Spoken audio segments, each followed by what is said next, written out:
चलिए गाइस, कौन है?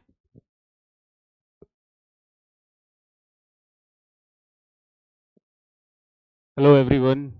Hello everyone. How are you all? सही है? All good?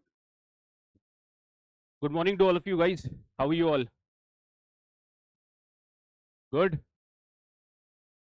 Just confirm me once that are you all able to hear me in the last at the back? Good. Online people also just confirm me. Are you all able to hear me? We'll be starting the class for ancient and medieval guys.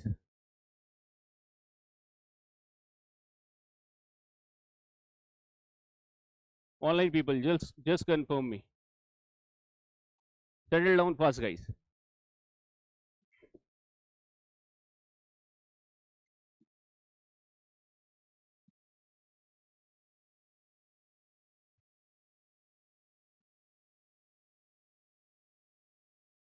Chale guys, let us start. So today we are beginning with ancient and medieval, right? Ancient and medieval. What problems do you see in ancient and medieval guys? What problems do you find? What are the problems? Say, settle down fast in the last, please. What problems do you find in ancient and medieval? First, that is more that yaad nahi hota, right? That is fact based you are saying. One problem is this, you will be finding over here that a lot of content, a lot of facts are there in ancient and medieval. But the primary thing is there is no one fixed source for ancient and medieval guys, right? There is no one fixed source. That's why you face difficulty. And the sources which are recommended to are questions are coming from that. So you cannot say that only one source we can fix for it, right? So all sources are important. We will be seeing how we will be understanding ancient and medieval from all those sources which are recommended. Okay, first of all this. So there are many problems which we will be finding over here and we will be discussing as well. First of all, ancient and medieval, what is the trend? We'll be understanding the trend and that will be deciding our approach towards the subject guys. Focus over here now. We are going to start ancient and medieval and we are going to finish it in 3 days as we have taken, right? So what are the recent trend guys? What you are seeing? How many questions are coming from ancient and medieval both if we will talk? How many questions are coming in the examination? From ancient and medieval? कोई idea ही नहीं अभी. From ancient you will be seeing in the last 5 years, from ancient specifically 5 to 6 questions are coming. And from medieval you will be finding 2 to 3 questions.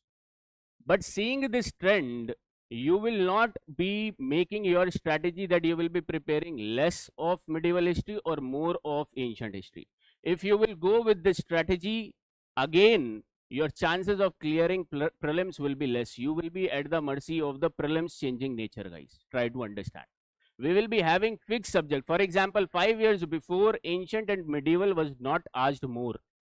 Right, ancient and medieval was not asked more. So that's why at that point of time, the people used to recommend to study modern history more.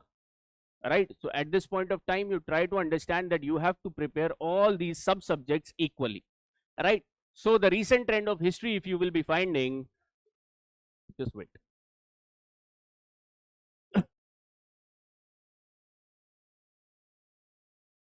Recent trend of history, almost 15 to 16 questions you are going to see in the examination. 15 to 16 questions over here, right?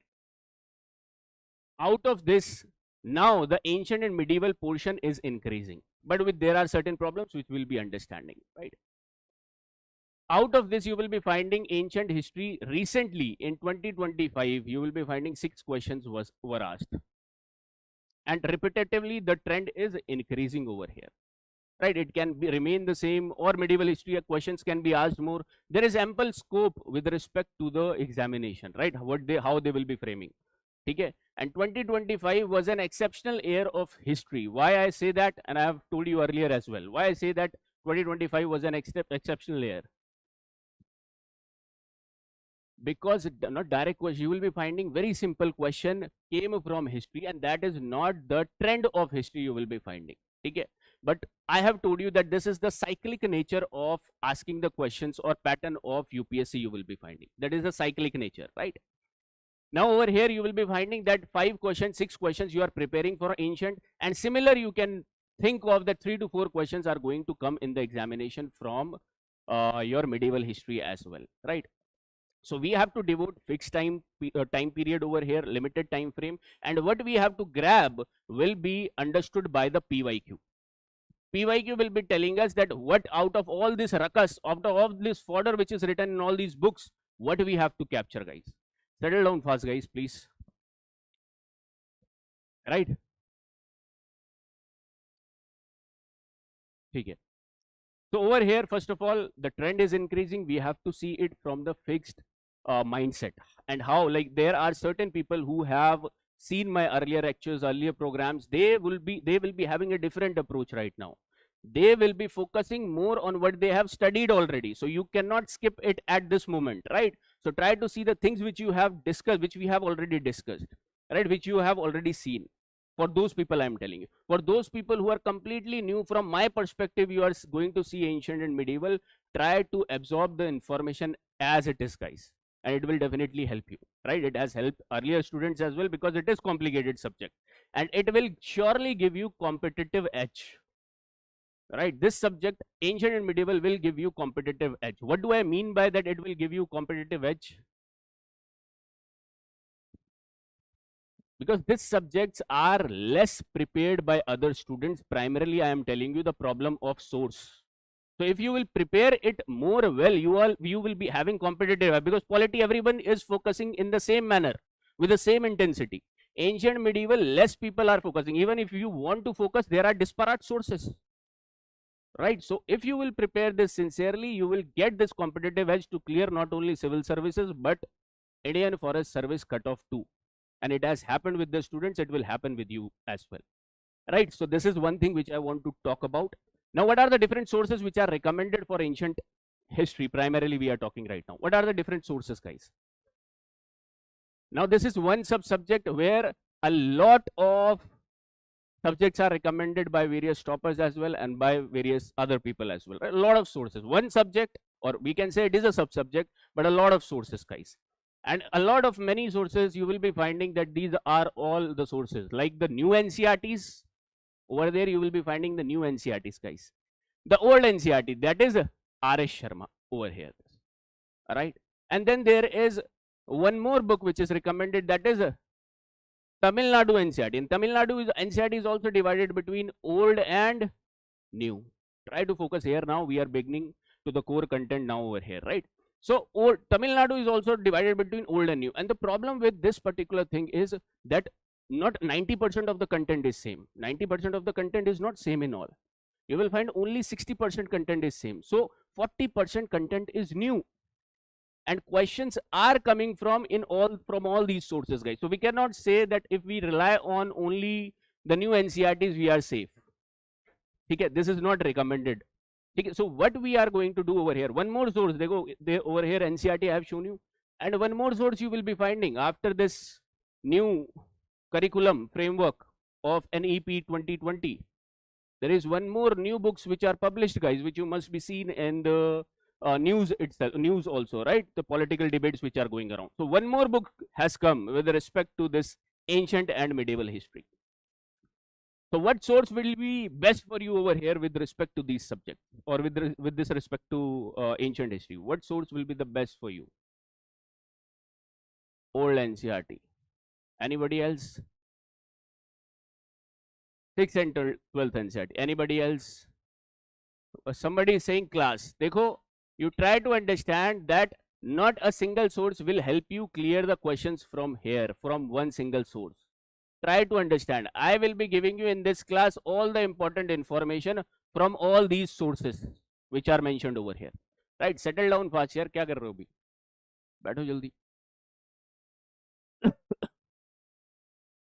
Right? So whatever will be important, all the boxes are relevant from the examination point of view, we will be understanding that. For example, if you will go through this Upinder Singh, you will never be able to understand because this particular book is very complicated, written in a beautiful manner, but very complicated. Only a well-read person in history will be able to understand this book, guys. Otherwise, you will get lost in this book, because this book is constructed from the mindset that how history has been constructed. So they will be taking all the point of view with respect to each topic, right? So, but there are certain things which are important from Upinder Singh as well, which will be, I will be telling you in the class itself, and I'll be telling you that this particular thing is written in Upinder Singh, right? So all these sources, I will be giving you information, whatever is relevant from the examination point of view. Okay. Now, as we have discussed these sources, now let us discuss about, first of all, where we will be focusing and how questions are coming in the examination. So first thing, what are the trending themes over here, guys? Trending themes, that based upon what questions are coming from here.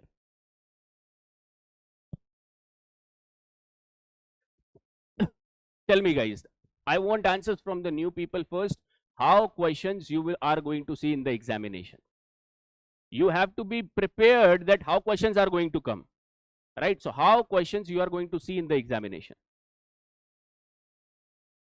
Like you are saying Buddhism and Jainism, like Buddhism and Jainism is a topic right now, right? But I am not discussing about the topic. Idhar dhyan do sare. I am not discussing about the topic right now. We are discussing about the themes, and themes are different.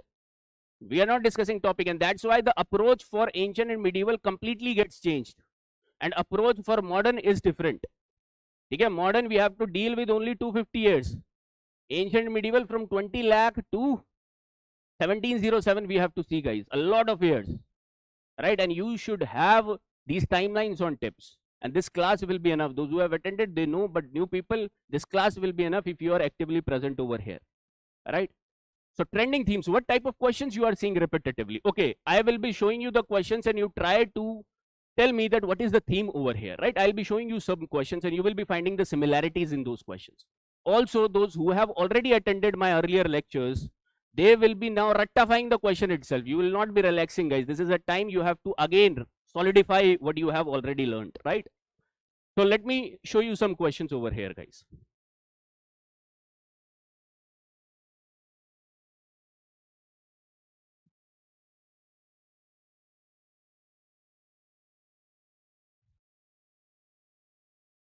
All right, see this question, latest question, which prelims it has been asked. Now try to focus on the questions and tell me what are, I don't want the answers right now. I want what they are trying to ask.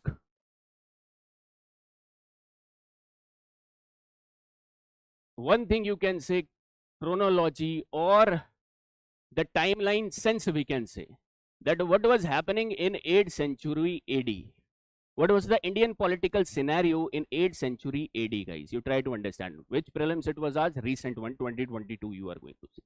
Are they asking now from these questions, you might analyze it as well that Hoysalas are important, Gehadwalas are important, or these Kakatiyas are important, right? You might analyze this, but this is not the case, guys. You don't have to dig deep in these regional dynasties. But what you have to capture is they are asking from this timeline over here. So timeline sense is quite important from here, right? That means whenever you have to see a certain topic, one thing should be fixed. That is timeline in your mind. I talk about what was happening in 6th century AD. You should come up with the information instantly, because this question should be solved in less than a minute, guys. And this is one easy question which has seen history from active mind, not just underlined the book. Try to understand, right? So I'll be also telling you how you will be like making the notes over here. So one question you are understanding, okay, timeline sense. Let me show you another question. See this question. Automatically you are going to find the pattern. This is not about topics. I'm not discussing topics. Topics can be anything. Theme will remain the same.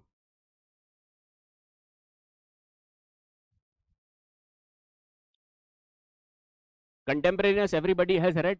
Just try and read it, guys. As many times we will be reading the PYQs, it will be good for you only, right? Try to understand. Everyone I want online also, try to read over here. PYQ जितनी बार पढ़ोगे उतना आपको फायदा मिलेगा, right? That means, are they focusing upon these particular topics, or they want to understand these timeline sense from you? Timeline sense. Also, they are mentioning one thing, guys. They don't want to know that when Hoysalas were ruling. They don't want to know when Chandragupta Maurya was ruling. But they are understanding that this you must be knowing. And then they are framing the question. So this is, you will be finding over here that the early 7th century. So first of all, you have to go in your head that when early 7th century was happening. That's why this is the repetitive trend, guys. 2025 was a golden era, I say, because easy questions have come. They have not followed the trend. They have thrown easy questions because of the cyclic nature of UPSC. You will be finding. This is a 2021 prelims I'll be showing you. Check this question again. Read करना भी एकदम से answer मत दो. Try to read it.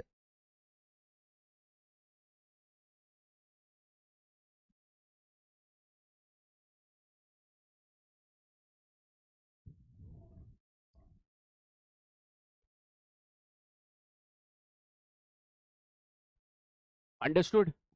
Answers not required. But one thing is required. Whenever we will be seeing the topics, we will be understanding by heart their relevance, where they are placed in timeline. And that will be automatically happening in the class if you are actively participating, right? So one thing again I have told you, contemporary relevance. This you see 2024 prelims. Now this you might think that this is coming from Vedic age. This is the anomaly which I am saying. This you might think this is coming from Vedic age. But this is primarily from the theme, guys, right? And theme you can notice from here.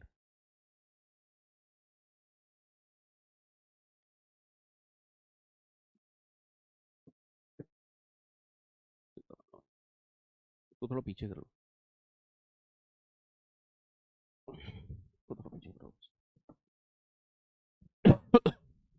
Understood, guys? What is the you will be finding over here? How they have asked the timeline sense over here with what statement?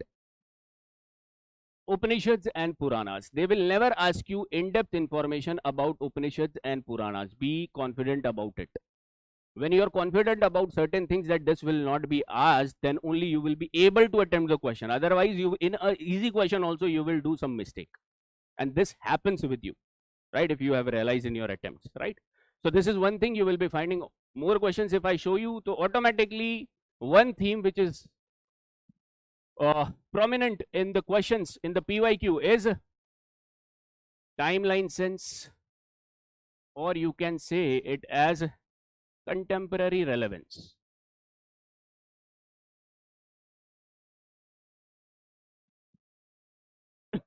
Keep on writing these analysis, right, in the starting. Contemporary relevance.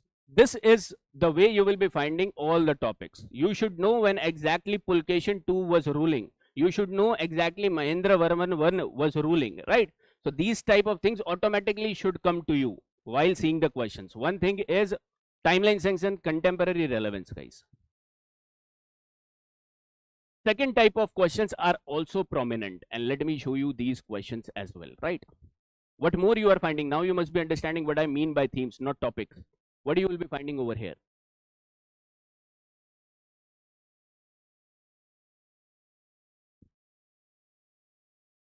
Right, very nice. Let me show you the questions and then you try to tell me over here. This is one of the question, guys. Try to see.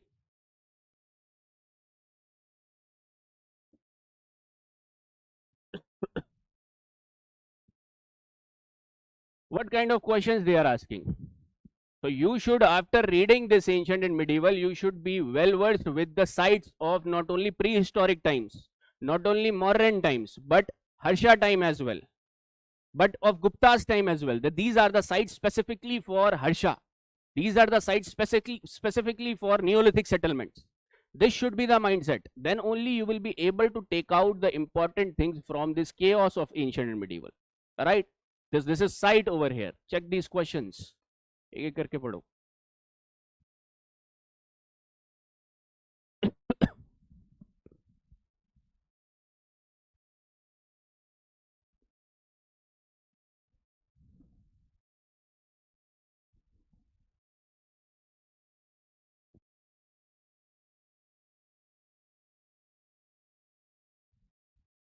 Right?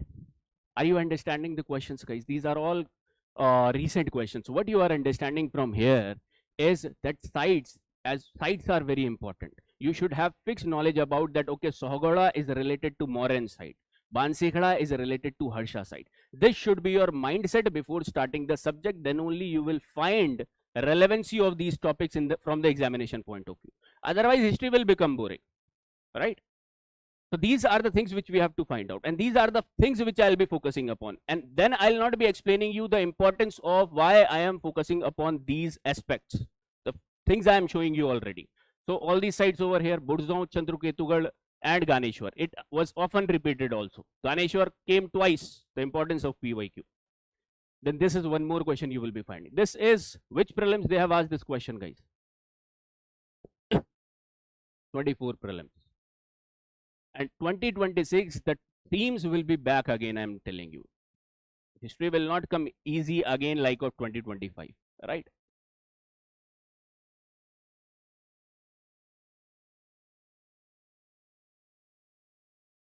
Some of you might have attempted this paper as well, right? So you must be seeing one pattern which I was telling you, keep on telling you that the pattern is of 50-50. That means 50 things they will be giving you deliberately that you are knowing, and 50% will be random and new. When you know this type of questions are going to come, what will be your approach? Your approach will be that you are going to take the risk, but to know these 50%, your statics should be solid, right? This is what we say when you must be hearing this, that static should be on command. So you need these static to be on command to solve these type of questions, guys. Random questions are difficult for all. Understanding? So these two sites were known already. These two sites I have already taught. I am focusing just like this in the last 5 years you will be finding. But these two are completely new sites, and this is again going to happen if they are choosing site-based question. Not with respect to any topic, but with respect to various topics you will be finding. They can be including you the Buddhist sites, Jainism sites, Vaishnavite sites, Shaivite sites. Like this also they will be doing. So it is not with respect to any particular topic, guys. This is a theme base. So second theme which you must be understanding, that one question for sure you will be finding from sites and places. One major theme, one question which you are getting prepared, that this type of question you are going to see. Either you will be solving it on the basis of knowledge, or either you will be living it, right? Two things will be happening. Now the third, also the good part is, third type of questions, third type of pattern you will also find, and that type of pattern will be scholars and literature. Let me show you. These are more side questions over here. A lot of side questions are come. Okay. All right. See this question. Which prelims? 24 prelims. Good. That means recently in this trend only, you will be finding question have come. What they are trying to ask, is this with respect to specific, with respect to some topic? This is not with respect to some topic, guys. Again, you try to understand. They will be picking any topic and they will be picking scholars from there, and they will be asking you the literature of that, right? So Bhasa, they have asked all these particular, all this question related to him over here. PYQ Bhasha was asked 25 years before. Bhasha has become relevant again, and I also focus upon Bhasha quite more. In this particular module also, I'll be focusing upon a lot of literature which you have to ratify by heart, which I will be helping you out with, but you have to revise it as well, guys. And unless you are not revising it, everything will be like you have to put more efforts then, right? See this question over here. Try to see over here, don't talk. Aapas mein baat mat karo. See this question, and you will be finding the pattern again as of 50-50. This you realize, and prelims will become comparatively easier for you, predictable for you.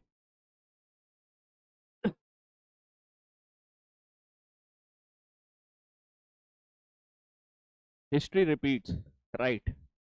History repeats itself.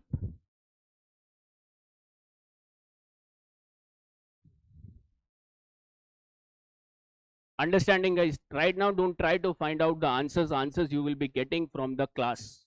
right? You will be focusing upon the topics and you will be getting your answers, and you will be remembering the facts as well, because this is a game, competitive game, guys. You have to remember the facts if you want to clear this examination smoothly, right? So again, how 50-50 you are seeing over here? Two books are new again thrown over here. This is the pattern. You are prepared for it for 2026 as well, and it is not with respect to any subject. It is respect to the overall pattern you will be finding irrespective of the subject, right? So what you will be finding over here, two new books. What are the two new books which are not mentioned in the standard sources? This Hamir Mahakavya and this over here, right? These two books are written all over in all the sources. Understanding that, I'll be keep on telling you while we go. But are you having a certain mindset with what mindset you will be sitting in the class if you're sitting over here giving your time, right? So this should be in your mind, guys. Let me show you more question.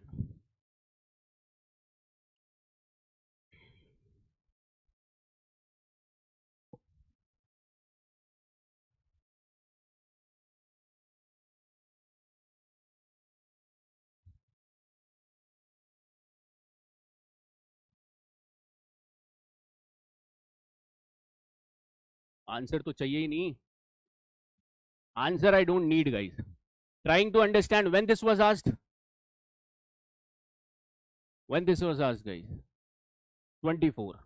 2024 question again. So are you seeing the repetitive things? Likewise, I was saying for 2024 people as well, 2025 people as well. Like right, the same way I'm telling you too. But 2025 was comparatively easy. And if you are preparing very hard a particular subject, will it be good for you if that comes easy in the examination? That will not be good, guys, because then it will be easy for all, right? Okay. These are Upanishads and Purans already. See this question over here, repetitive over here, 2022 prelims.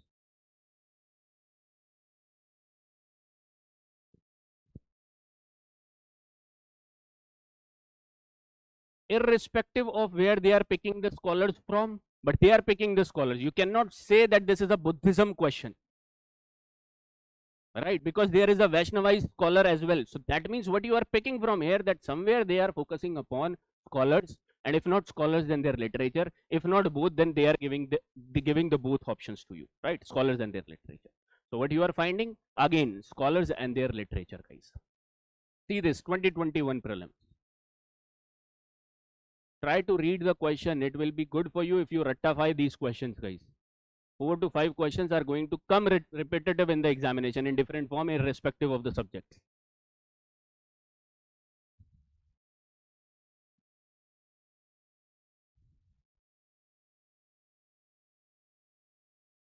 That means again they have picked these scholars Bhavbhuti, Hastimala and Shameshwara.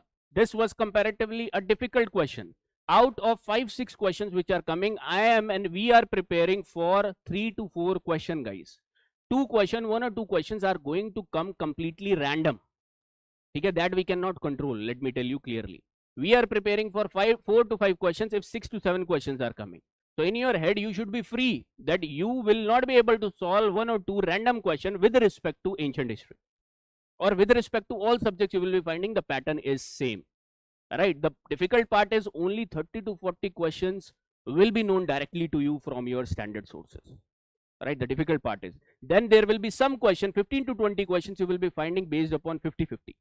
Where you will be doing the 50-50 type of, and rest 40 questions you will be finding will be completely random, 30 to 40 questions, right? That is why it is one of the difficult stage to clear, guys.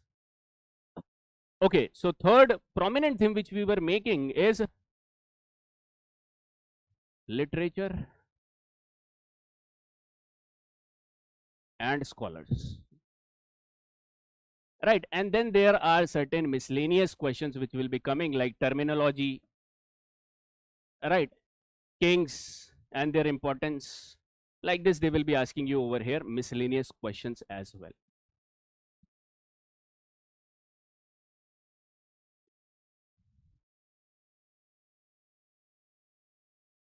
Right, Saroj. If you know that 50-50 are going to come, you will panic less. This is what I want you to convey, right? So I hope you have understood with what mindset we have to sit over here with respect to ancient history. The same pattern I'll be showing you when we will be starting medieval history, guys. Because the same pattern you are going to see. Now, first of all, as we are starting with ancient history, what all topics you have to understand over here? What all topics we have divided our ancient history? So the first topic which we have to focus, now we are focusing upon the topics. Themes we have discussed, now topics we are focusing upon.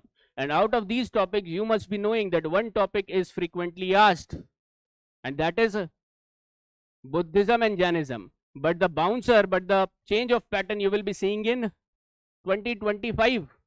There was no single question from Buddhism and Jainism. Whereas in 2024, there were 2 questions. 2023, there were 3 questions.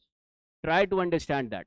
Right, that means they also know what you know and what you don't know. So they are playing with the change of nature of this particular prelims. Then you cannot say that I was not prepared, that these many questions came from medieval history. Right now, medieval history is asked less. Ancient is asked, they are asking more. Right, but anytime they can increase the number of medieval history question as well. So what's the idea of these classes is that you prepare at least what is written in the books, whatever I am telling you over here. Have a fixed, clear idea about ancient and medieval, right? The idea is this. So the topics, how we have divided ancient history. First particular topic which you will be finding is prehistoric times. And prehistoric times, we are going to see it from 20 lakh to 1000 BC. This you don't try to rectify right now. But as we will be moving from the class, as we'll be moving in the class, you will be automatically remembering it, guys. Right? Don't try to, let's just write it down right now. Then the second topic over here. Now this is less important as compared to the other topics, but we'll not leave any topic as I'm saying you, right? Second topic you will be finding Indus Valley Civilization.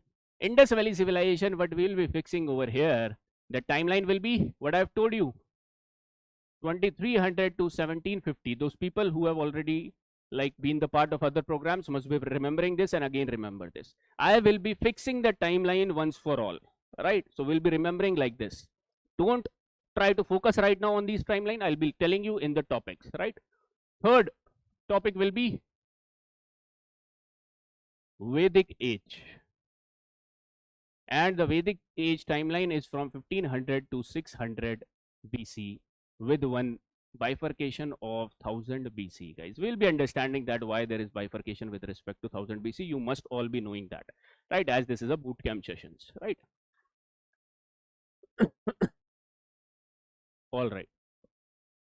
The fourth topic, I hope you have written this down.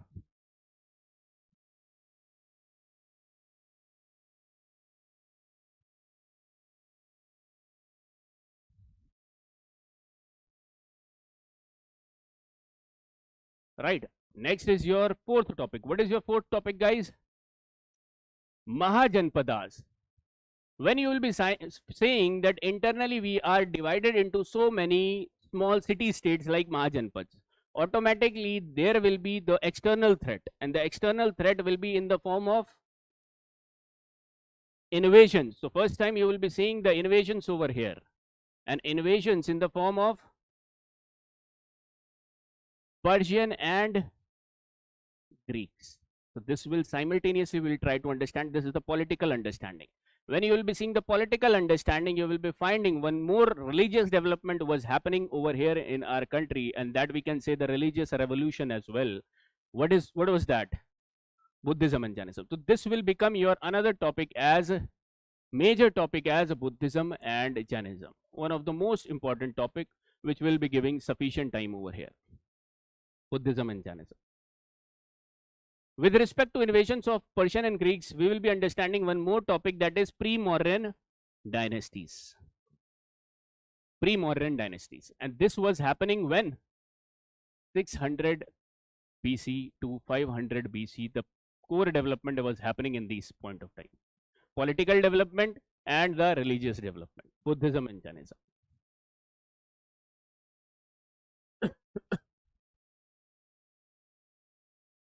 Right. Then the sixth topic, the major empire formation. For the first time you will be finding as of Mauryan Empire, guys.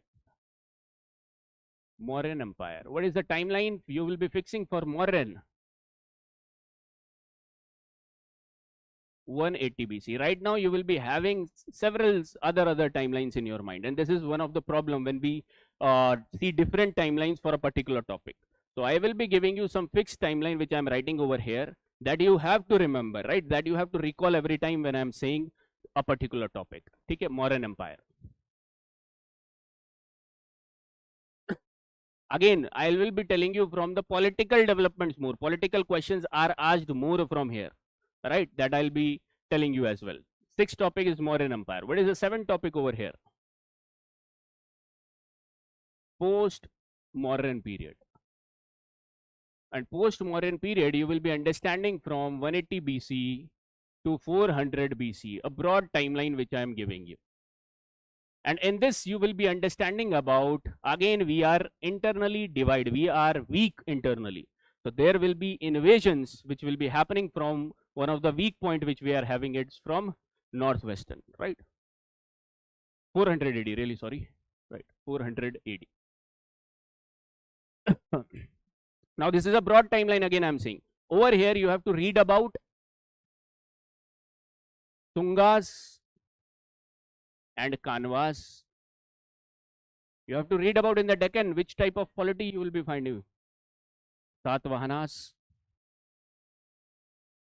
And over here in the south, Sangam age. These are the topics, subtopics under this Sangam age. And over here we are open from the northwestern side, guys. So this will be invasions again, Indo-Greeks, Takas, Parthians and Kushans. So when you are understanding the topics itself, timeline will be clear in your head when you will be revising it again and again, right? So get well versed with the topics as well. Then we will be dealing in detail information about all these topics. 7 is post-Mauryan. Understood? These all things we will be finding over here. Sangam age, quite important questions are coming from here. Again, the questions are based upon same themes, literature, political rule, or they will be asking you the contemporaries, right? Post-Mauryan. Then you will be finding, again, we will get stable, and the golden age of India you will be finding over here under Guptas. Gupta Empire, guys. And Gupta Empire you will be finding from 300 AD to 550 AD, guys. This is the timeline which I'll be fixing for Gupta Empire.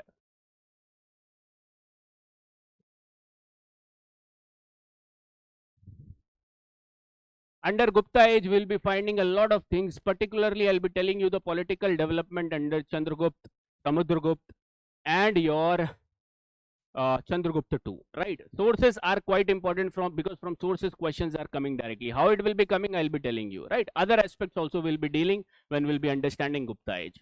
2 more topics we'll be finding in ancient history. What are those? That is your Harsha Empire over here. And simultaneously with respect to this, we will be finding parallelly to it, because in the north, who was ruling? Harsha. And in the south, who were ruling? The South Indian kingdoms in the form of Chalukyas and Pallavas. And the timeline which you will be fixing over here with respect to Harsha Empire will be 550 to 750. And I'll be telling you the relevance in the topic itself. You will be remembering it automatically. Don't try to focus right now. Again, I'm saying.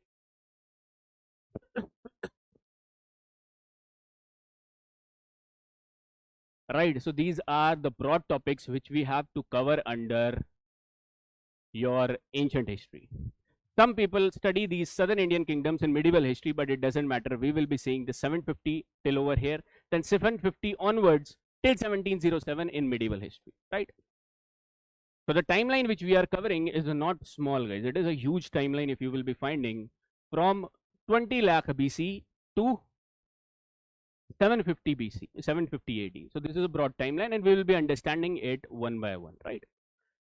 So this is all topics which we have to deal with, and let us start with the first topic of the class today, that is prehistoric times. Now before starting, what should be the demand of this topic? What is the demand of this topic, guys? Sites are quite important.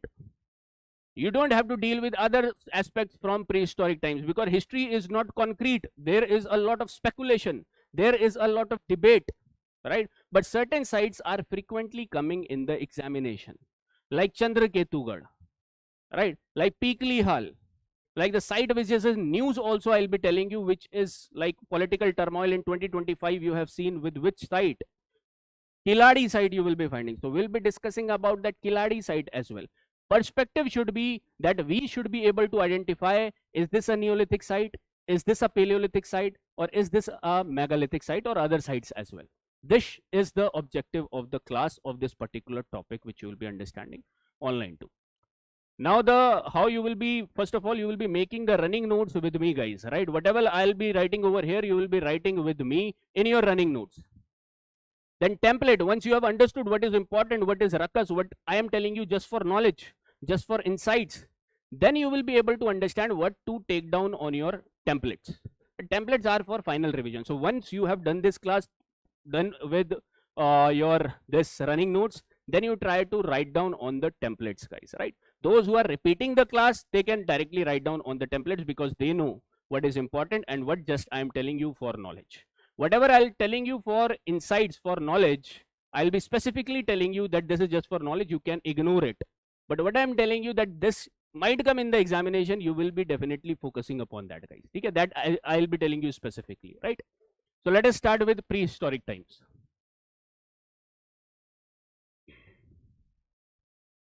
Prehistoric times. Or before going into the prehistoric times, let us have an understanding of how you will be taking the time. आपस में बात मत करो please, यहाँ पर focus रखिए. How you will be having the timeline sense with you. Like if we say from where we have to start the timeline, there should be a certain point from where we should start the time. So where should we start the point, guys, this timeline, guys, right? So there are three different perspectives you will be finding over here, that either we should be taking down from when this universe was forming, Now as per your NCERT textbooks, which is given is 14.5 billion years ago over here. Now we'll be not be starting from here. Then you will be finding that there is the formation of Earth. You'll be finding when it was formed, and this is the thing which you should know, which is written in NCERT. When it was formed, 4.5 billion years ago. And right now when you are seeing the Earth in present condition is in 2026. What is the month going on? We can consider it your prelims month, right? May month, right? So this particular part is basically divided between, or to divide this huge timeline from billions of years, you cannot go with the present denotion of time. For example, years, days, you cannot go with it. So you need a broader timeline, which you must have seen in your geography NCERT textbook as well. And that scale is known as geological time scale, guys. Geological time scale. Now this is important from geography perspective more, but I want you to have a historical perspective of this too. For example, this geological time scale is divided between certain names you will be finding, right, which you all must be knowing. If don't, then you see over here that this geological time scale is divided between certain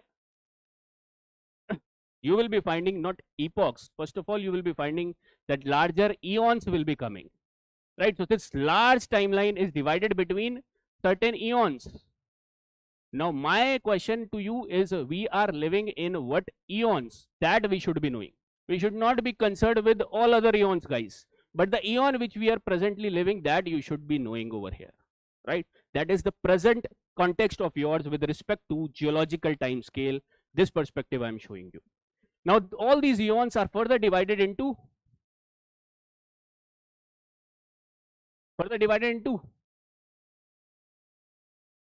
eras, right? Right now, don't tell me that what are these eras. That eons, several eras you are going to find. That means 4.5 to 3 billions, there will be a particular eon. Under eon, there will be a lot of eras. And under eras, there will be period. That is what I'm saying. UPSC has not asked question from geological time scale till now. But other examination like CAPF, CDS or state pieces are focusing upon the chronological order of these particular units as well. Right? So try to focus. Eons, eras.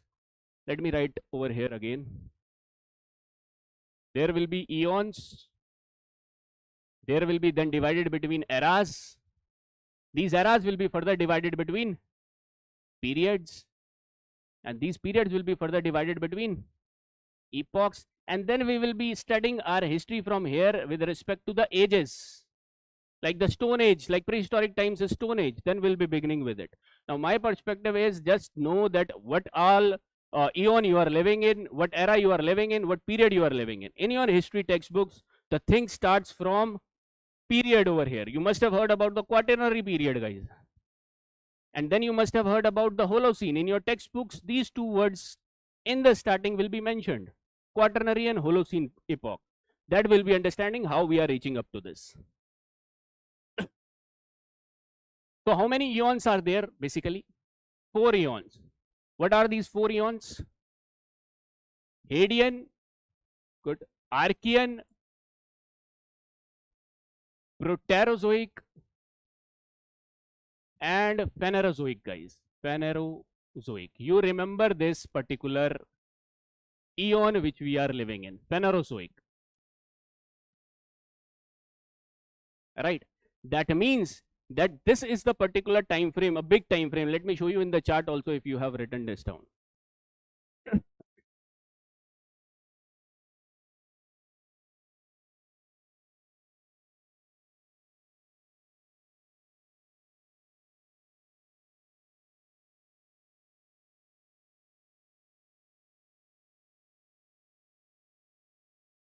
Right, let me show you the chart if you have written this down.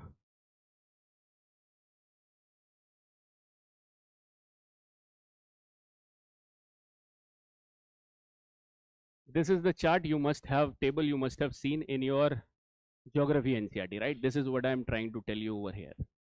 So this is basically divided into this particular Hadean, Archean, Proterozoic, and Phanerozoic. That means the timeline is reducing over here, 4.5 to 4. GA means billion of years you can take about. No need to learn this, guys, but have to have a certain perspective that we are living in this particular eon, Phanerozoic, right?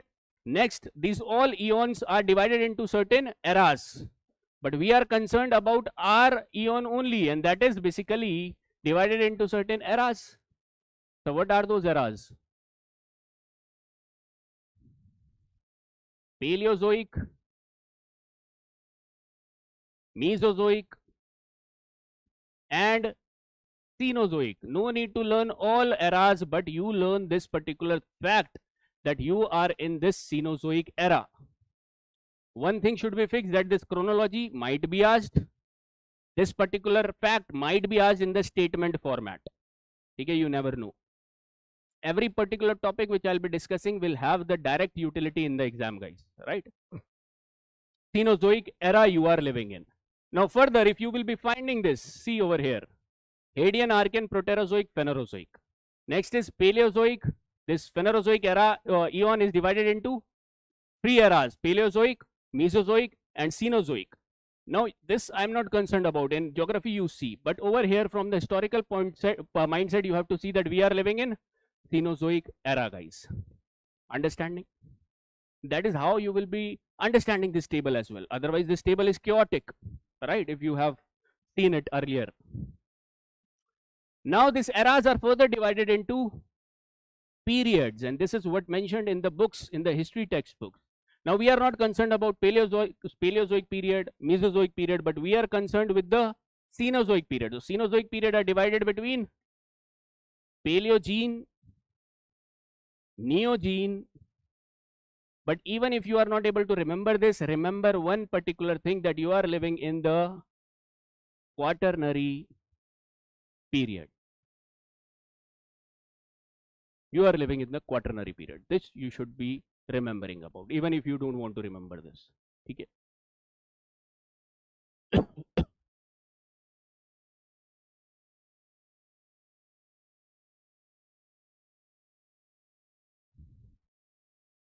Now all this, now you can see over here in the chart as well. Paleogene, देखो, all this is not required, but this is required. Cenozoic, you are having certain periods as well, Paleogene, Neogene, and Quaternary. Then all these periods will also be having certain epochs. but the only epoch which is mentioned in your history textbooks will be the quaternary. So when you will be moving ahead and you will be seeing the quaternary, you will be opening up this particular quaternary period, you will be finding the epoch, guys. And epoch, as two epochs you are going to see over here, Pleistocene and Holocene. And Holocene is said to be, it started from 10,000 years ago, or 10,000 BC you write. And this I want you to learn, that it started from 10,000 BC. What particular epoch? Your Holocene epoch.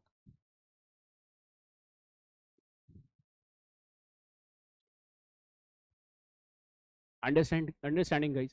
Now some of you must have heard about in the news that there is one more epoch. In the news you might be finding that scientists want to add one more epoch over here, because the major changes came because of the human population, human interventions with the nature, and that is Anthropocene. But that is not added, right? This is the clear epoch, but where they will be adding if they want to add over here? Anthropocene, guys, over here in the epochs category under this quaternary period, right? Are you getting some sense how you are moving with respect to geological time scale? That you are moving with this respect to Phanerozoic eon, with respect to era you are in Cenozoic era, period is quaternary, and the epoch which you are living is in Holocene. And now the timeline will be starting, guys, right, which I'll be telling you. Okay, first geological time scale. Again, chances are less that questions will be coming from here, but they can frame a question, statement based question from here, guys, right? I hope you have written in. This is what we have discussed over here. Even if you don't remember this, at least remember what I have told you, right? Let us move forward, guys. I hope, देखो ये सब लिखना है, और few people will not be able to understand. वो हमेशा ही पूछेंगे लिखना क्या. These things which I am writing, you have to write. Wherever you don't have to write, or I'm just telling you for the insights, for your broader knowledge, that I'll be telling you specifically, right? All right, guys, prehistoric times. Now, prehistoric times, I have told you that sites are important. What all particular parts you have to see in prehistoric times over here? You will be understanding about first the Paleolithic,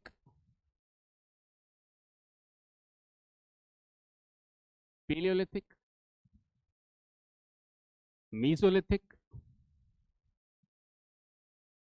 Neolithic, and fourth is your Chalcolithic and Megalithic period, right? Are questions coming from here from this topic? In recent years, 2 questions you will be finding back to back. Previously that there was not a single question which has been asked from this topic. So the topic remained relevant or remained important in the last 5 years, not in the, like before that you will not be finding any question from here. So we will be specifically understanding what is going to be coming in the examination, right, with respect to the sites I'll be telling you. First of all, again, what is important? Timeline sense is important. So over here we'll be fixing the timelines, guys.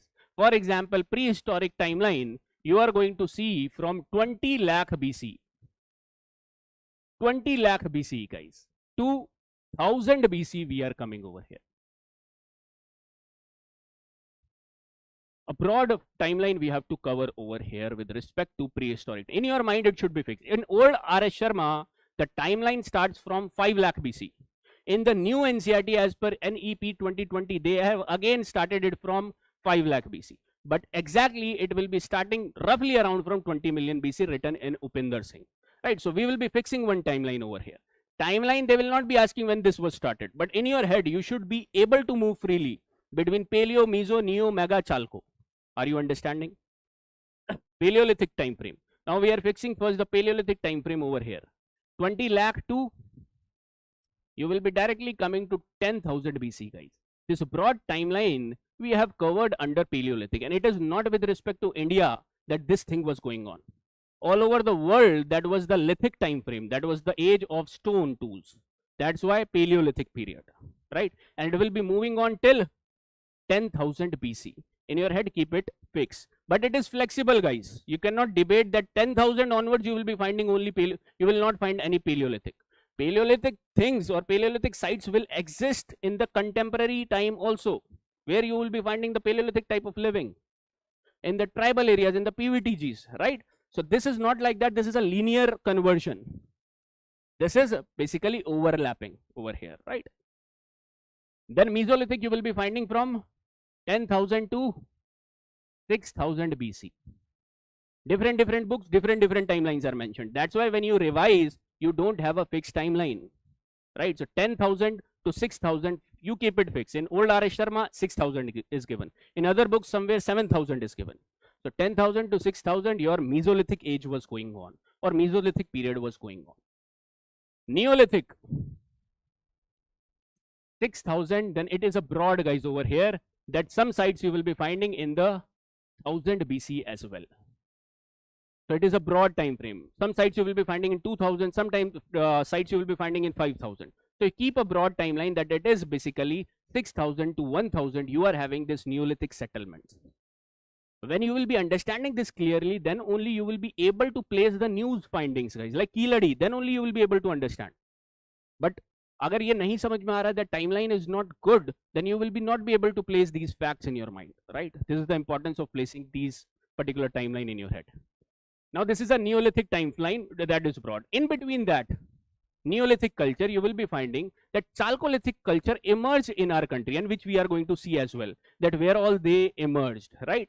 So Chalcolithic culture timeline is from where to where? 3500 to 1000 BC again. That is again the broad timeline you will be finding over here, Chalcolithic. What are the peculiar features we'll be understanding over here? What is different in Chalcolithic, what is different in Paleolithic, we'll be understanding. But first fix this, guys. Then the Megalithic you will be finding, it will be an exception because it will start from 2500 BC and it will not stop at 1000 BC, guys. It will go on to the ADs because certain sites which we have found are containing the evidences of 200 AD as well. So this is one exception you will keep over here, that this is going from 2500 to 200 AD. Keep that fixed. Understanding this?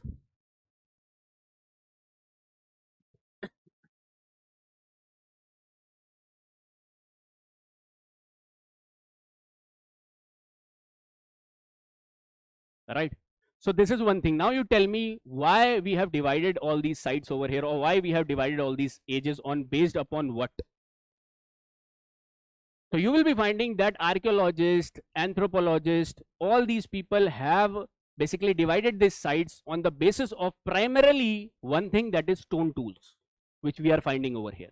The second thing is climate as well. But again, climate is not a concrete evidence, guys. Even the archaeological facts are also not concrete. That's why it is all speculation, what is written in the books as it is we are seeing over here for the examination perspective.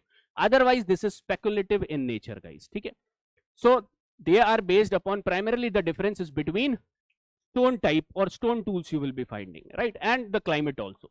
So let us see certain facts over here with respect to three important period over here, that is Paleolithic,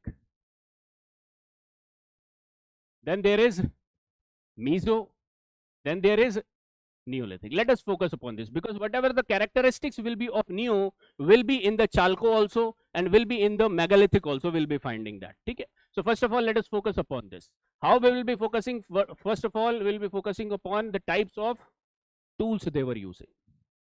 Then we will be focusing upon what kind of their habitation was, or you can say what was their occupation. Then we'll be finding what their habitation, and the most important part which we'll be seeing over here from questions will be coming is sites. So we'll be keeping it fixed, right? The tools which we are utilizing in Paleolithic age, what are the type of tools which we are utilizing in Paleolithic, guys? Hand axe, you want to say, okay, these are the names which you are saying: axe, scrapers, right, flakes. These are certain names which will never be asked in the examination. I'll be showing you in the PPT as well all the type of tools. Your energy should not be going towards what is not relevant for the examination, right? This is irrelevant, guys. They will never going to ask the type of tools over here. They are not going to ask that. But in your books, you will be finding a lot of names are given, right? That is where your energy will be spending to read all those names. You ignore those names. I'll be showing you that also. But what you will be finding over here, that the quality of these tools were completely boorish as compared to the Neolithic time frame. They were unsophisticated over here. Unsophisticated over here. And there was the type of certain tools which are known as, which I want you to focus. Like for example, there are certain techniques of tool making which the scientists or archaeologists have found. And this technique you should know. Not till asked in UPSC civil services, but has been asked in CAPF and other examination. And these techniques are like the earlier people, you tell me older one, more. Let me tell you. Okay, so over here, these tools are categorized on the basis of how they are made, right? And the scientists which have found it, it is based upon his name. Understanding? So there are three names which you will be finding over here, guys. That is under Paleolithic, I'm telling you. That is older one. That is Acheulean. This you must have heard about. Acheulean and Levallois techniques. All right. These two are related to the lower Paleolithic period, and this is related to the middle Paleolithic period. Now there are two types of understanding. One, that we will be going into the deep of what are the difference between these three techniques, which will be again wasting our time, guys, right? Nobody will be asking you the core difference between these three things. How the questions might come. Simply they will be writing that Levallois, Acheulean and older one techniques are related to Harappan tools or are related to Mauryan artifacts. In this simple way they will be giving you. So either you will be knowing it or you will not be knowing it, guys, right? And similar question I'll be showing you in the MCQ class in CAPF. They have mentioned like this, guys. And where they are taking the information from, the question should be this. They are taking this kind of information from Upinder Singh. That's why I'm saying if you are sitting over here, you are getting the content from Upinder Singh as well in the right manner. On Upinder Singh, there is a huge debate about what all are these tools, right? So what you will be finding that these particular names you are understanding with respect to the lithic tools, stone tools, right? Not the bronze tools, not the iron tools. So write this down over here only itself. You'll be writing this over here only. That's why I'm saying that write it on as running notes right now. Okay, because I will be letting you write a lot of information, but out of that fixed information should go to your templates. Also in your books you will be finding this Paleolithic is divided between further three. You don't get confused in that. No need to see the lower, middle and upper as well, but there is bifurcation they have done. No need to see that, right? All right, this was the tools. That means if I am digging up the site and I'm finding these type of tools, that means they are from the Paleolithic period. What is the significant feature of Mesolithic period, guys? You will be finding over here the microliths, small tools you will be finding over here, which I'll be letting you show in the PPT as well, right? There will be different names of these microliths, lunettes and other names you will be finding over here, right? Again, no need to see all those names, but just I'll be showing you the characteristic feature is they are smaller in size. And wherever you are digging the sites and you are finding these microliths, you will be saying that this is primarily in the period of these sites must have existed 10,000 to 6,000. You try to go to the timeline now. Now I'll be just showing you the timeline, guys, right? So microliths you are going to find over here. But as we proceed in Neolithic from 6,000 onwards, and if we are digging a site, we will be getting some new sophisticated sharp tools, guys. And these over here will be a lot of bone tools you will be finding, sophisticated, sharp, polished tools you are going to find over here. Again, let me show you first of all these tools so that this particular tool aspect should get over. Right? And over here itself you will be writing about older one, Acheulean and Levallois. Word reference, guys. Levallois. This is with respect to only Paleolithic, right? All right, let me show you now some of the tools.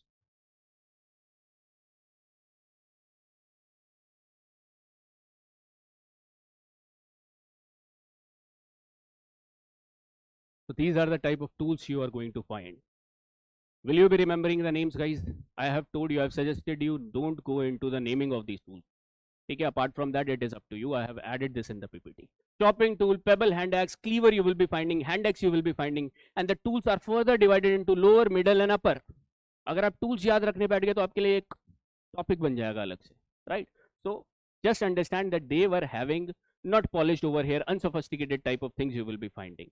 With respect to lower, you have Oldovan and Acheulean. With respect to middle, you have Levallois, right?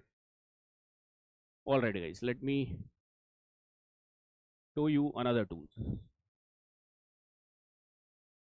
These are the microliths, different microliths which people have found. On the basis of this, they will be denoting a site as Mesolithic, Megalithic or some other site, right? Now the names you will be finding over here, a lot of names are written, no need to go into the names. The things which are not needed, specifically I am telling you. The things which are needed, specifically I am telling you, right? Like lunettes you will be finding, like curved sickle with hafted microliths you will be finding, different tools for different purpose. Primarily in this time frame you will be finding, in the Paleolithic time frame, the cognitive revolution was happening. What do you understand by the cognitive revolution? Bhautik Vikas, Hindi translation could. But what in this cognitive revolution, what you will be finding, guys? And this is just for knowledge, no need to write. If you want to write, you can write. There are three type of things you will be finding. Now this is extra, right? If you want to write, you can write, but otherwise this will not be asked. Humans in the Paleo time, and Paleo timeline now you know is from 20 lakh to 10,000. Over here certain progress was happening. And the progress you will be finding which took human, okay, initially when human beings were there, Homo sapiens were there, where were they in the food chain, guys? Environment is done. Where were they in the food chain? Right now, where we are in the food chain, if I ask you? Omnivores, right? But if we want to eat anything on this planet, can we eat it? No. Why no? You are not reading about Epstein, I guess. That means we are at the top of the food chain right now, guys. You try to understand that. We are at the top of the food chain. If we can control anything, we can control anything and everything right now, right? But this was not the case with respect to the ancient evolution of human beings. This was not the case. The case was, so when I'm asking you, before this Paleolithic period, when human beings were evolving, where were they placed basically in this food chain?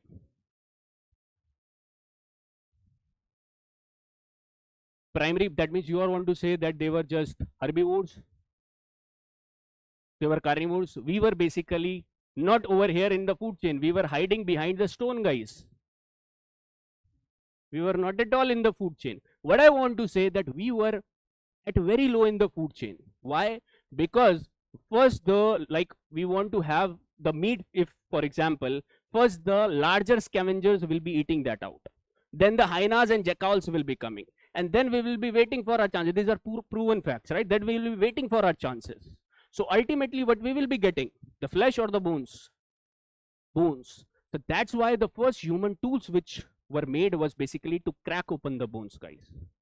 Right? The first human tools which scientists have found that the tools were made to crack open the bones so that they can eat out the inside of the bones, right? So this is what you will be finding. But as this cognitive revolution happened, cognitive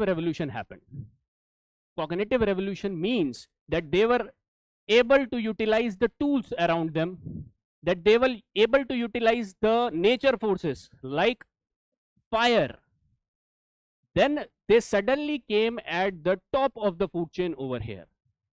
And because of that, what repercussions will be there? Like for example, if lion is evolving to be ferocious, it will be happening in a broad time frame, right? This is just for understanding, I am telling you. If lion is getting ferocious, it will be happening in a long time frame, long teeth, like fast running capabilities. Now with respect to that, the whole ecosystem will also evolve, right? But when humans got to know about this particular aspect, they understood that they can utilize the tools, they can utilize the nature forces as and per when they want. Then you will be finding over here, this happened very quickly in the geological time scale. Because of that, there will be extinctions which will be happening of certain species. And the species which got extinct was the large mammals you will be finding, like the mammoths, like the giant kangaroos in Australia, right? This is just for knowledge purpose, which I am telling you. So all this is happening where? In the cognitive revolution in the Paleolithic age, right? So that will not be asked in the examination, but again, these are all the things which are going on behind this. So I have shown you which part this I have shown you.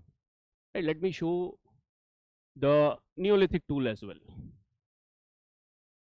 And these are the Neolithic tools, guys. Now, well-formed tools you will be finding over here.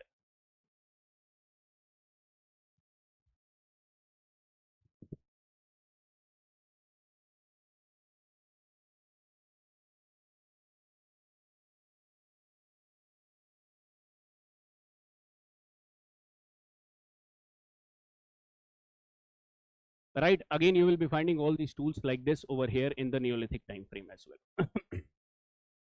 Okay, again, this is the tools part over here, guys.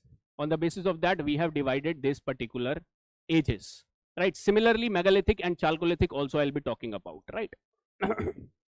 Now, if I talk about the occupation of these people, these are simpler in thing, guys. Let me write firstly. What is the occupation of these people?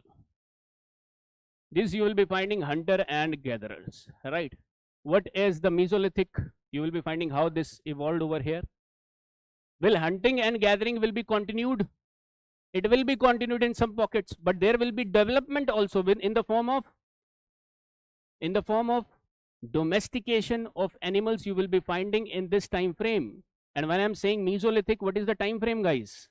10,000 to 6,000. Primitive type of agriculture will start over here. Primitive type of agriculture slash and burn will be starting from here. Still you are seeing this type of agriculture in the tribal areas, right? So this thing over here you will be finding with respect to Mesolithic.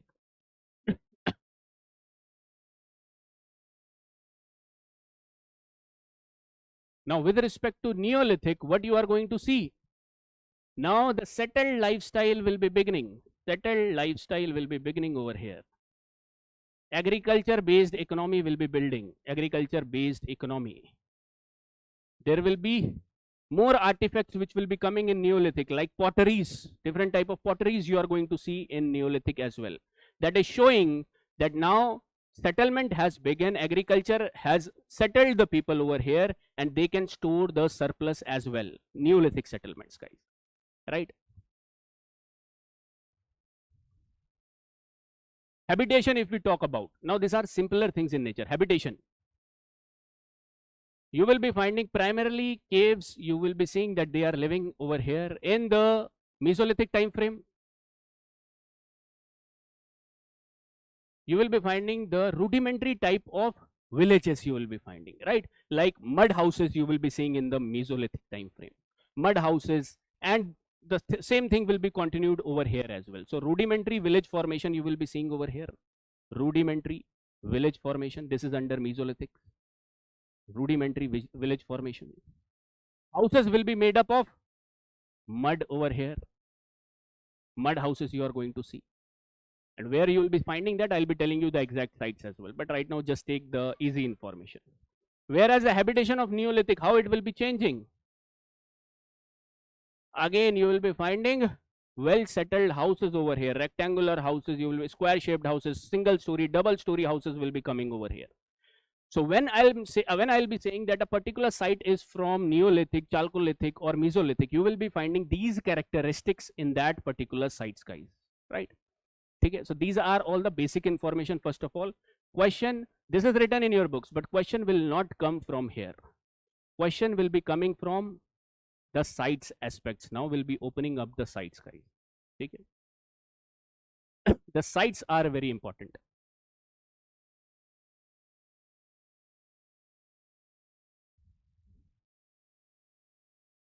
Again, please.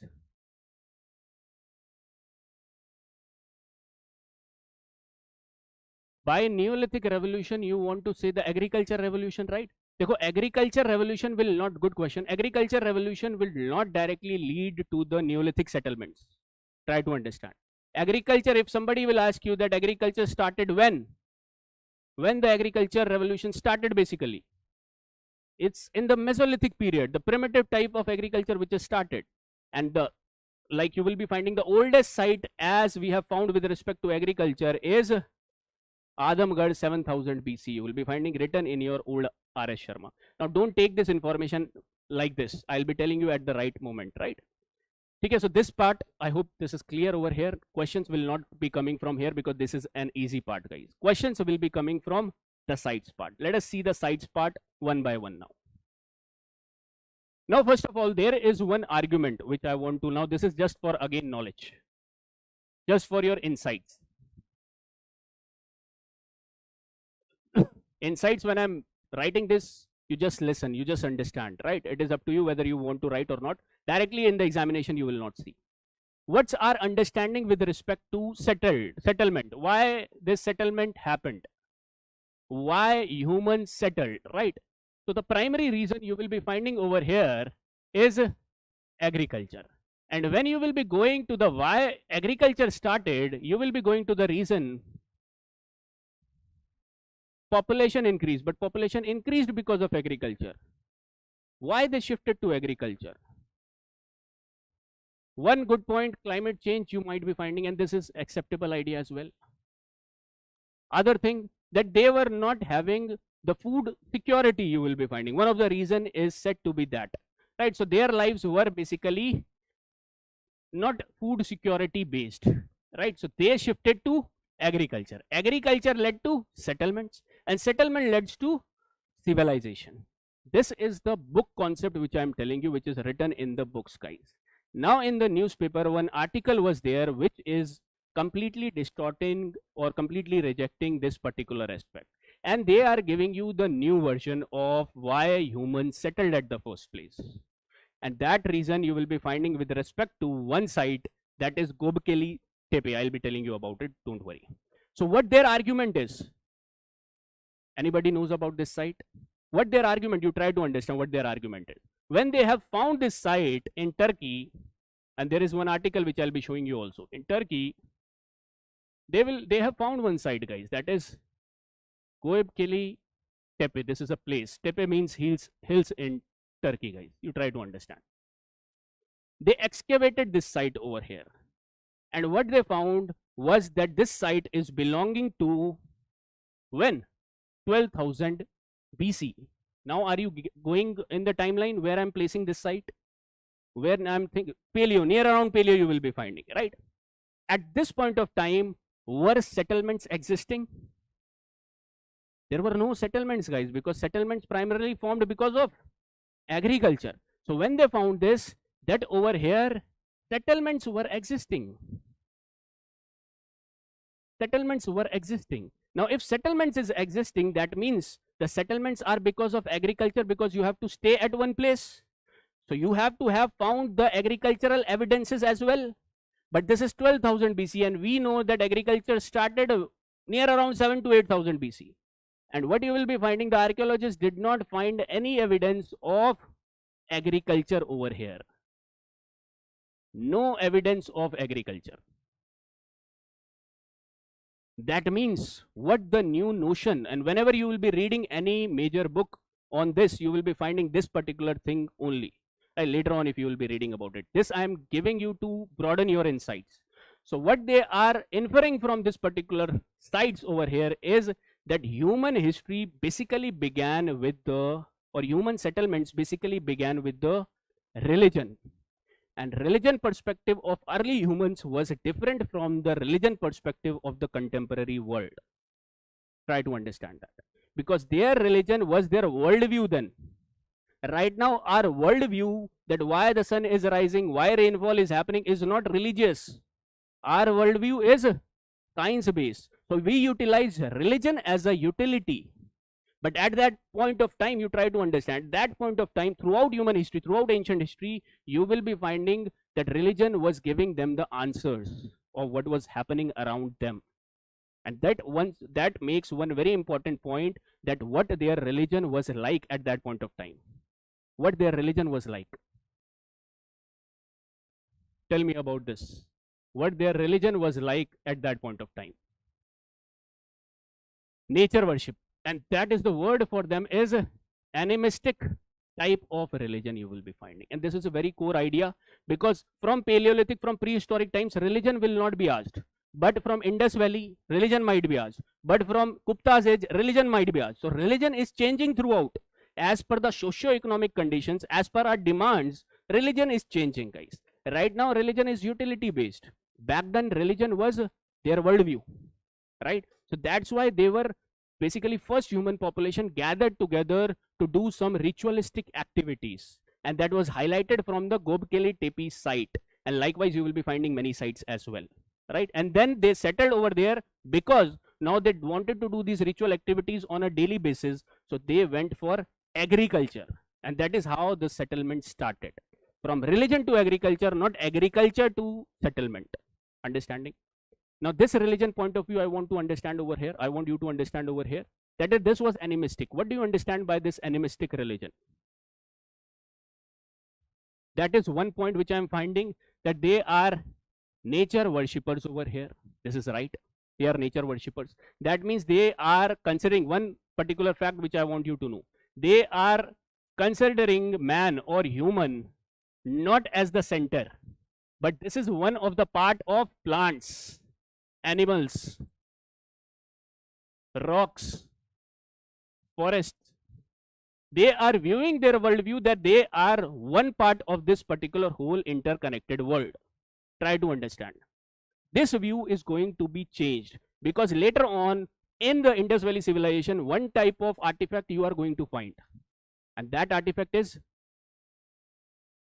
Mother Goddess. And Mother Goddess you will not be finding only in IVC, you will be finding throughout the world.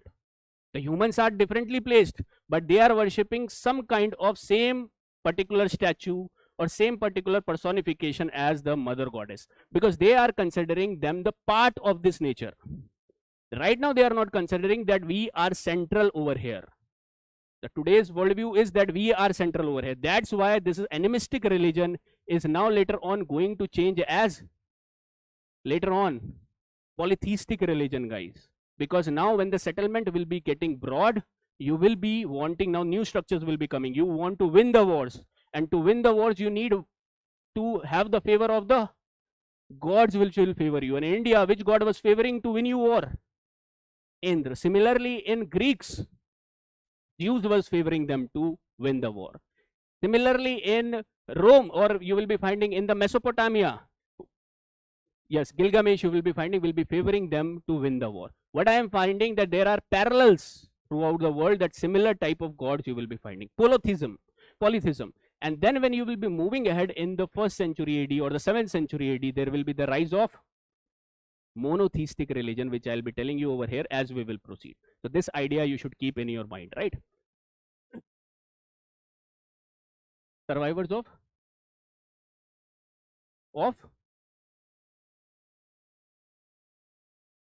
this is speculative. We cannot say it concretely, right? So okay, now let us see the site. This was just for your understanding, guys. Okay, let us see the important part which is going to come in the examination now. The sites part over here. Sites, important. This you have to write, guys.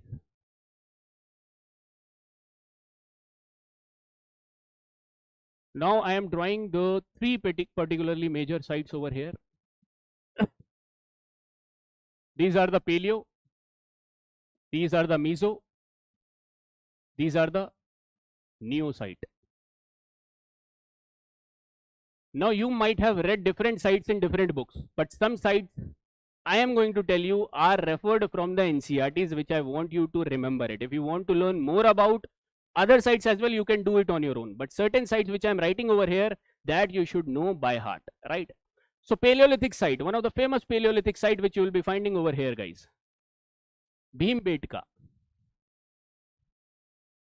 So Bhimbetka, one site you will be finding over here related to your Paleolithic time frame. Now you understand that there are certain sites which will be showing you the characteristics of Paleo, Meso and Neolithic, right? And there will be certain sites that will be referred only for the particular time period. So this site over here will be showing you the characteristics of evolution like Paleo, Meso and Neolithic as well. So when I am telling you certain sites is placed over here, don't keep it fixed right? So when the statement will be that Bhimbetka is also relevant for Mesolithic, will this be right or wrong? Right. So don't like be flexible with the information, right? So Bhimbetka, and I'm taking the NCERT reference for it. Bhimbetka, this you will be finding in MP. Tell me more sites which I have told you. Patne sites over here you will be. In Patne will be in Maharashtra. Patne sites. This you will be finding in Maharashtra. This is with respect to paleo we are understanding. One bone tools which we have found over here in the caves of Andhra Pradesh. This is Kurnool caves. Kurnool caves, and this is in Andhra, AP. This you should know.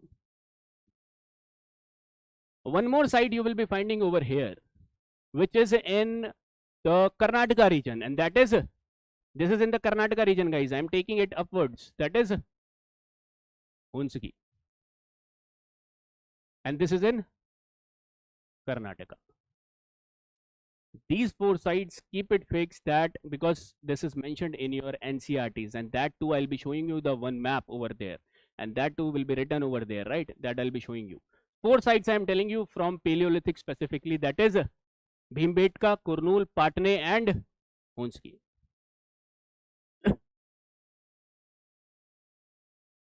Now the next sites which I am telling you will be of Mesolithic. Mesolithic, what are the important sites of Mesolithic, guys? First of all, in MP region nearby Bhimbetka, you will be finding this site as Adamgarh, and this is MP. In Rajasthan also you will be finding one very important valley, that is Bagaur Valley, and that is in Rajasthan. In Bengal region you will be finding one important place to be as the famous Mesolithic site, Birbhanpur, and this is in West Bengal. In Gujarat also you will be finding one important site, that is Langanj, guys. And let me tell you again, any one of this site will be coming you from here, from the notes which we are making, and 2 or 3 sites will be new to you. This is the way they are going to frame the question. For the fixed knowledge you have to have from here, that these are the sites which are from Meso, Gujarat. Langanj, Langhj over here, Langanj, or you can check the spelling from the PPTs later on. I'll be showing it too. Okay, these are the Mesolithic sites. So when I'm saying Mesolithic sites, what you will be finding in this particular sites? Primarily the microliths. Now in the news, I will be showing you the news article as well. One site we have found, it will be containing your microliths, right? That means the indication is towards Mesolithic. That means you will place that site in the time frame of 10,000 to 6,000. But in that site you will be finding the iron artifacts were also found. So will you be placing it in Mesolithic then? You cannot place it because right now iron is not there. But you can place it one particular time frame, that is of the megaliths, because later on megaliths I am going to tell you. And that site where this argument is going on is basically Koduvayur, right?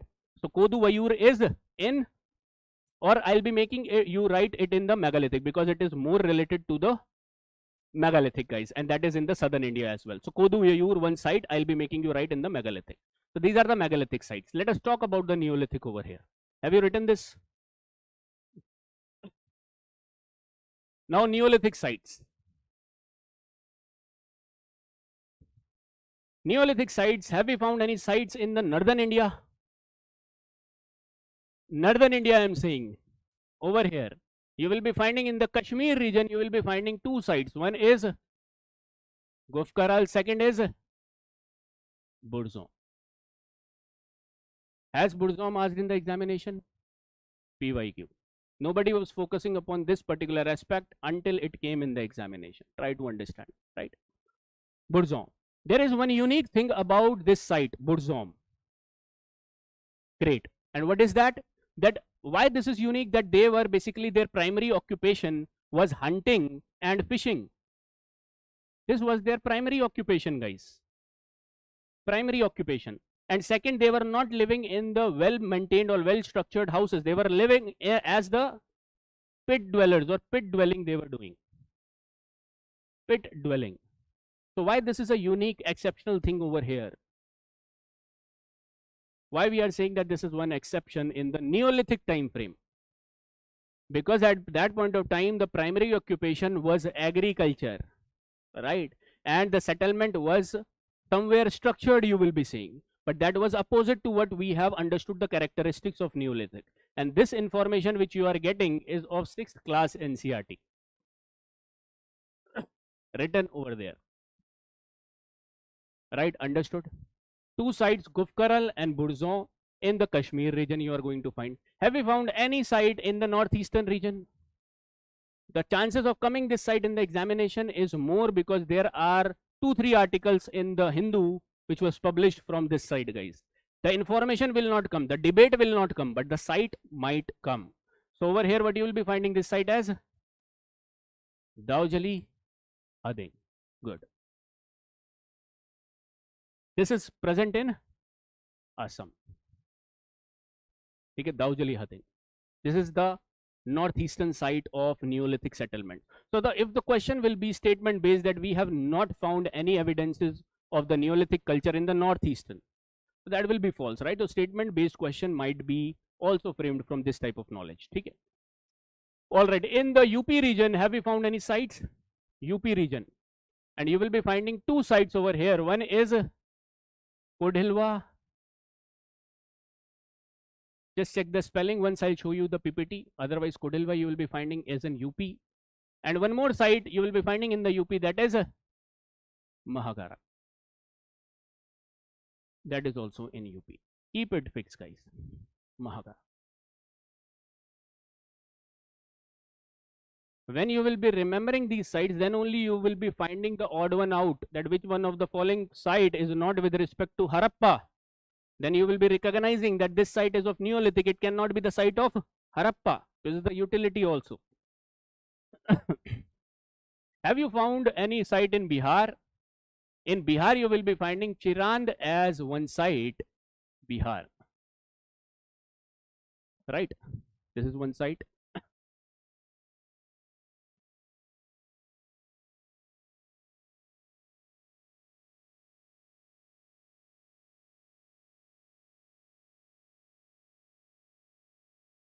Right, now the southern Indian sites which I am going to tell you is, now these are specifically related to these, right?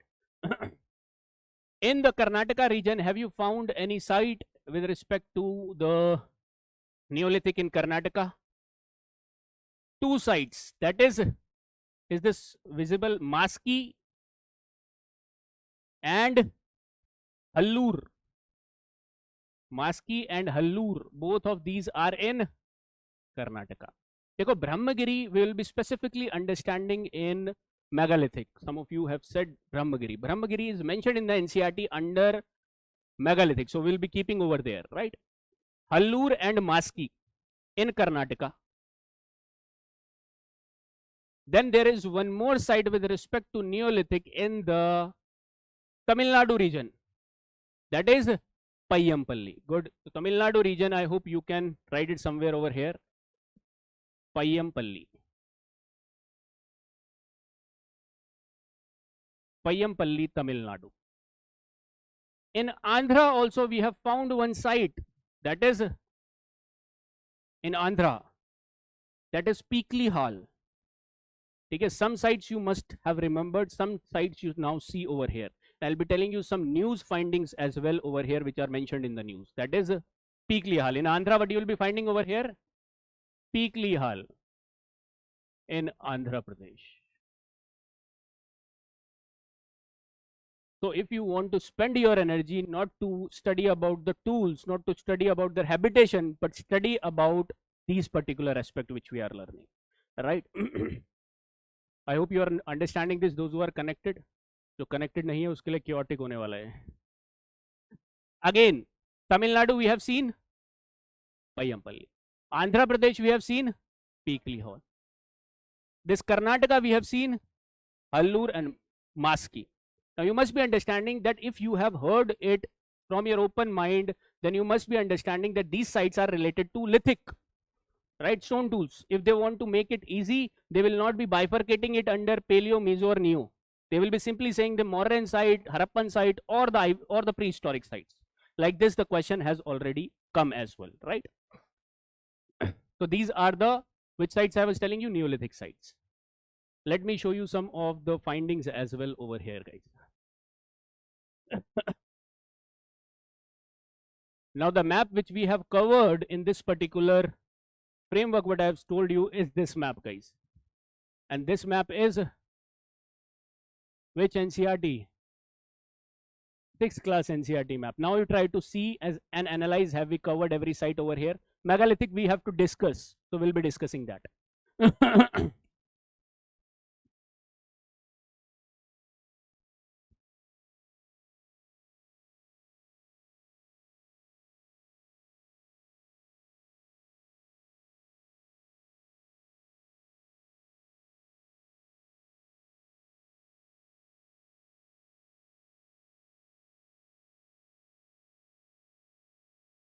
अरे आपस में बात मत करो भाई, ध्यान दो. Over here please. Taujali Hading, can you see? Chiran, Kodilva, Mahagara, Payampalli over here, Hallur, Maski they have not mentioned, but Maski is also there. But this which they have mentioned, that should be fixed in your mind. Hallur, Payampalli. All right. Bhimbetka, Hunski, Kurnool caves, have we seen? We have seen that. Mesolithic they have not mentioned over here, but I have told you Mesolithic as well. That is Adamgarh, in Rajasthan Bagor, in Bengal Birbanpur, and in Gujarat Lalganj, right? This is not all, because we are left with Chalcolithic as well, megalithic sites. Okay, but we will be separately seeing it, and once those who are new to it, but just understand and absorb the information as it is. Once you will be doing the iteration, you will be learning it in a more structured way, right? Peekli Hall is in Karnataka. I might have told you the Peekli Hall is in Andhra, right? Peekli Hall, you corrected, it is in Karnataka. Just corrected, guys. I got confused between Peekli Hall and Payampalli, right? Payampalli is in your Tamil Nadu, right? Payampalli, Tamil Nadu. Peekli Hall is in your Karnataka region. Somewhere over here you will be finding near about Husuthi. Now one more thing you can do about this when you will be revising these sites, right? One more thing you can do about over here is that you see these particular sites and their districts which they are in. You try to see the districts also. Districts will not be directly asked, but it will be helpful for you, right? So all those people, one correction you have to do with respect to what was that? Peekli Hall. Peekli Hall is in Karnataka, right? So this is one thing. Now what I was telling you about, what I was showing you, some articles, right? So see this article over here, guys. No need to read this article. You can later utilize the PPT. The PPT will be suggesting you about the sites and its finding. Neither the findings will be asked, neither this whole debate will be asked. But one thing which will be written in this article will be about Daujali Hading, guys. And this over here you will be finding Daujali Hading site is mentioned. The chances are more good site over here which can be given in the examination. Okay. More findings also I'll be telling you about over here, but with respect to another sites. Okay.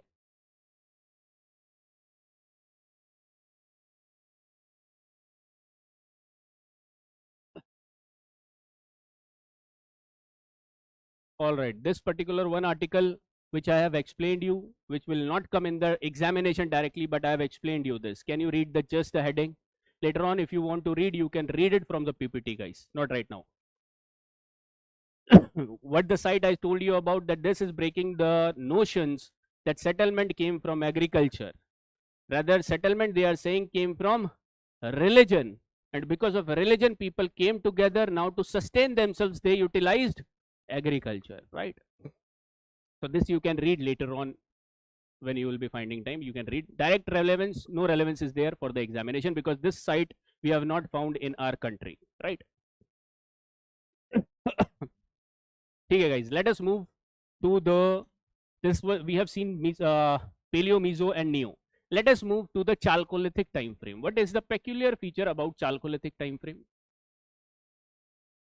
Chalcolithic. Will the characteristics of Neolithic will be continued in the Chalcolithic as well? So the characteristics of Neo will be continued over here, guys. All right. But what one peculiar feature you will be seeing over here? What one peculiar feature with respect to the tools which you will be finding over here? What you will be seeing? That they were basically mixing the copper and stone tools over here you will be finding. Right? Chalcolithic, copper plus stone. So what was the first metal to be utilized by them on a large scale, or the scale wherever you will be finding these sites? What was the first metal which they were utilizing over here? Was copper. Copper you will be finding. Was iron utilized by Chalco people, Meso people, Neo people? No, guys, and this has already been asked, right? The third type of thing which I want you to understand, that from here, apart from these things, certain sites were showing some kind of pottery use. The potteries were of some same features, and that features were with respect to the color which they were utilizing, and that's why the term come as OCP site, that is ochre colored potteries. Ochre colored potteries, OCP sites. These are known as OCP sites.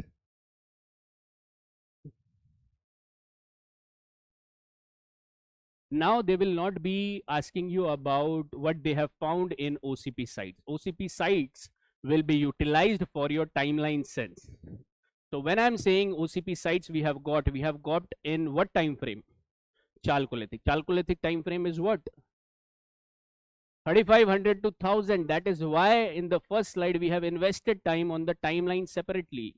I hope you are understanding the utilization of timeline, guys. Right? So right now you are seeing OCP. Later on you will be finding PGW sites as well. That is painted graveware. You must have heard, right? Painted graveware sites. They will be placed at the Iron Age. That will later Vedic age. So automatically there will be time difference, right? That will be talking about later on. Then you will be finding one famous pottery as NBPW, Northern Black Polished Ware, right? And this type of question you must have seen in your test series.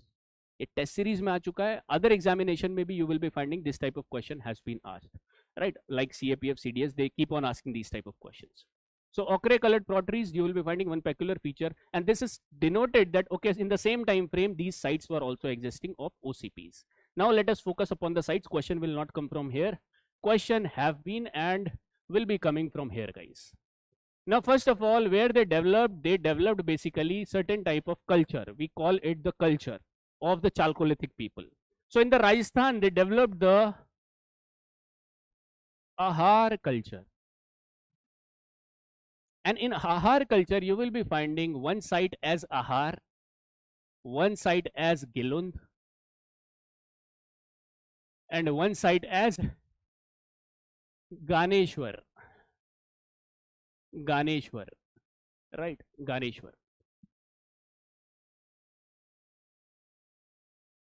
This is all in Rajasthan. Ahar, Gilund, and Ganeshwar. Out of this, what has been asked in the examination? Civil services specifically, Ganeshwar. This is the PYQ over here. Simply they have mentioned Ganeshwar is with respect to copper artifacts or other things. Simply, if you know, you know, otherwise you will have to like make some flukes in that, right? So this is basically the Ahar culture.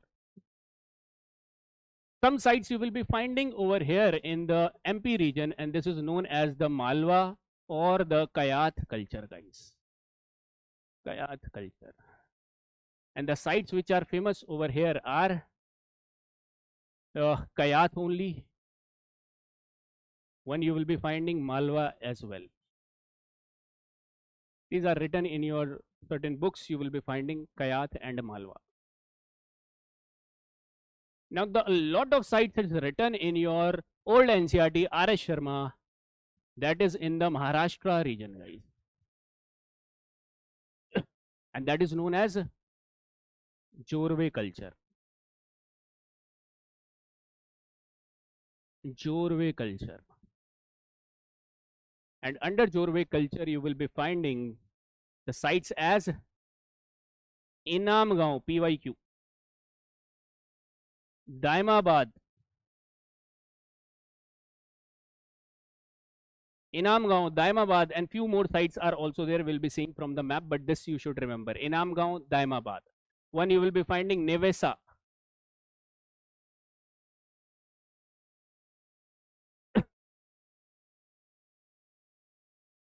Right, Inamgaon is PYQ from here. Simply, will they be asking you about what all you have found from Inamgaon? They will never going to ask that. Simply that Inamgaon is a Chalcolithic site. I'll be showing you and we'll be solving the question in the PYQ session, guys. Then you will be seeing the relevance over here. Right? So these are certain. Now you don't confuse between, in the books, that is also written that when these sites came up with. The timeline is also given. That's why if you will search, if you'll go behind their timeline, you will get confused, guys. No need to go behind the timeline of these sites. But keep it broad that these are the Chalco sites, Chalcolithic sites. And Chalco sites means you must be getting copper and stone mixture over here, right? So this is one. I hope you have written this down. The last particular part which I want to discuss over here with respect to prehistoric sites is the megalithic time frame, right? Megalithic time frame. Megalithic. What is megalithic culture over here? And what is the time frame we have learned? It is an exception. Why? Because some sites you will be finding that the carbon dating is coming beyond 80s, and there is a reason for that. Why? Because one peculiar feature you will be getting in the megalithic period will be that from these sites, what you will be getting? You will be getting, first of all, some characteristic finding is iron implements, guys. Megastone structure over here. These are the peculiar feature, right? And this you can divide it into the way they were arranging these stones over here, stone arrangement based megalithic sites. And this you will be finding over here with respect to burials. Try to understand carefully because this is a confusing part in your books.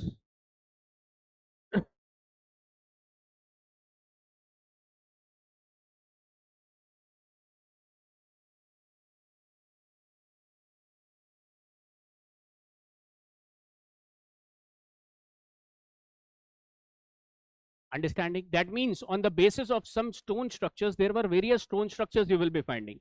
Primarily these type of questions like menhirs, dolmens, cromlech, you might be finding in your test series when you are giving the test series. These type of questions you will find.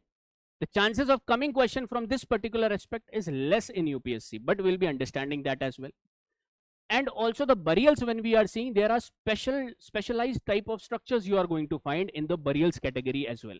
Let us first explore the burial category, guys, right? We are seeing the burials category first of all. So in burials, what kind of burials you will be finding?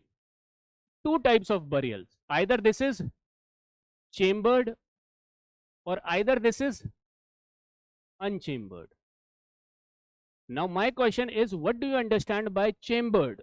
Think, try to, whenever I am asking question, I am asking not to hear answers from you guys. I am asking you to think, so that when you think, you will spend some time and that will help you in the examination, right?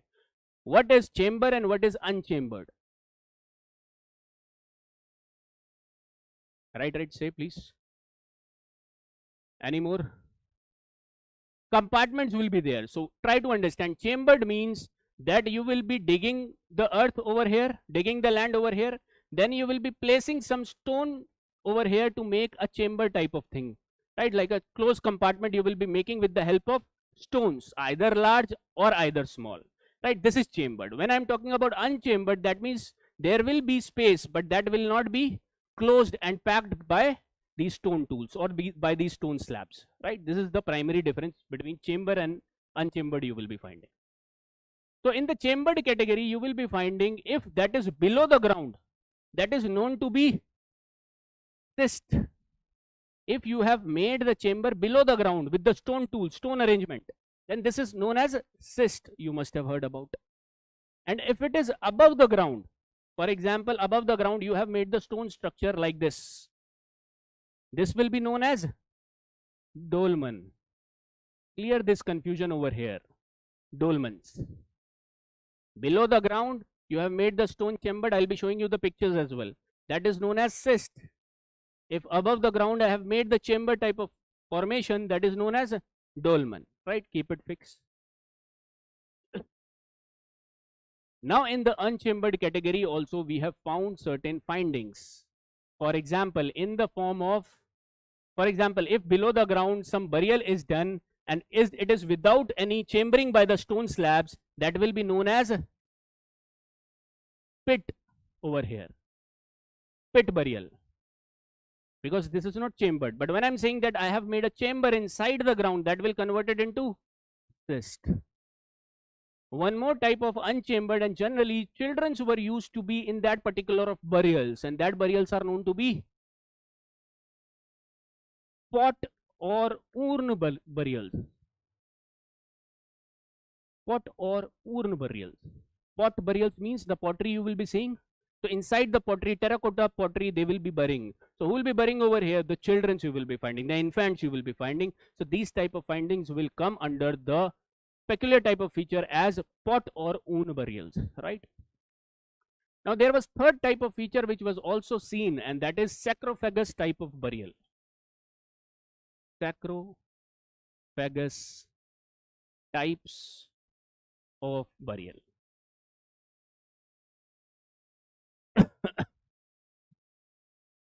Sarcophagus will also be under unchambered because it is a terracotta type of thing which I'll be showing you. It will come under that sarcophagus. I'll be showing you the pictures of all. Don't worry. Pot burial is inside the pottery. Pottery you will be finding, right? It is not underground or above ground. Wherever they can place it, above the ground also or under the ground also. But it is inside the pot, also known as urn. Right? This is one burial feature you will be finding over here, guys. Mostly in other examination, question have been asked from here. In your test series also, you will be seeing the questions from this particular information, right? So I hope you have written this down. This is about the burials category. Now let us understand about the stone arrangement. Stone arrangement means the way the stones are arranged. So some type of structure you will be seeing above the ground, single type of stones will be erected over here. This type of structure you will be seeing, and primarily this might be done for some ritual perspective, or there would have been some burial ground right below this. So what type of structure we call them, or what type of arrangement we call them? Menhirs. Just word and their meaning over here. Menhirs. This type of stone arrangement, I'll be showing you that as well. Menhirs. Right? Sometime under stone arrangement, dolmens are also taken. Why? Because that is the above ground chambered structure. Above ground stone chambered structure. That's why dolmens will also be taken under the stone arrangement as well. And sometimes you will be finding the arrangement as like this is above the ground and it will be like this. A triangular type of thing. These are known as cromlech, guys, or these are known as canes. Canes. I'll be showing you this. Canes.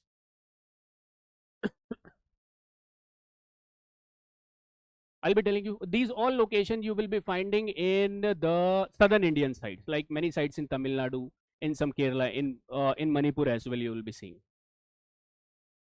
Menhirs. You will be finding that individual stone slabs, I'll be showing you also, then more clear it will happen. Individual stones will be erected over here. Right, don't worry about it. Let me show you the PPT. Image jab dekhoge, it will get clear. Okay. So stone arrangement and burials you have seen. Now this information is clearly mentioned at one place, that is at two places, Tamil Nadu NCERT and Upinder Singh, guys. Right? From there I am telling you this.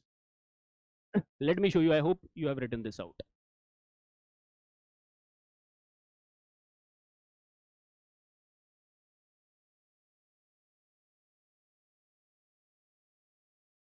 All right, see the structure now. Are you seeing the structure over here? Now this type of structures you will be finding everywhere. Just a relevance guide, that dolmen, and how questions will come. that either easy question they can frame that this particular part are related to the burials or something else, right? Like this they can give you, or they can make it a bit difficult by asking you the difference between them, which will not be asked, guys. Like the difference between cromlech and canes will not be asked, right? But this is how difficult question can be framed as well. This is what I'm telling you. So dolmen you will be finding like this. This is what type of structure you will be finding. In Andhra Pradesh, a lot of places are there with this structure you will be finding. These are known as canes. Cromlech, one more thing. Canes you have added. One more thing you can add, that is cromlech. Again, there will be a huge group of stones will be there, right? Primary difference, there is not such, but this is a British term for these type of structures you will be finding cromlech.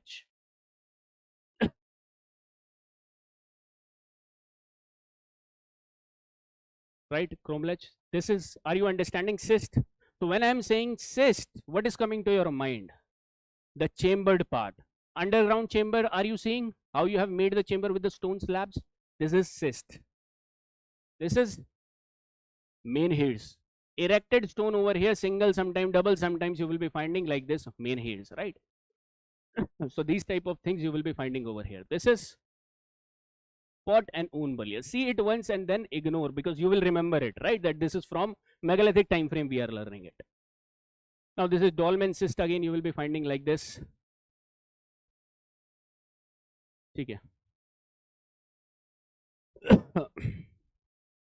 All right, what I was telling you then, this we have seen, these are the characteristic features of megalithic. So when you will be seeing any megalithic site, either you will be finding these arrangements, or you will be finding these burials, or you will be finding one more thing over here, that is the iron implements, guys, right? This is there one connectivity as well you will be finding. Now let us go and understand the sites part, which is quite important. Sites over here of megaliths. What are the sites over here which you will be finding, guys? If I ask you in the Karnataka region,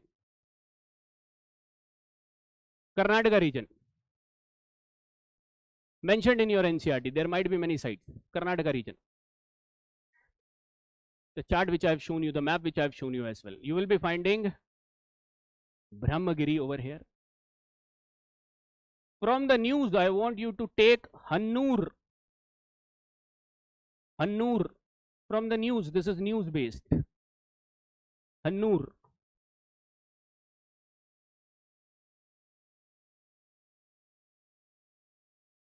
Right. From the Tamil Nadu region, you will be finding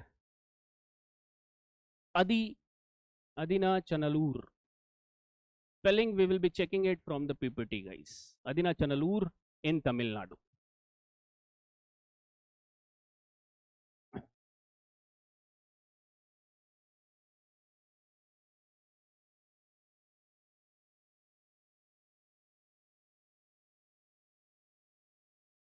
Saroj, it was found all over the world. These type of structures you will be finding all over the world, right?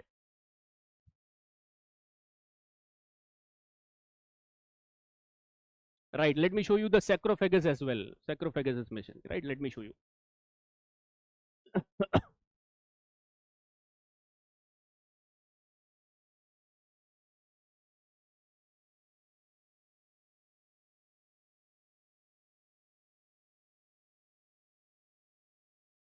These type of structures you will be finding in sarcophagus. Okay, just see it over here. Primarily question will not be framed from here, but these are the types of burials you will be finding, sarcophagus as well, right? Adina Chanalur. One more site you will be finding in Kerala. And in Kerala you will be finding, one is Kodu Vayur. Important, anytime they can ask you this, news based. And one PYQ based also. PYQ is also your information, source of information now, guys. So it should add it to your knowledge base, right? That is Managaddu. Managaddu. So this is PYQ based. NCRT based, news based, PYQ based. Okay, that's the best way we can cover these sites. Okay, and that is all. Understanding? Managaddu. Managaddu has been asked when? 2024 you will be finding. Again, a new random site, which I'll be telling you. As it is, you will be seeing in 2026 as well, right? So these are certain sites. Let me show you also in the map.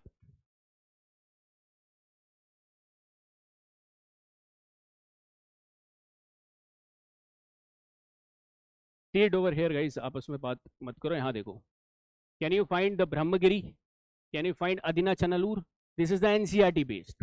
Where are they placed as megaliths? Understanding?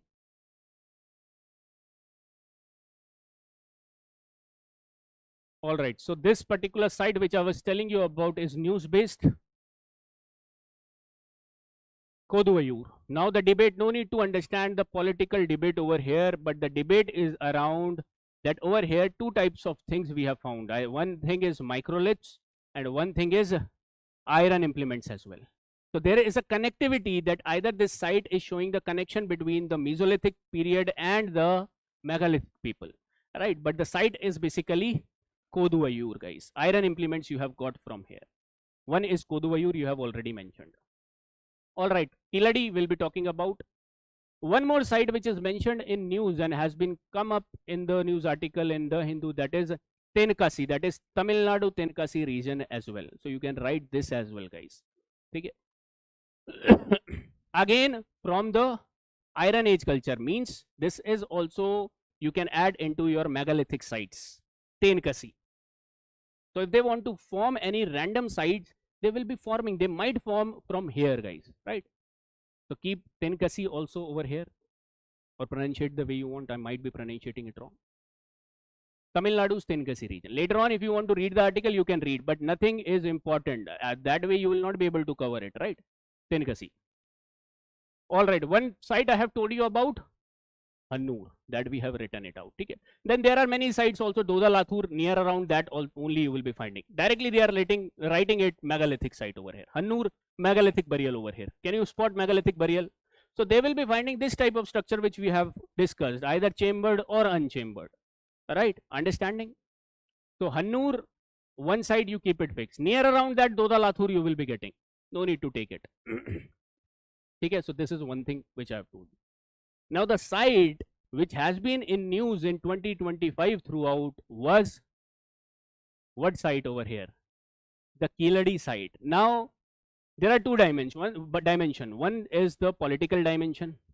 That whole debate, the whole news was about this political debate about Keezhadi which is happening, which I'll be telling you in short. Also there is one historical perspective also which we will be seeing it from. First of all, what is this debate about? What is the political debate about? Tell me that.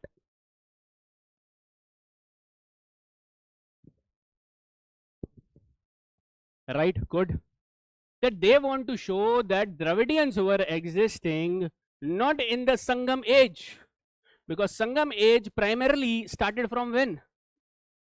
300 BC. So whenever in the NCERTs, in the textbook, we are studying about the southern Indian history, we are seeing it from the 300 BC or in the megalithic period.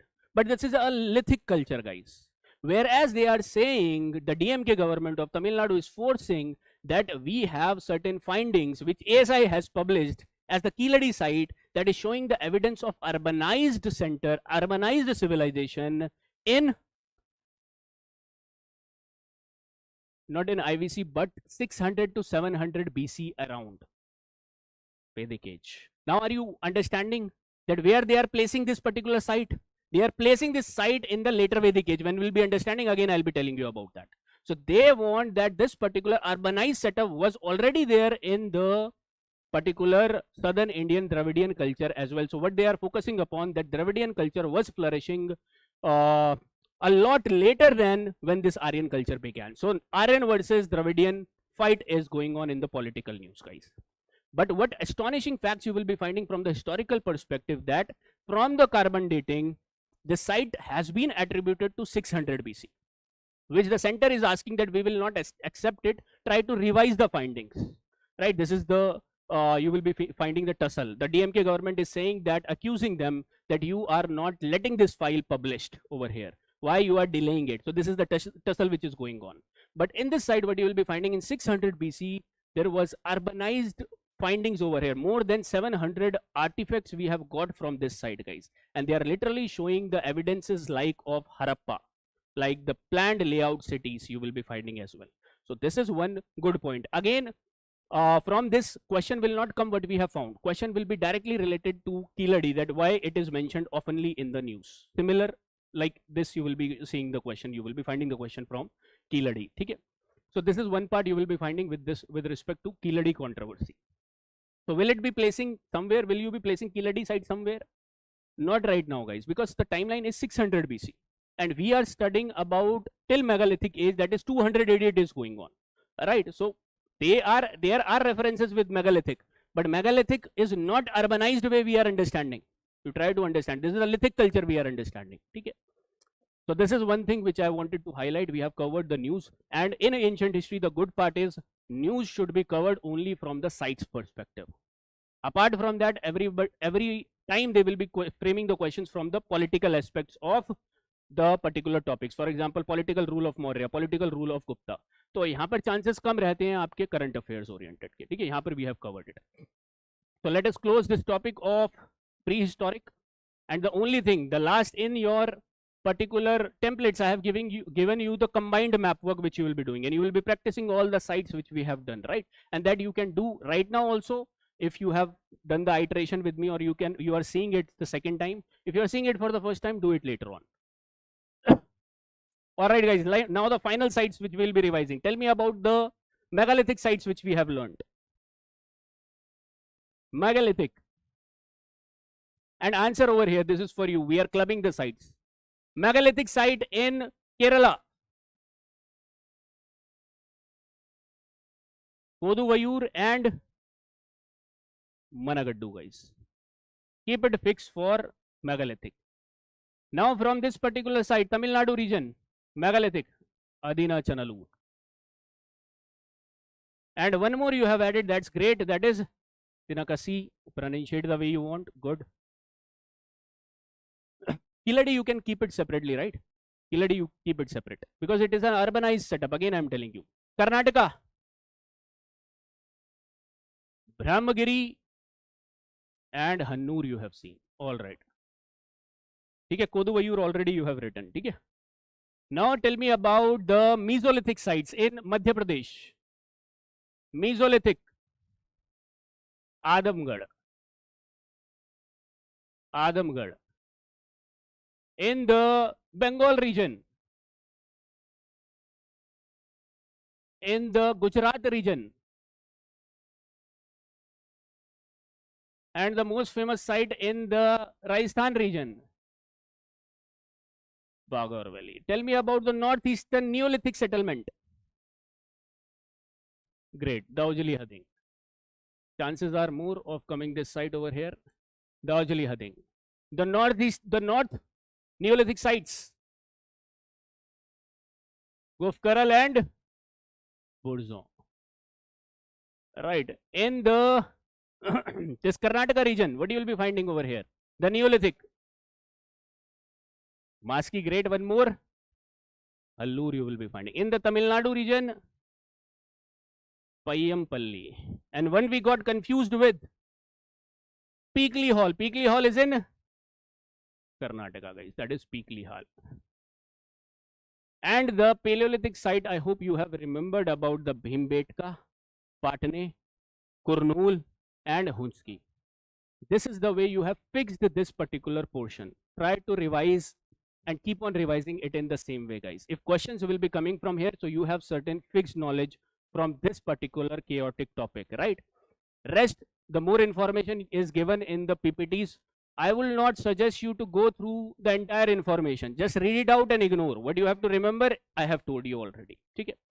Now, one more thing which might be asked from here is with respect to the ministries, guys. Either there is one way that you will be doing all the ministries from the compilations, and that way you also know how you will be remembering that. Or the respective ministries you should do with respect to the subject, to the topic, so that some ministries will be on your tips, guys. Some ministries you will be remembering by heart. This is one way, and this is an efficient way, right? So the ministries over here which you will be finding and which might be asked, because chances are high, because there are a lot of accusation on ASI. So they might ask you about the ASI, they might ask you about the GSI, and they might ask you about the SI. What are all these ministries? Archaeological Survey of India, Geological Survey of India, and क्या बोल रहे हो भाई? Survey of India, right? So first of all, 2-3 things from 2-3 mindset I want you to understand this. First, under which particular, in which year they were formed, what are the famous personalities if there are any. For example, Alexander Cunningham is associated with ASI, right? And if GSI is under which ministry? Can you tell me which GSI is under which ministry? Right, it feels so that it is under earth sciences. That is where you will do the mistake, right? This is under Ministry of Mines, right? Similarly, SI, Survey of India, is under Forest Ministry, Home Ministry, Defense Ministry bhi koi hai. Over here you will be finding it under Ministry of Science and Tech, Department of Science and Tech. So these are the things which you have to see over here, guys, right? Let me show you the map.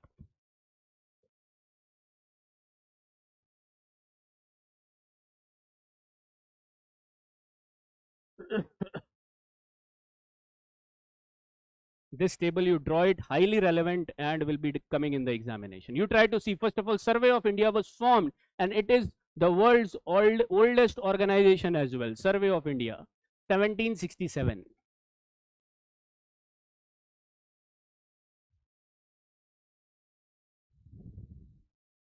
This Department of Science and Tech is under directly PMO, right? So you can keep it over here. Right, so what they will be doing, national mapping, topographical surveys, boundary, and this you just know, this will not be asked obviously. Geological Survey of India, 1851. Again, they will be related to geological mapping, mineral exploration, and geoscience studies. But over here, there is one personality who will be deployed by this particular GSI, that is the father of prehistory, known as Robert Bruce Foote. Right, or Foot you can say.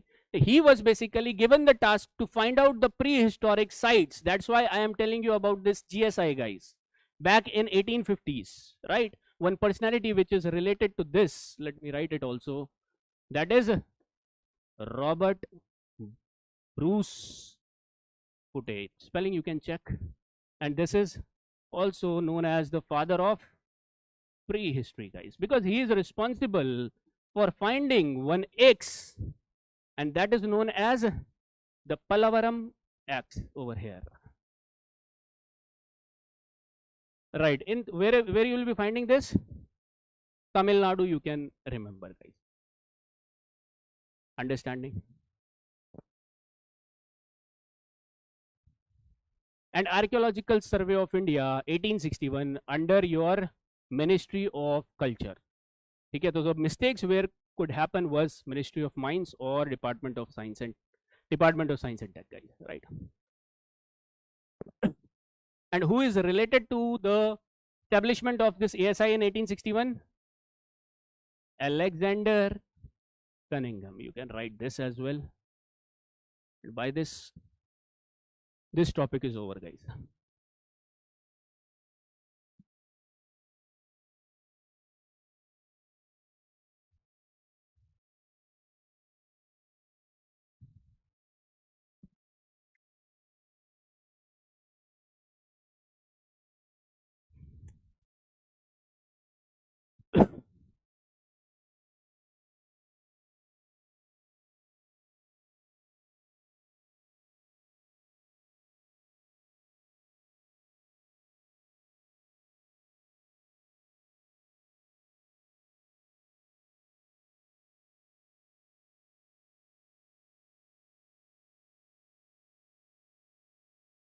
All right, guys, so we are over with this prehistoric times, right? The first chapter is over now. We have covered every aspect of which can be asked in the examination, right? Next, let us move on. Now in the templates, how you will be seeing the templates, there will be written like this only: Paleolithic, Mesolithic, Neolithic. Once you see the PPT also, if you find anything important, you can write that as well, but not more than one word, guys, or one sentence, right? Don't make it complicated for you. This is just prehistoric times we are seeing, right? All right, let us see the IVC. Let us move ahead and let us understand about IVC. Indus Valley Civilization, also known as Harappan Civilization, also known as Bronze Civilization over here. The most important over here.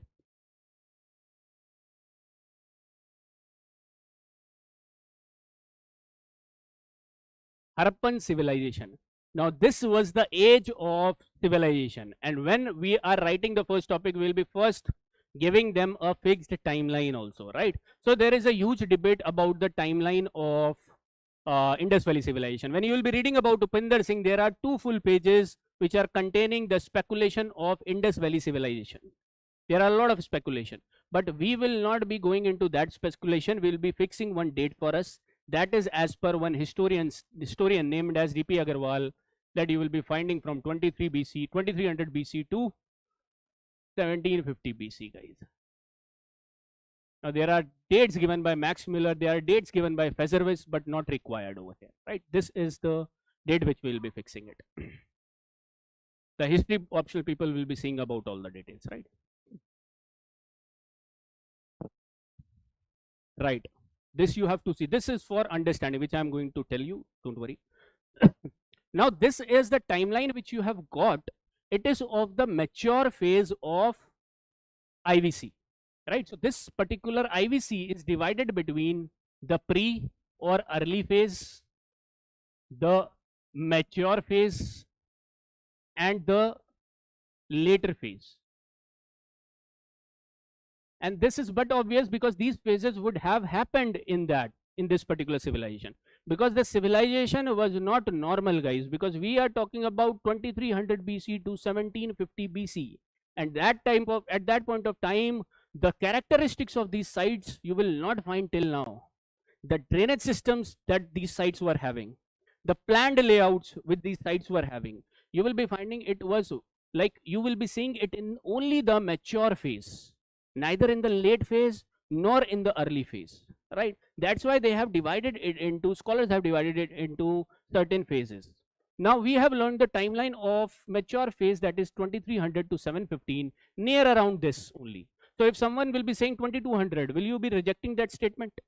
Obviously not, right? But this is for us so that we can move in our head with respect to the timeline. Now, if I ask you automatically when this early phase of Harappan civilization was going on, can you tell me when it was going on? It might be before this, right? 2300. And while I'll be asking you late, it might be after say 1750, right? Automatically. So you don't have to learn and rectify the dates of these particular 2 areas. But the civilization is divided into this phase. All the characteristics which we have to study will be studying of the mature phase. Now, there is an understanding that this particular mature phase would have been built by some people, and then people are considered to be the pre and early people over here. So, these people characteristics was there were no planned layouts you will be finding in these sites. There will be no city structures or drainage system you will be finding in these sites. What you will be finding? The rudimentary villages, guys. Rudimentary villages which you will be getting over here. Right? These were like the proto towns, right? They are not fully town right now, but they will become town sooner, like as in the mature phase. So there are certain examples we have from the pre and early phases. For example, one site that is Mehergarh, that is present in present day Pakistan, you will be finding. There is one site which you will be finding, that is Amri, and you will be finding Hrithik Roshan was belonging to this site in Mohenjo-daro. Those who have seen it, you will be finding he used to go from Amri to Mohenjo-daro for the market, right? So Amri you will be finding over here. And one more thing you will be finding, that is Kochi. These are the earlier sites. They will not show you the features of mature Harappan sites, right?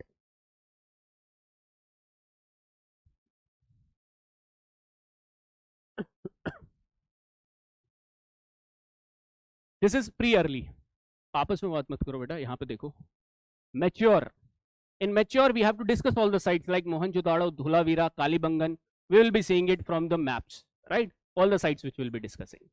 Then there is the late phase also. Late phase means, will you be seeing over here the urbanized continuity of the urbanized structures, urbanized layout? Will you be seeing the continuity in the late phase?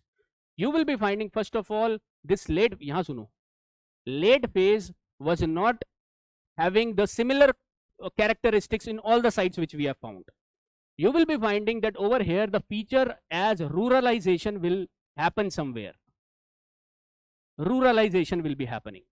De-urbanization will be happening over here. De-urbanization will be happening at a different pace, because there is one understanding that people moved from this Indus region to the inner, the Ganga region you will be finding, the Gangetic plains you will be finding. So when they were moving, they were basically expanding the agriculture base.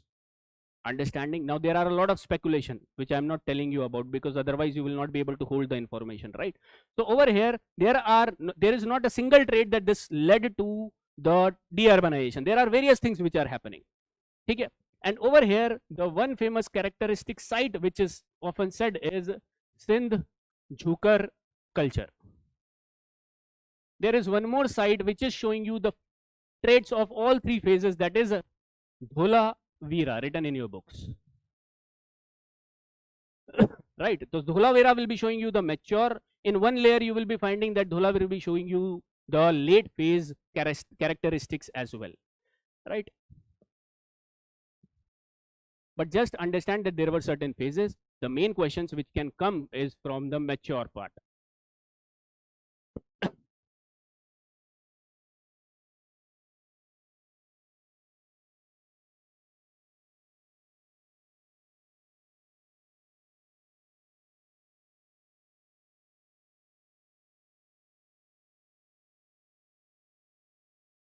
Right, now these civilization was not only in Indus, it was flourishing. The civilization at the same point of time was flourishing in the Tigris and Euphrates river as well, that is the Mesopotamia, and that was flourishing near around the banks of Nile river as well, that is the Egyptian civilization. You try to understand, this is just for knowledge again, just understand this. If you are seeing this particular part over here, this is your Egyptian, this is your Mesopotamia, and this is your IVC, guys. Mesopotamia, and this is your Egyptian civilization. Now, if we will see that these places were not secluded, first of all, it is not that over here these people were busy doing their business only, or they were not aware of this world. First of all, at that point of time, this was the connected world, guys. And that is how we have derived a lot of history of the IVC from other sources as well. This was the part of connected world. And the most important hub, the most important civilization in this period, and this period is 2300 to 1750, was the Mesopotamian civilization you will be finding. That there is, because this is the acting as the medium to go from this civilization and to go to this civilization as well. So this is one of the core civilization you will be finding, Mesopotamia. And from the Mesopotamian sources like the cuneiforms, you will be finding that their writing part on which they used to write was cuneiforms, guys. We have got a lot of evidences about the IVC as well. As I have told you, it was the traders' world, right? So these were one interconnected part you will be finding. In China also the civilization was there, but that was not very well connected, because over here you will be finding Himalayas, you will be finding Altun Shan and Altai Shan mountains. Understanding? So they were not very well connected with this worldview. And from here I'll be asking you in the end, there are certain questions which I'll be asking you. For example, if these were the connected world, you will be finding over here magnificent pyramids, religious structures were made during this time frame. You will be finding Mesopotamia was forming ziggurats. This is again the type of architectural structure, but you will not be finding any evidence of religious structures in Indus Valley civilization. Also, this Mesopotamia was a war loving society, like there are a lot of wars which were happening over here, guys, whereas you will find no evidence of war in Indus Valley civilization. So there is again a lot of speculation, a lot of good speculation also, which we will be discussing in the last, right? But this is one thing which is going on over here. Understanding? This is one part which you have to understand with respect to IVC. Now let us see first of all the salient features of IVC, right? Salient features of IVC. One more thing, let me tell you. In mains, do you find question from ancient medieval history? In mains, do you find question from ancient and medieval? I'm not asking art and culture. Do you find question from art and culture? Yes. In order to solve the question of art and culture, you need the base of ancient and medieval. But primarily, are you seeing question from ancient and medieval? Then you are not analyzing the paper rightly, guys. One question, try to listen now. One question is fixed from ancient and medieval. One question is fixed. Let me tell you how. They will be either asking you any topic over here, and they will be asking you not from the art and culture aspects. Like for example, in 2025, they have asked you about the salient features of IVC. In 2024, they have asked you about the transition in Vedic age, and that is not related to art and culture, let me tell you, because they have asked about the political transition, societal transition, and religious transition. Right? Earlier, they have asked you about the Krishna Dev Rai.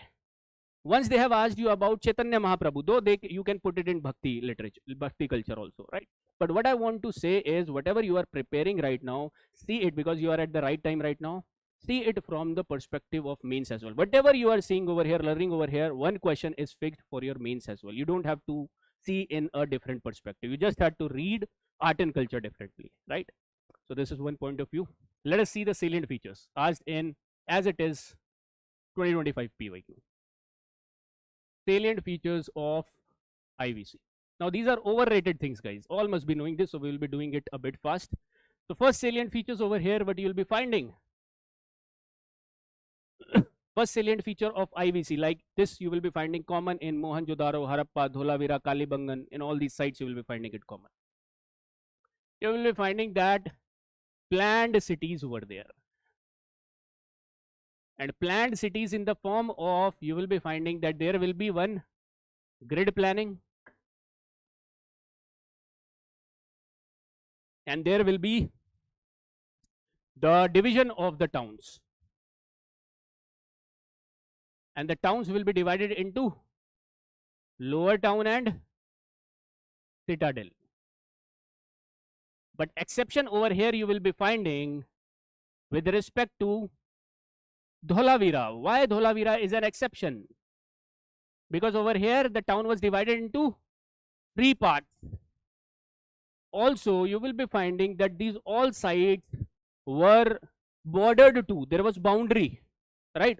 Within the whole site, for example, Dholavira, or for example, Mohenjo-daro, if this is the site, so there will be one boundary wall. Now, there are speculation that it is to prevent raids from enemy territories, or it is to prevent the floods because they were living in banks of the river, right? So there are speculation. But in Dholavira, you will be finding not only the entire city was fortified, but also the division of the towns were also fortified. What do you understand by that?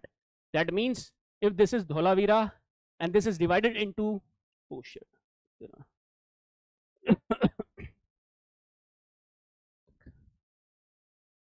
So I was telling you, if this is Dholavira and this is divided between 3 parts, so each part was fortified as well over here. This is one exception which you will not be finding in any other site, guys. So one exception I have told you about Dholavira, keep in mind, right? Isko separately padhoge ya jahan par we are seeing like this, you study like over here this point. Okay? Dholavira, and this is written in your 12th class NCERT, which I'll be showing you as well.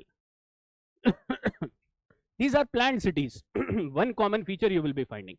Grid planning means that right now the empire, right now the apartments which you will be seeing right now like this, they are made over here. The entire layout, there will be one main road, then there will be streets, then these square boxes you will be finding the houses. So this type of feature you will be finding was existing in 2600 BC, guys. Right? Now there is debates about the origin of this IVC. And there are debates about the downfall of this IBC. We cannot be concrete about that. We cannot be like concrete about this particular facts, right? The second particular part over here, second feature, second peculiar feature I am asking.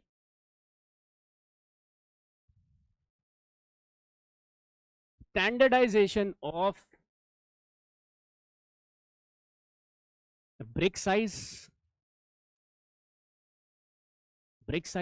and the uniformity in the weights and measurement, guys. This is one more feature you will be finding with respect to the standardization part, because these features are telling you that somewhere the polity might be centralized, because they are overseeing that all the sites are having the same brick over here. These all the sites are utilizing the same weights and measurement as well.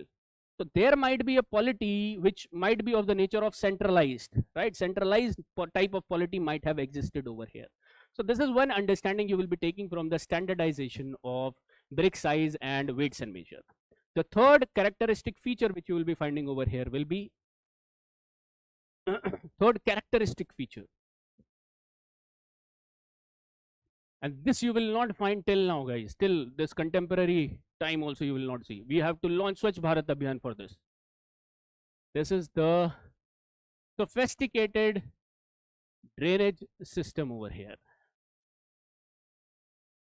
Each house was connected with a drain, and then it was further connected to the main drain, guys. Each household was having a separate washroom as well. So this you will be finding in drainage system over here.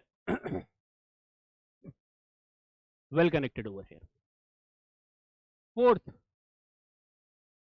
this you will be finding in the planned cities only. You can write multi-storied buildings over there, not only single-storied, multi-storied over there, right? This you can write. Fourth feature you will be finding. Privacy you can write again in the planned city aspect. Privacy aspect was there. There are many points, but you have to write about some of the structures. And the structures you have found over here as like Great Bath. Like you have to put it under certain headings, right? Great Bath, you have found it where? Mohenjo-daro. And this is the only site which we have got which we can connect it with the religious life of Harappa or Mohenjo-daro, right? Or we can say the ritual part of Harappan's life, right? Great Bath. Then you will be finding over here the great granaries structure as well. And this is signifying that there was surplus production which was happening at that point of time. And the elites were able to do rest of the works because of this agriculture, strong agriculture base over here, great granaries. Again, Mohenjo-daro and some other granaries also in different towns you will be finding it, right?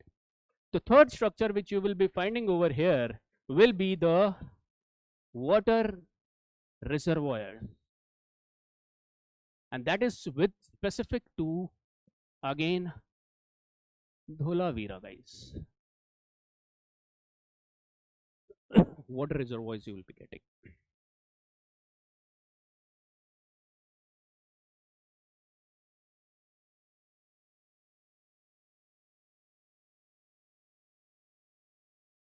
Weight and measures, 42nd Constitutional Amendment Act took it from state to concurrent. Polity भी revise कर रहे हो अपनी. Right, you will be finding over here structures में many things will be coming which I'll be showing you guys, and you keep on writing about those images. Those images I have taken from all the sources, right? Either Upinder Singh, new book, old NCERT, सारे sources के I'll be showing you the images so that you can get the confidence that you have seen all the sources, right? What you were telling about? Dockyards. Right, this also you will be finding, and many other things I'll be showing you. So these are some prominent salient features of IBC from where questions might not come, because these are easier in nature. Everybody will be able to find the difference, right? So this is one thing, guys. Let me show you some pictures right now or certain sites as well.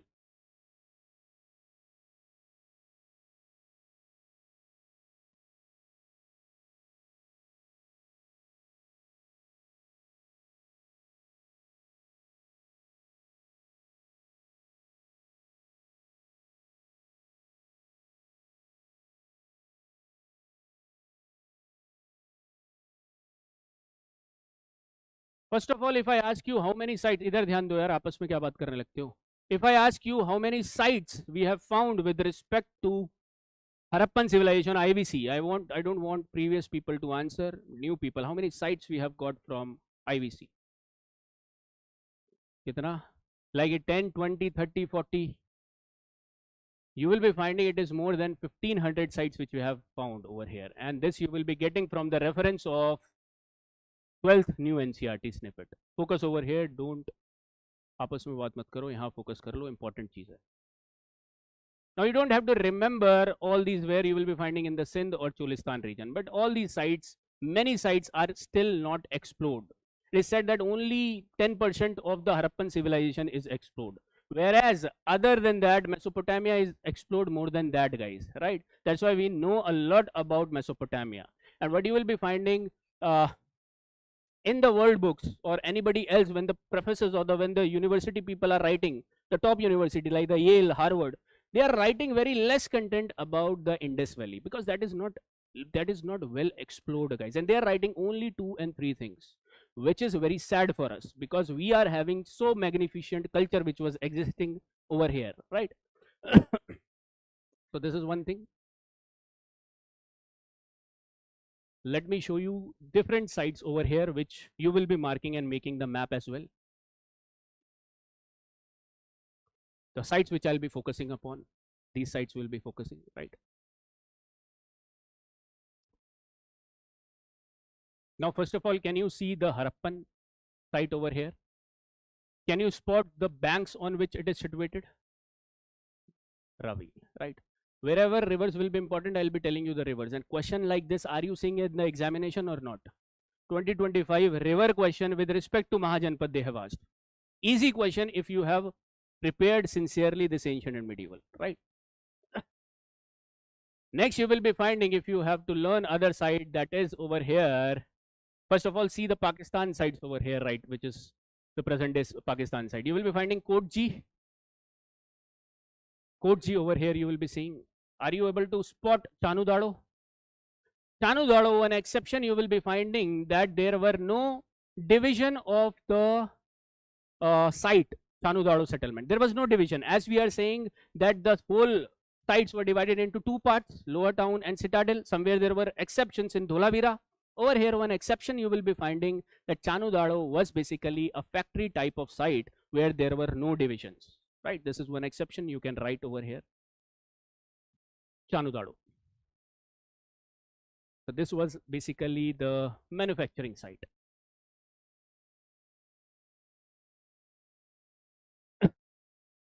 Can you find this Amri?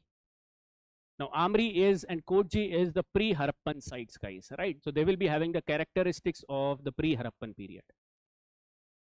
Can you find this Aladino?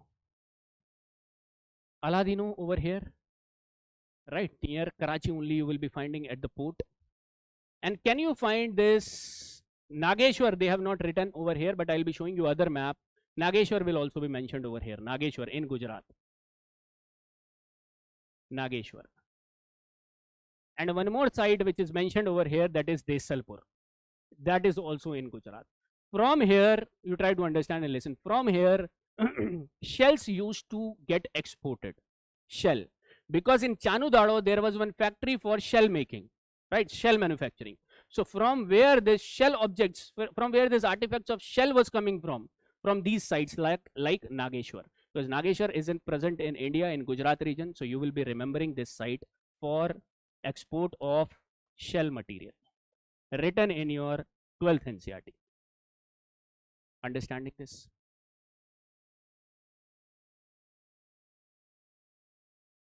Two point of view are understanding where they are placed. Are these IVC sites or prehistoric sites? Because prehistoric sites you are knowing about.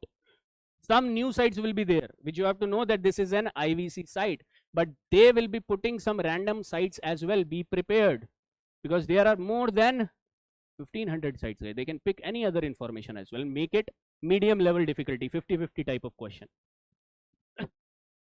Right. Now you see over here, there are a lot of sites which are present in Gujarat. One famous over here, that is Dholavira. Dholavira you will be finding primarily 2-3 things you will be getting over here. One, water reservoir system. Second, there will be one image I'll be showing you of the 11 sign board. So you'll be finding the sign board with Harappan pictographic script on it. I'll be showing you sign board. When I'll be showing you that, I'll be again referring to Dholavira. You will also find this from the Dholavira, guys. I am telling you some important points with respect to the site, right? Otherwise, there are many other things which are written from these sites that you can ignore very easily. Okay? All right.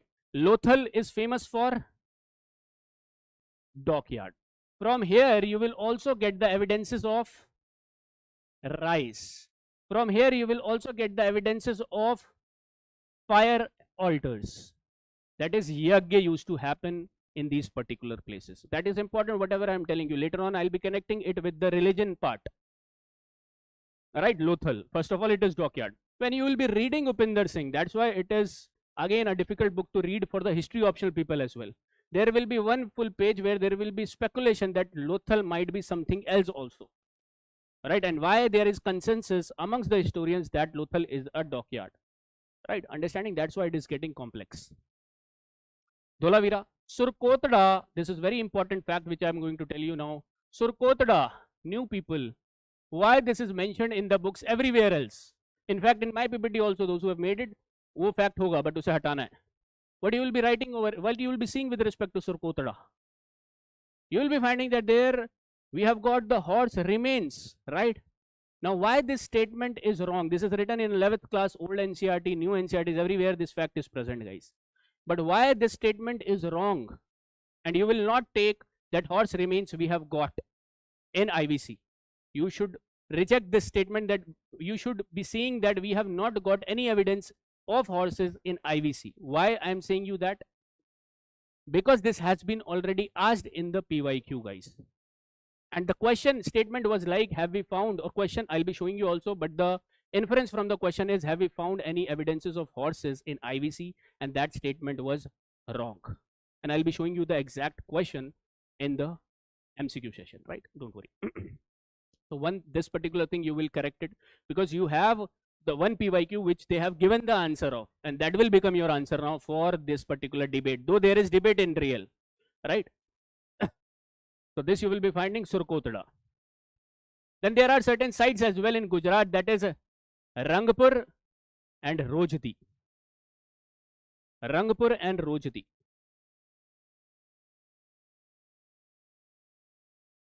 In Gujarat itself, you will be seeing these sites. Rangpur, Rojdi, you just have to keep it from the perspective that these are related to IVC sites. These are not some other sites. Okay? These are related to IVC.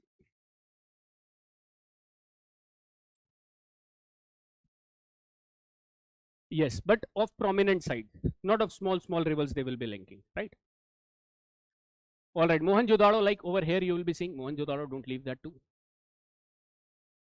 Okay, Gujarat chaos, have you seen? Gujarat, a lot of sites are there, guys. You should be well versed with this. Okay. Now this is one 12th class NCRT map. Only few information is written over here. Like one new information is Nageshwar, which I was telling you about. So Nageshwar is at the tip of this Kutch over here, guys.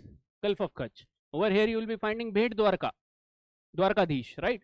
So Nageshwar, why this is important written in your books? For shell objects, export of shell objects used to happen over here. Again, Rangpur we have mentioned, Lothal we have mentioned, Dholavira we have mentioned already. All right, then you move to Rajasthan, and in Rajasthan what you will be finding? One important site, that is Kalibangan. Over here the evidences of, again, fire altars you will be getting. And one more thing, bangles you will be finding, because of Kalibangan you will be finding bangles also you will be seeing. Apart from that, somebody was saying that, right? You will be getting the evidence of plowed fields over here, guys. The fields might over here must be plowed field, right? Important, Kalibangan. This is in Rajasthan. Then you will be finding this Haryana complex over here. And over here you will be finding a lot of sites as well. That is the most important site. Anything which you will be seeing in news, anywhere else, in current affairs, in YouTube about Rakhigadi, you capture that, guys, because this is one of the most important site, Rakhigadi, right? Rakhigadi is one important site from Haryana. One is Mithatal, and one is your Banwali. And Banwali over here will be giving you one prominent evidence asked in several years before in UPSC Civil Services. That is the terracotta plow. Terracotta plow.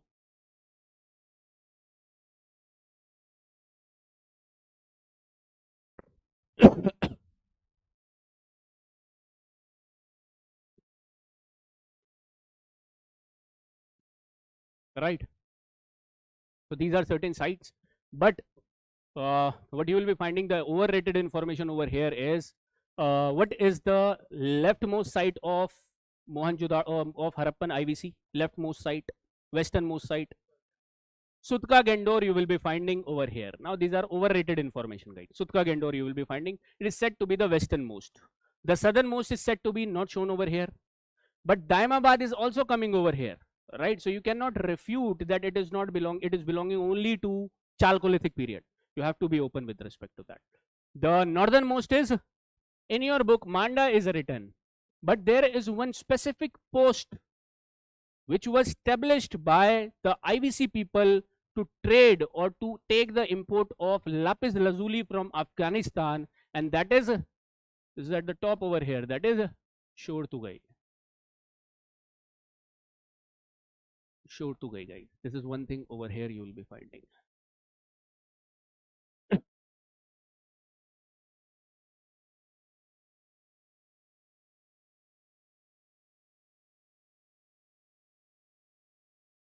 I will be talking about seals, don't worry, online, right?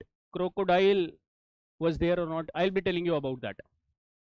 Was crocodile on Harappan seals? You will be finding one of the question is there, online people. We'll be discussing it under seals, right? This is one confusing part. Have you understood the site part over here? Now let me show you all the images over here with respect to different books. यहाँ पर ध्यान दो.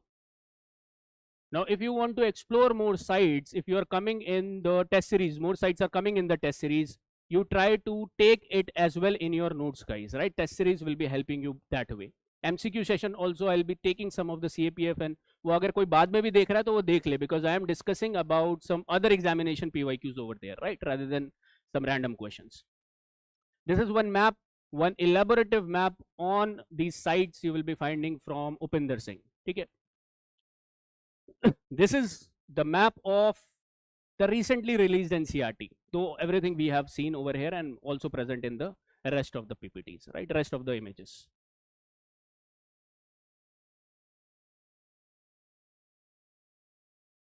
So this is the snippet which I was talking about. Can you understand Dholavira? Just read that point which I am telling you. The entire settlement was fortified and the town were also separated by walls over here. That means there was compartments inside the division as well, right? So this is one thing you will be finding. This is one good point at Lothal. For example, while houses were built of mud bricks, drains were made of burnt bricks. If they want to make the statement out of the NCERT statements, these are the important snippets I have added, guys. Okay, so for example, you can take it from Lothal. Now these are very nitty-gritties, right? But if you are focusing, you can focus over here. Drainage system was not limited to larger cities only. They can give you, and you might find that this statement might be right, that it was limited to the larger cities, but it was also prevalent in the smaller cities as well, written in your NCERT.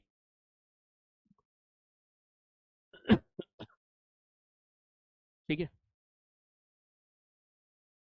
All right. Now this is the type of structure mentioned in every book of yours. This is the structure of water reservoir system which you will be finding in Dholavira. You will be finding, guys. Now this type of question was asked in 2021. Very simple question, because at that point of time Dholavira has got the designation of UNESCO World Heritage Site, right? So this you will be finding. What is this over here? This is a great bath, right?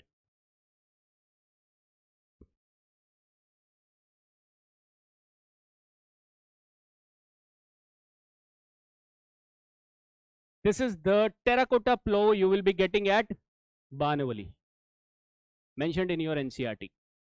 जो NCRT में images, where the things which are mentioned in the images form, automatically it gets important, right? For example, over here, what is this? Where it is mentioned? Where you will be finding this type of comb? But this is found on the coast of Oman, and this is basically you will be finding the Harappan's motif on this type of comb, guys, right? Also, you will be finding that this is mentioned in your recently released NCRT.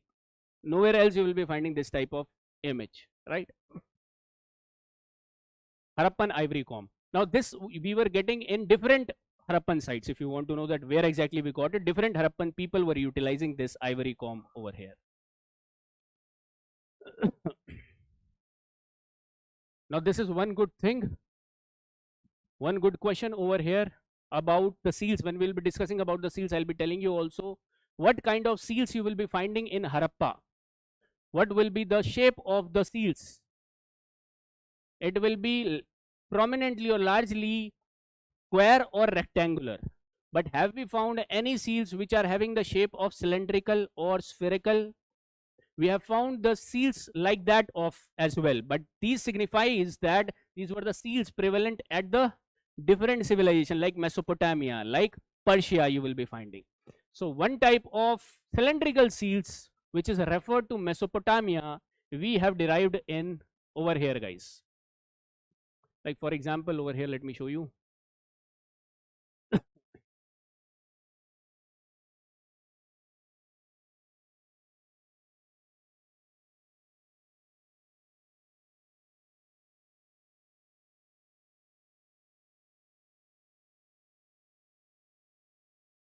All right, this image only you see.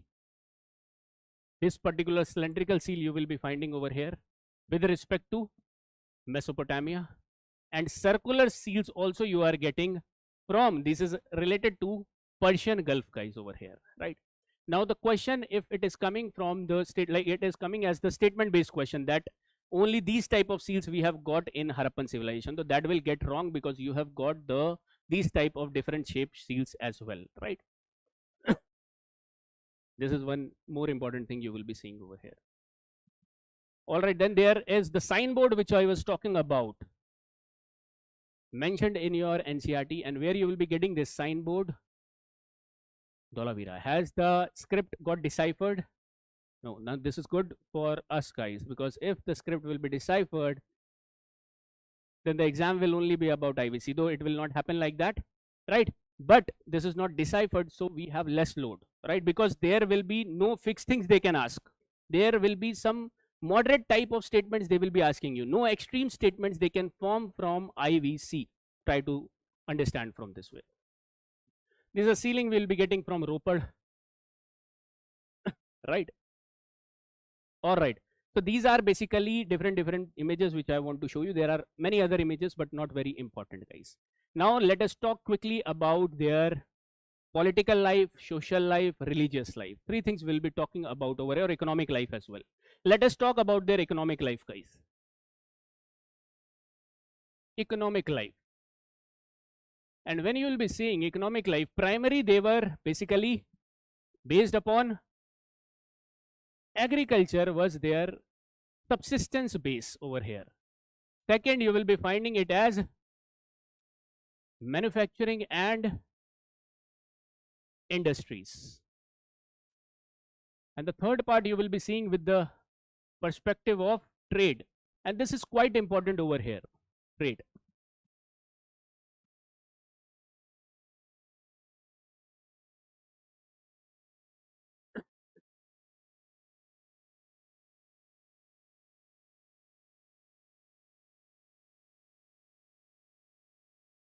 Let us discuss about their agricultural life over here.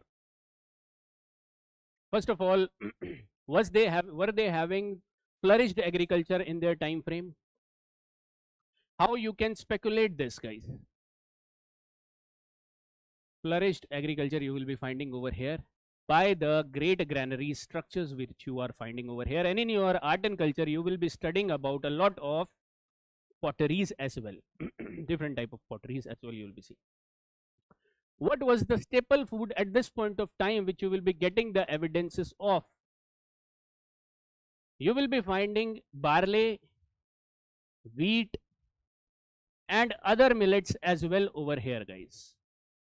No prominent evidence of rice you will be finding, but here and there, like in Lothal, you will be finding the husks of rice as well. All right. So this is one thing you will be finding with respect to the staple food they were having at this point of time.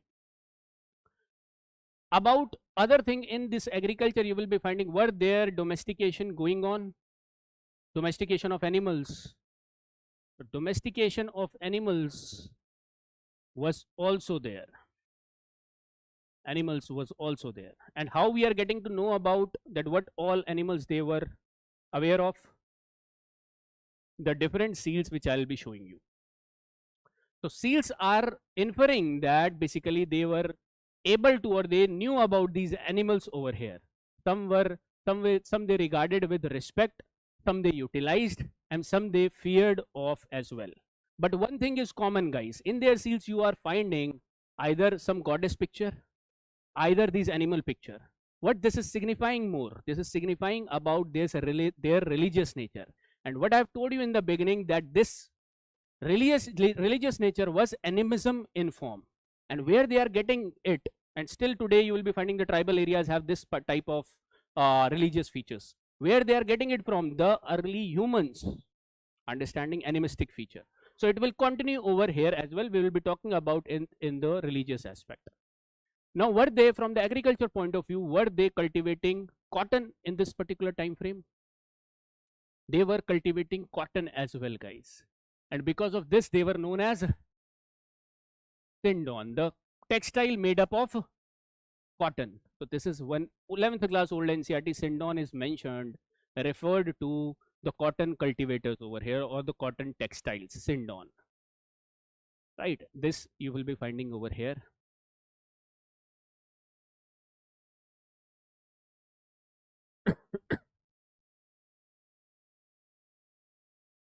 Right, very good. Over here, the evidences which we have seen for agriculture is terracotta plow and plowed fields.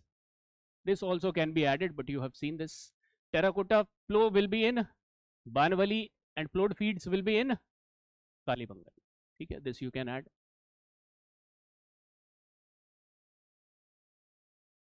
Right. In the manufacturing and industries part, what all industries were flourishing over here, and this was giving them the middle class, right? That you will be finding over here. Some urban people were living because of the base was provided by agriculture surplus, and these people were forming these urban towns, guys. This manufacturing industries and trade and commerce. Now in manufacturing industries, what all art and craft you will be finding over here? You did this, just we have to discuss or mention. What all art and craft you will be seeing over here? You will be finding over here, first of all, were there metallurgy industries going on? Metallurgy related to iron? Iron will not be there, right? So cancel it out, asked in the PYQ in a simple way. Was there copper utilized? Was there bronze utilized? Copper primarily they were taking from the trade aspect, which I'll be telling you. Two ways copper was coming. One from the Khetri, primarily from the Chalco people, because Chalco people are existing parallelly to this particular time frame as well, right? And who were ruling in the Khetri mines at that point of time? Which culture you have seen in Chalco? Ahar culture. So remember about Ganeshwar Jodhpura is written in your books that they were having connection with Ganeshwar and Jodhpura culture of Chalcolithic people. That I'll be telling you in trade again. Bronze, you will be finding various structures of bronze over here. Apart from metallurgy, what was going on, guys? Was there seal making going on? Was there what you will be finding over here? Brick industries will be there, beads industries will be there, right? And any other thing you can write over here as craft production, like terracotta toys, some stone work you will be finding over here, right? Different things will be coming over here. Question will not be framed from this aspect because this is quite easy over here, right? So metal making, steel making, bricks making, beads, craft, was shipbuilding activities going on at this point of time frame? No clear evidences, but evidences we are getting from Lothal that this might used to be happening, right? So shipbuilding industries also you will be finding one thing over here, right? So this is one thing you will be seeing over here. Textile, very important. Again, this you can guess also. Textile industries were also flourishing during this time frame. So that was a urbanized society, guys. Urbanism was going on in this time frame, right? A lot of profession were going on. Okay. Now let us see the trade aspect. The trade was happening, flourishing in this time frame, both internally also, externally also. Yes, right? Let me show you some of the things which we were taking and exporting, guys. For example, you can write this as it is. Shell, I was keep telling you about that we are taking from Nageshwar and Balakot. Nageshwar primarily important because this you will be finding where? Gujarat, right? This is important. Now this shell they used to take and they used to give it to the Chanudado manufacturing industries. Over there, these particular shell making work used to be done. Lapis lazuli. Over here, this is one of the most coveted material at that point of time, like gold you will be finding. And it was procured from one station, that is Shortugai. It is an outpost of Harappan people only, right? This carnelian beads, over here bead making industries were there. So a lot of material were utilized. For example, carnelian, steatite. So where they were taking it from? Carnelian, specifically Lothal.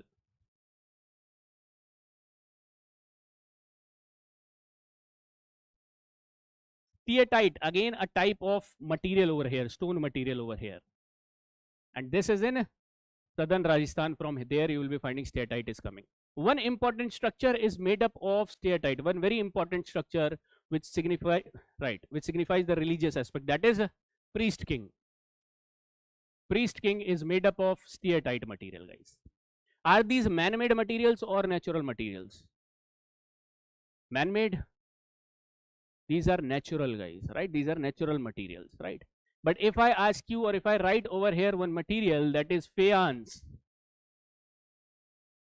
is this a man-made material or a natural material which we can find naturally? It is a man-made over here. Faience, man-made material, right? Let me show you faience also in a box which is written in your NCERT. And copper we are getting from two places. One is Rajasthan and one is Oman.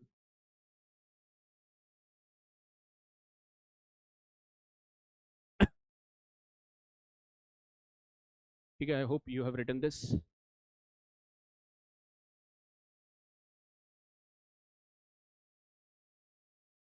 These red part you are seeing, carnelian is the material, and faience is this one box written in your new NCERTs, guys, 12th class. Just read it out. You don't have to take anything from here. Just understand that unlike stone or shell, that are found naturally, other materials. This is a material which is artificially produced over here.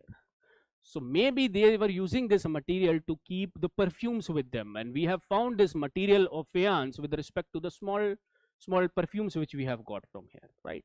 So this you will be finding these objects were glazed over here, resulting in a shiny glassy surface, right? And will be having different utility later on. Okay, but you have to understand this faience is a man-made object over here, right? These are carnelian, jasper, steatite. These are naturally occurring objects or metals you will be seeing. Okay, guys, this is one thing. I hope you have written this down, one line about them. All right. So this is about their external trade also, some points we have written, and this was the network, guys. As I have told you, this was one world view.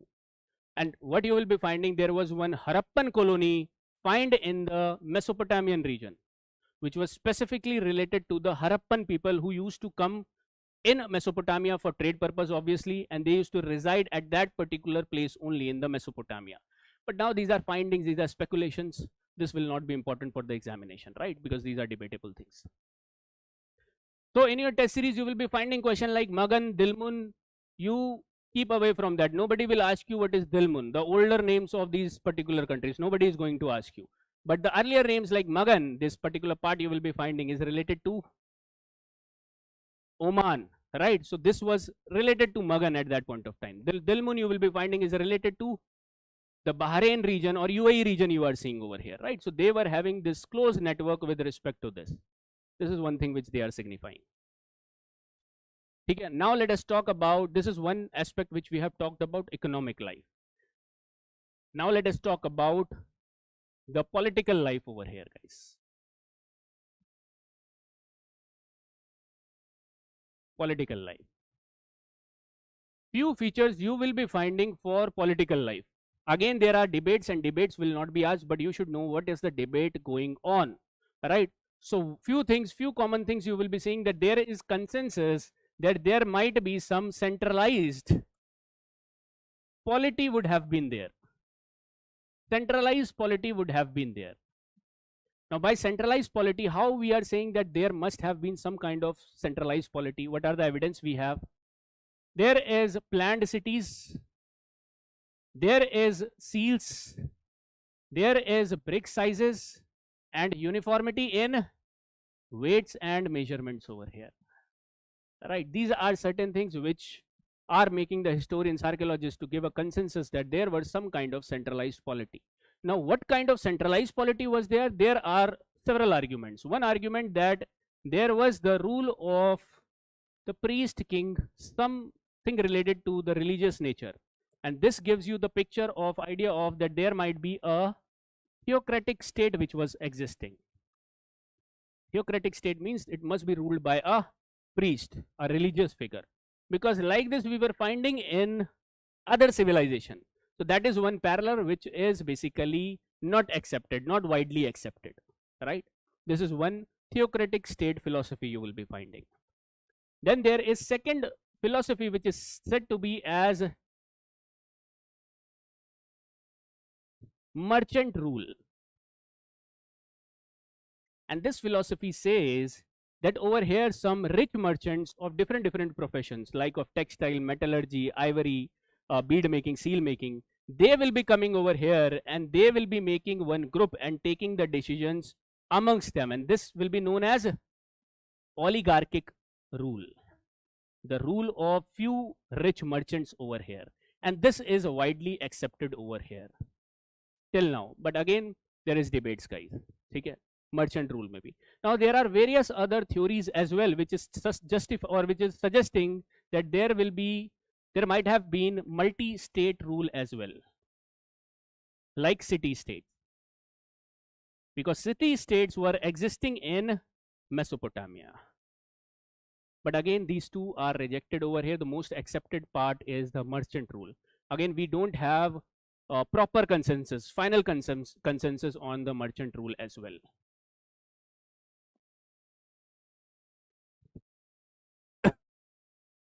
Right?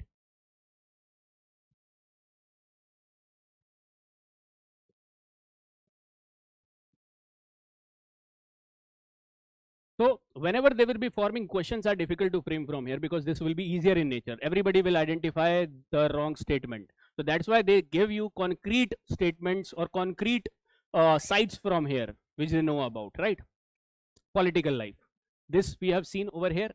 Now next move on to let us discuss about the social life over here. I'll be asking you some question. Again, there are a lot of speculation, guys. Social life. But one thing will be sure, that was there any social stratification? Social stratification was there? Yes, it was there. Were they familiarized with the Varna customs or Varna system? They were not familiarized. They were not utilizing this Varna system over here. Right. So how you can say that there was some kind of social stratification which was going on? Because of the housing, because of the graveyards.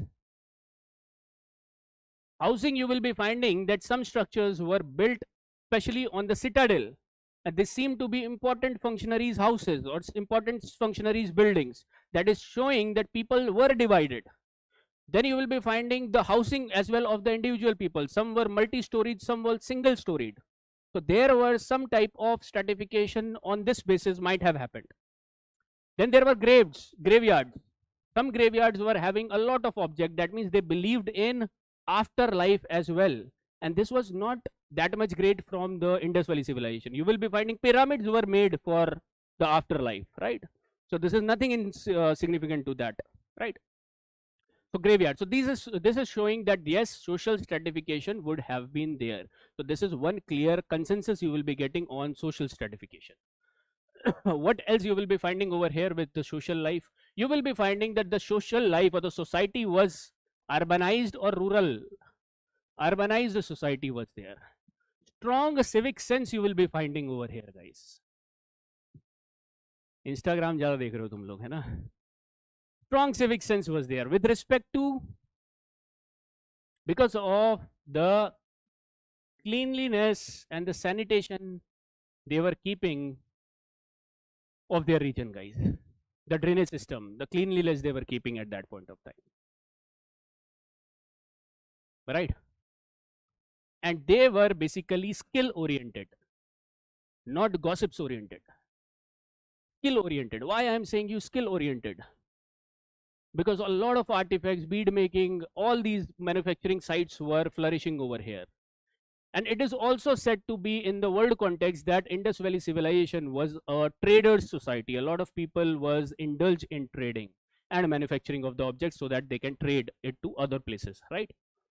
So this is one consensus you will be finding. With respect to women, if we say, what findings we have? We say that women, we cannot have a clear picture out of the evidences which we have got, but we are finding some religious object as mother goddess, right? So there might be some kind of like respectable position of women during this time frame, and there might have been, because that deteriorated after the later Vedic age, right? So this you will be finding because of the evidences you are getting from mother goddesses.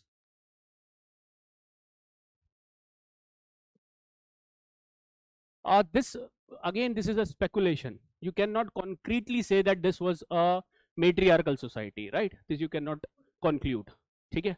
Because mother goddesses were found out at that point of time everywhere.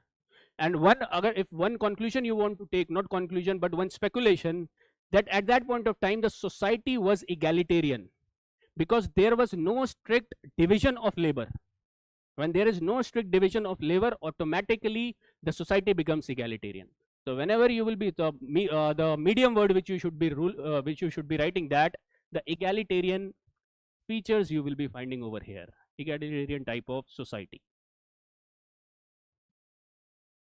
Again, we cannot say anything about this that casteless or classless, because class might have been there.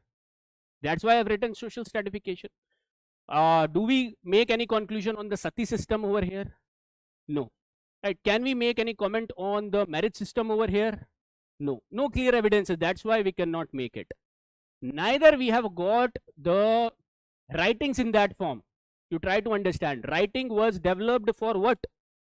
Like for the first time, if humans thought to write something, what they utilize writing for? Preservation of knowledge. Who said this? Right? This is wrong. Right? This is wrong. But this is our understanding that maybe because of we have to preserve knowledge. Right? This is quite wrong. What else? Understanding the things. This is quite wrong. Again, because what we talk, when we talk communally in friends, do we write somewhere apart from WhatsApp messages? Right? We don't write, guys. We talk. We just talk. You try to understand clearly what I am highlighting over here. So what? Any other guesses if you want to take? Some wrong guesses. Art. For art, there will be pictures, right? Not writings, right? There will be pictures. Hisab Kitab. This is the primary, you will be finding the utilization of writing came into picture, because these people wanted to record the economic transactions which were happening first at the Mesopotamian civilization. Because writing, the earliest evidence we have got it from the Mesopotamian civilization. And when we found what is written in the Mesopotamian civilization, we got that it was nothing but Hisab Kitab. ठीक है, हिसाब किताब था उसमें. So that what we have given to someone and what we have taken from someone, this you will be finding. Again in Harappa, you try to understand, in history the things are innovated for the solution, right? For example, writing is created by the humans for a solution of to keep the huge transactions track, right? But the same things which is originated or innovated for solution will be creating a problem later on. How? Writing will create the problem to gain power, consolidate power in the form of scriptures. You will be finding that you say in the form of preservation of knowledge. That also happened, but primary function of this particular preservation of knowledge, what you are finding in that there is strong stratification as well of the people, so that the people should be following. When the empire will grow, you need something to hold upon that particular empire. So writing will be utilized, religion will be utilized for that, right? So this is one perspective you will be finding. So that's why in Harappan civilization, I was saying that only seals are available in writing form. There are no scriptures which we have got. This is one thing you will be getting. So that means they were not into writing books. They were not into writing these particular things like scriptures. They were into basically highlighting that what they have traded, like on the seals. We are transferring it to Mesopotamia, and there will be certain information with respect to that particular product. Are you understanding? Writing was created a lot later, but music, dance, art and paintings were created a lot earlier. So that shows about the human mindset, human psyche, right? That we are since beginning a creative animal, right? All right. So this is one thing which we are talking about, the social life. Enough. Question will not be coming from here. Then let us talk about religious life. But this is written in your books, guys, religious life, right? Now tell me about the religious life and how we know about the religious life of Harappa. They were nature worshippers. First, let us talk about nature worshippers. How we have got about nature worshippers? How we got to know about this nature worship? First, about the seals. Now in this seals you will be finding the plant as well as animal motive, right? Animal motifs you will be seeing in these seals, and in these seals you will be finding plants as well, right? So this is signifying that they might be the nature worshippers over here, or they used to give nature high value over here, right? And with respect to seal, one famous seal with respect to this was Pashupati Nath seal, Pashupati seal over here, right? This is one thing, nature worshipper. Have you got any other religious objects from Indus Valley civilization? Yes, you will be finding the, for example, you have said the statues, right? So the statues you can write over here. Statues at Mother Goddess, terracotta statue. Why they must be worshipping Mother Goddess? For fertility, because at that point of time fertility was important. For primarily because they were domestication the cattle, so cattle fertility is required. They were doing agriculture, so plant fertility is required over here, right? So this way you will be finding they used to give respect to the Mother Goddess culture. Soon you will be finding that this particular religion of honoring the Mother Goddess over here will be replaced by the powerful deities. And as our utilities are changing, that's what I'm saying. Right now this is an egalitarian society, but as we will move forward, we want to concentrate power, because other people are also getting powerful, right? We have to gather the resources.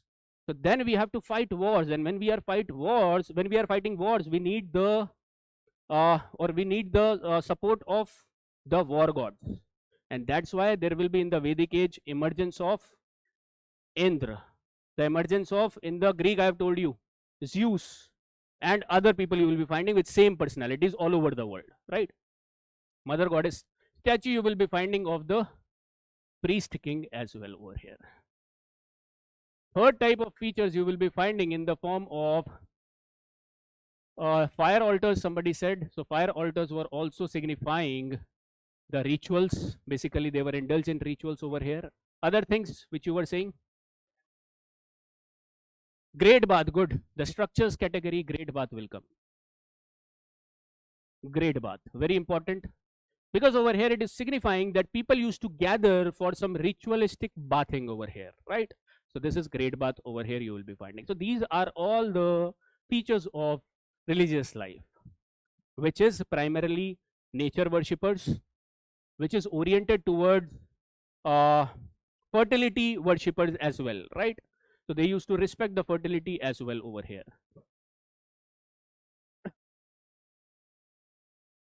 Right. Let me see this. Let me answer this particular part. Dekho, there is a lot of speculation about Pashupati seal. Now there are two speculation I'll be talking about which you might have heard. Now this is not related to exam, no need to write. Pashupati seal, first of all, they used to say that it is basically the god of cattle, the protector of cattle, right? So this Pashupati, one inference is this. Now the second inference which is suggested is that this was the earlier model of the Shiva in the yogic position. The Shiva is used to be said to be a meditator, like what we say to the person who is indulged in this yogic exercises, right? So he is considered to be over here the proto Shiva as well, because he is considered to be over here the yogic person because of the way he is sitting in what posture in this Pashupati seal, right? So there are speculation which you must have heard about. There are two speculation I have told you, right? Not important for examination. Understood, guys, this religious life? All right. So this was in your Indus Valley civilization. You will be finding. Now what are different? See over here. This is the seals, Pashupati Nath seal and Mother Goddess. Pashupati seal, the third speculation is also there that this personality might be a female as well. That's why I'm saying there are a lot of speculation going around, and this is written in the book itself of Upinder Singh, right? No need to go into these speculation. Right, guys? All right. Let me show you some of the seals as well.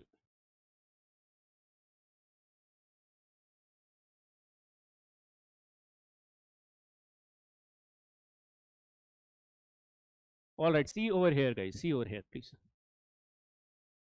There are various type of seals you will be finding over here. Right. Primarily, you will be finding the seals as to be of square and rectangular nature. Of you will be finding prevalent all over the Harappan regions.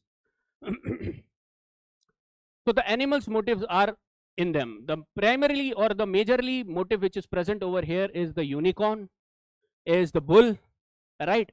Will you be finding crocodile over here in the seals? You will be finding crocodiles itself, and this is again in the MCQ I'll be discussing. This is how you will be broadening your horizon knowledge base from the MCQs. In CAPF they have asked about 4 animals over here, that out of which was not present in the Harappan period, right? Now the things which are not written in our books, that doesn't mean that that is going to be wrong, guys, right? So crocodile is not written, but crocodile was present in their seals. Was lion present in their seals? We think that that is present, but lion was not present, rather tiger was present. So the family and species concept you must have learned in your environment, guys. One more thing, was the composite animals present over here, like the human and the animals are merged together? These type of things were present? Yes. These type of seals are known to be composite seals, guys. The humans combined with the animals. This seal was present in this point of time, asked in 4 or 5 years back in other examination. Now you try to tell me that what does this signify? Was these type of animal used to be then? Yes, you are saying. So this is a speculation, you can say yes. But there is one theory related to that which I am going to tell you about, that there used to be a personality, try to understand, there used to be a personality which were having some spiritual powers in the Harappan society or in the earlier societies. This spiritual person role was that before hunting or before killing any animal, they will be worshipping the spirit of an animal. And this culture you will still find in the far remote villages of different places in India itself. And they will be worshipping that particular animal spirit before killing it. And that's why the person who used to do this used to have this trance in him, that he used to visualize himself half human, half animal, right? And this type of personality is known as what? Shamans. Good. And shamans, I'm not making this up, this is written in your NCRT. Let me show you.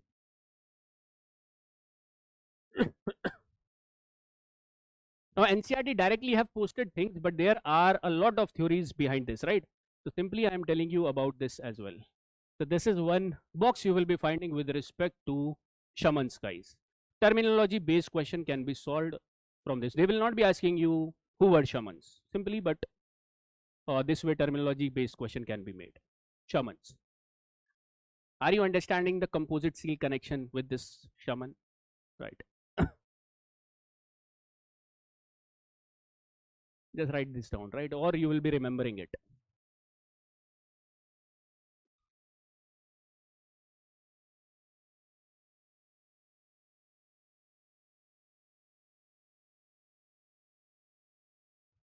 Okay. Now there are speculation about the fall of Indus Valley civilization as well.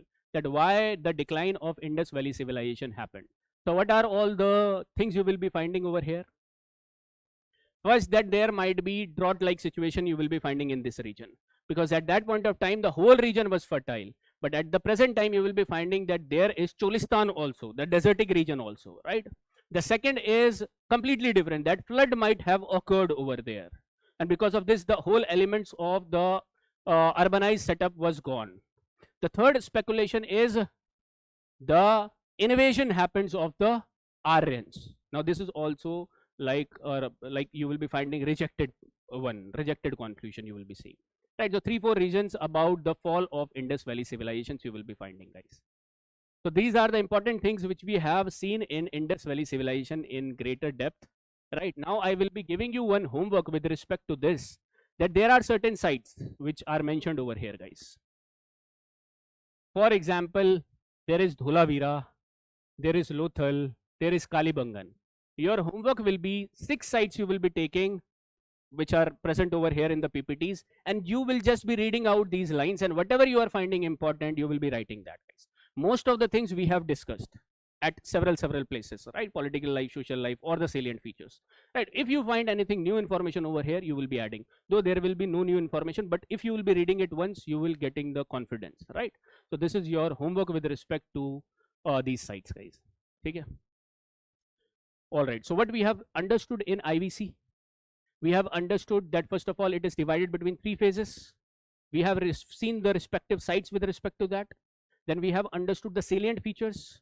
Then we have understood the political, social, economic, and religious life. And then this particular homework will be your these sites, 6 sites which I have given you, right? So this is your IVC which has got over, guys, right?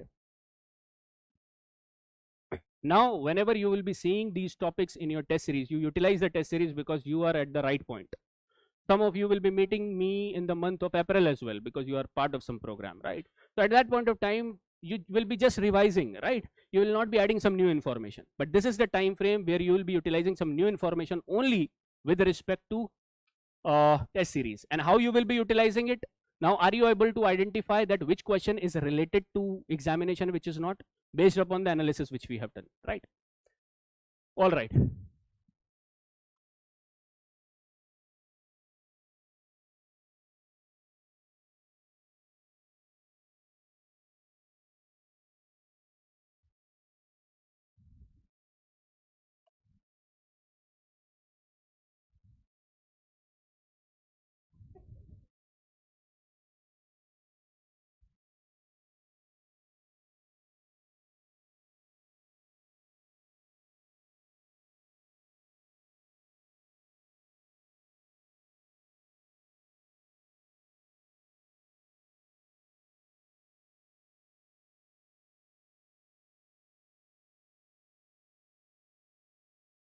Hmm.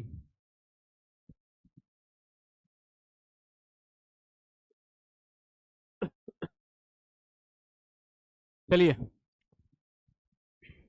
let us see the Vedic age, guys. Over here now, over here, please. यहाँ देखो भाई, तुम्हारी अपनी बातें शुरू हो जाती है, इधर देखो.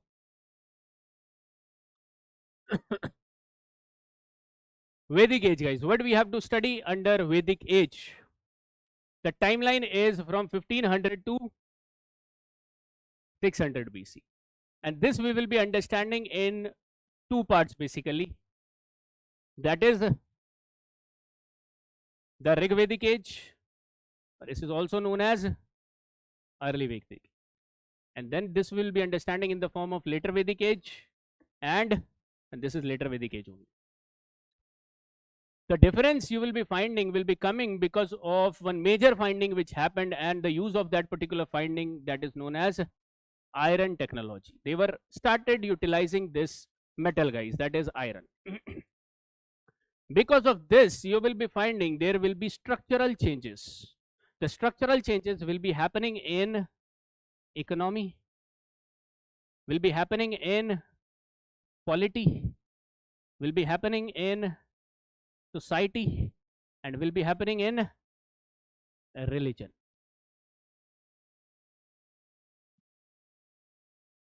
Now there are less questions which are asked from this particular topic. So we'll be seeing it from the examination perspective, how question can come from this particular area, right? And then this way only we will be understanding this. And you will be finding that directly in the mains examination, it was asked like this only, that transition show us the transition between the economy, polity and society of Rig Vedic to later Vedic, right? In this way only we will be understanding the transition. Yes.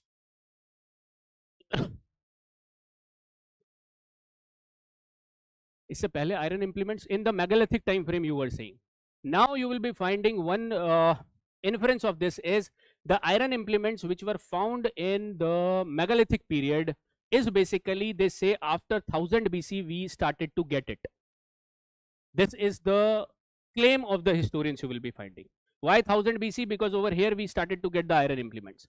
But new findings are saying that before that also we have got certain iron implements in the southern history sites or southern area sites. So that shows that people were acquainted with this metal before this iron age began.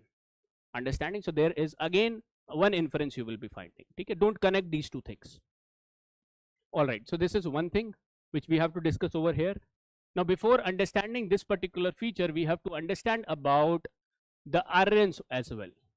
But question will not come from here as per the theories. So different theories will be understanding about Aryans, right?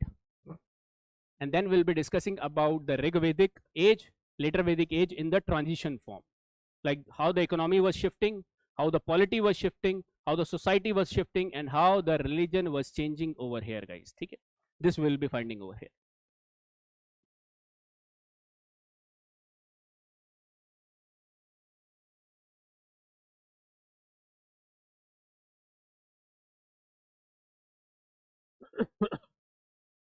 Right, shall we start? But before starting this, let me just give you a broad insights again. No need to write, but if you want to write, you can write. It will not be asked in the examination. A broad view I am giving you of how Vedic age basically started in our country, right?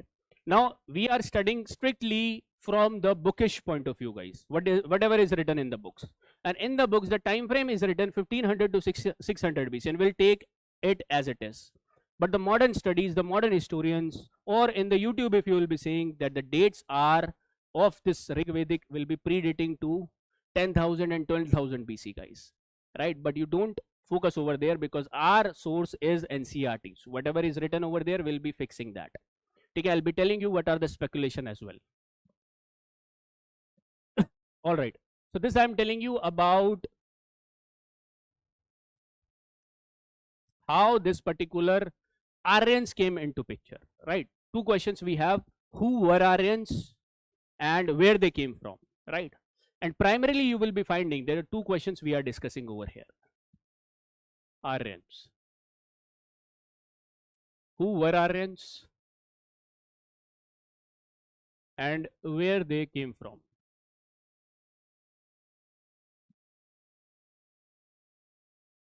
Right, first question answer, you try to tell me who were Aryans, guys, over here. Were they tribes? This is wrong. Were they racial group? This is also wrong. What were they then? You will be finding, इधर ध्यान दो भाई, आपस में आखिरी में क्यों बात कर रहे हो, यहाँ ध्यान दो. They were not tribal people. They were tribal people, but Aryan word is not denoting to a tribe. Try to understand. If I am saying certain person is Aryan, he might be tribal origin, because that time was a tribal origin people only. But Aryan is not denoting to some tribe. Aryan is not denoting to some racial group, which there have been a lot of theories which Hitler gave it the meaning, and a devastating meaning you will be finding. The third, you will be finding that Aryans denote to a linguistic group, and this linguistic group are speaking one same language, that is Indo-European language, guys. From here you will be finding different languages like Sanskrit, Latin, Greek, and other languages are emerging from the root language of all these is Indo-European languages. So when I'm saying a person is Aryan, I'm saying that he's speaking the same native language, that is Indo-European languages. Understanding? This has been a PYQ 25-30 years before they have asked this type of thing. Simply, who are Aryans? There were 4 options which I'll be showing you in the MCQ session as well. Tribes, racial group, or linguistic group, and one more option was there. The answer was linguistic group. Okay. So this one thing you understand. Second thing is where they came from. And there are a lot of theories with respect to, now this is also just you have to understand where they came from. There are a lot of theories with respect to this as well. Right? Let me explain you this. Now, first of all, when humans were spreading, this we are talking about the early prehistoric time frame. So humans were spreading from where to where? From Africa to other places you will be finding, guys. And one branch of people will be reaching to these places of steppe region. Now in the steppe region, you will be finding this area is full of grasslands, grasses, right? So to utilize these grasses are hard to digest at that point of time we are talking about. So the utility of these grasses, how they started utilizing these grasses, guys, by the utilization of cattle.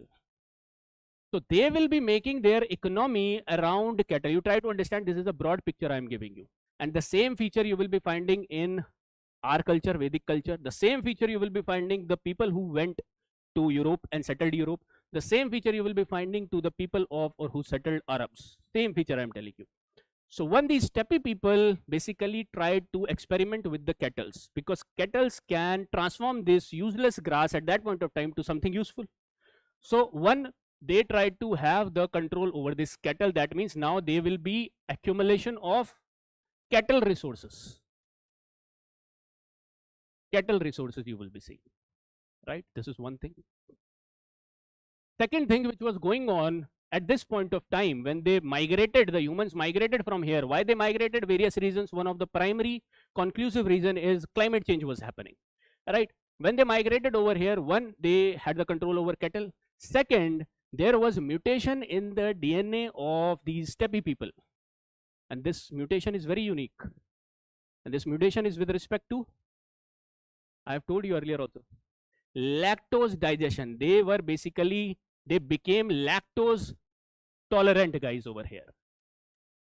And this is specifically you will be finding with respect to the steppe people.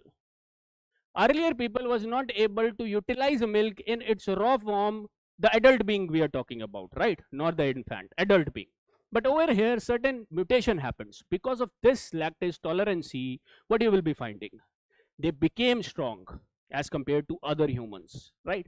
They became strong over here. Their DNA got strong because a lot of proteins now they could get from this milk. So their dietary consumption got changed, comparatively different from the earlier societies you will be finding over here.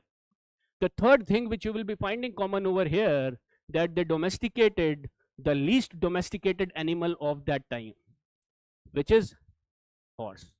So this one thing you will be finding again over here. And the fourth innovation they come up with over here at this point of time, that they built chariots, wagon,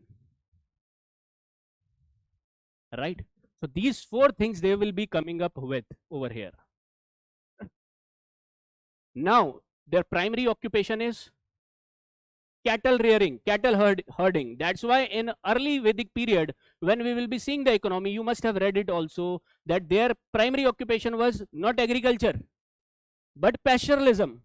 Because somewhere there is a migration has happened of these people, guys. And these people, when they come up over here, they brought all this. And one more aspect they come up with, that is, because when your economy is based upon accumulation of resources, then you have to fight constant war. You have better tools, techniques, and you have the use of horse and chariot and wagons. So these will be war tribes over here, guys, focusing upon wars. So that's why their religion will be different or same. Their religion will be having mother goddesses or the Zeus or the Indra. They will be having the war gods, you can say. They will be having war gods. So when they will be coming either in India or going to Europe, they will be taking these same features. Why they will be winning those areas, either assimilation will be happening or they will be occupying that area forcefully as well. That could also happen, right? War gods over here. The next thing which I am telling you, that when this is particularly a warlike tribe, the economy is feeding upon these wars, what kind of society you are going to see? Now you connected. What kind of society where the strength matters now? So you will be finding male oriented dominated society you are going to find over here. So they will be making certain rules for the inheritance also. So you will be finding some inheritance rules also, which I'll be telling you. So male dominated society, that is the features of patriarchy. Otherwise, out of nowhere, how these Vedic people came up with the patriarchal setup, patriarchal family setup. The explanation is not clear, but the most prominent theory which all over the world people are studying is this model, right? So I've told you that male dominated patriarchal society also will be coming over here. Now there will be the rules, strict rules, which they will be making over here with respect to the transfer of property, the inheritance. Now about this inheritance, what they will be coming up with, guys, there will be new invention which will be happening, which frequently used by us in today's time frame as well. That is the concept of primogeniture. Primogeniture. What is this? You must have heard about primogeniture. What is this, guys? That the eldest son of the family will be inheriting all wealth. Right? Why this? Why is this? Why they came up with this new innovation?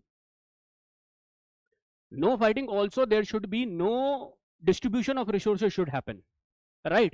So when resources will be distributed, the family will not be powerful.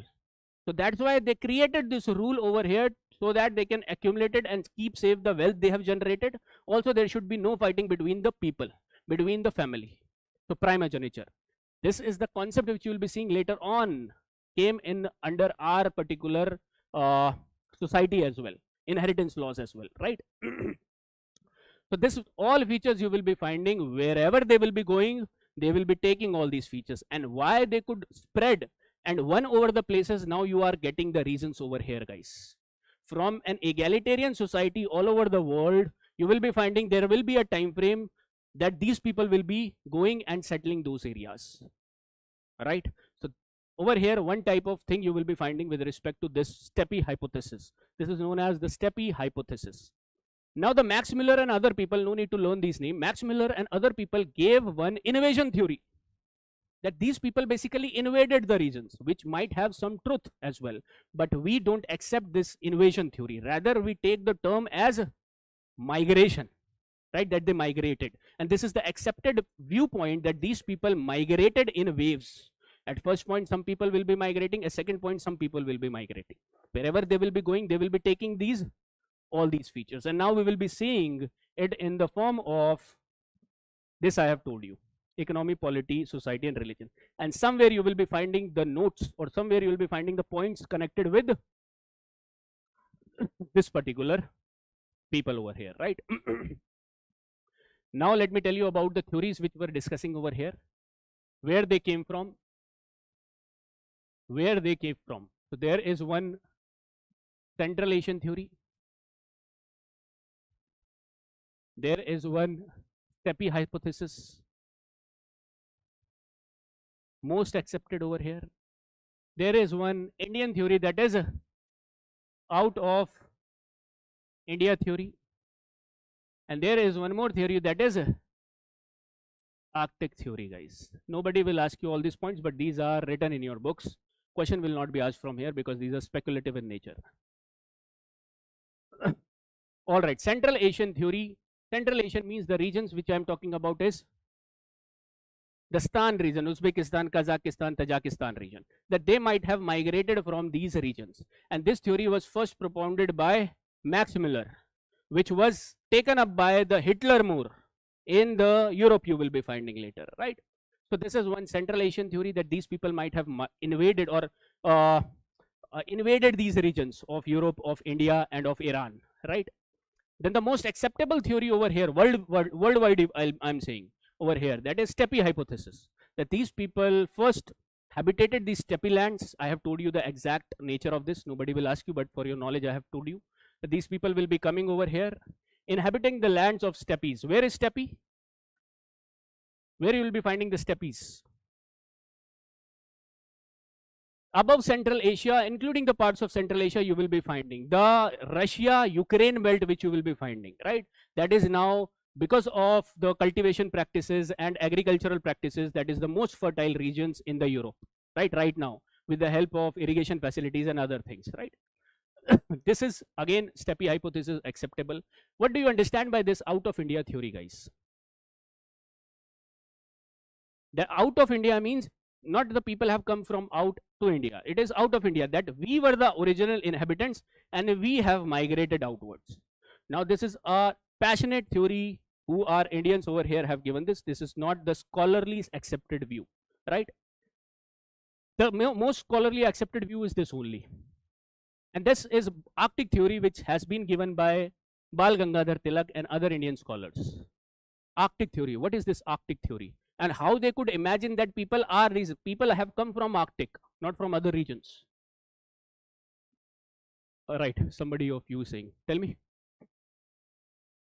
Because in the sources, what you want to say, I understood. He wants to say that in the writings of Aryans, there was some significance shown that there was huge nights which kept on going, and there was huge days which kept on happening.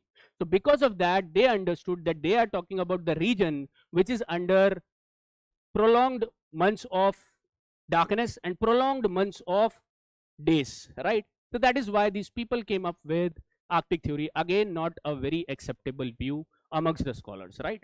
So these are the different theories. Nobody will ask you something from here, but this is written in your books, guys. Okay, the most prominent one I have told you, steppe hypothesis. All right. So this is one thing. This is the thing which we have understood about the Aryans, right? Let us now discuss about the early Vedic period and the later Vedic period in transition form. But before that also, let us discuss something. That is the literature part. Because right now we are getting the literature. Okay, and from here we call it as the history, because we are getting the literature which we have deciphered. We call the Harappan history as the proto-history, because the literature, not the literature, but the seals, the writings which we have got, we are not able to decipher that, proto-history. And the things archaeological based, we call it prehistory. So the literature over here, the oldest known literature over here will be the Vedas compilation over here, guys. Vedas compilation, right? And this is also, you put it under Shruti literature. Shruti literature and Smriti literature. Again, this is having a religious dimension to it, but we will not be focusing upon that. From what perspective I'll be showing you, see from that perspective, it will be easier for you to solve the questions. Shruti and Smriti. Shruti means the information, the knowledge was passed as it is from generation to generation by verbal only, oral only. You try to understand, because they never felt the need to write something down, right? Writing came a lot later on. So somewhere the speculation, right now we are studying 1500 onwards Rig Vedic came. But the real thing which I'm telling you now, that this Rig Vedic culture or this particular thing was going on since ages, guys. Like 12,000, 14,000 is the correct date. But you will not be taking that date right now. Only with respect to the NCRTs, you will be taking the dates, right? So the Shruti literature, you will be having Vedas were compiled over here. Vedas. And under Vedas, what you will be finding, guys? That is Rig Veda. The most oldest scriptures is Rig Veda. And from Rig Veda, we basically constitute our history of early Vedic period. That's why it is also known as Rig Vedic period, right? Now this Rig Veda is basically divided into different volumes, and there are basically how many volumes? 10 volumes. Out of that also, you will be finding the new volumes to be, or the old volumes to be 2 to 7. So 2 to 7 used to be the one of the oldest volumes, so one of the original volumes which historians say it as, right?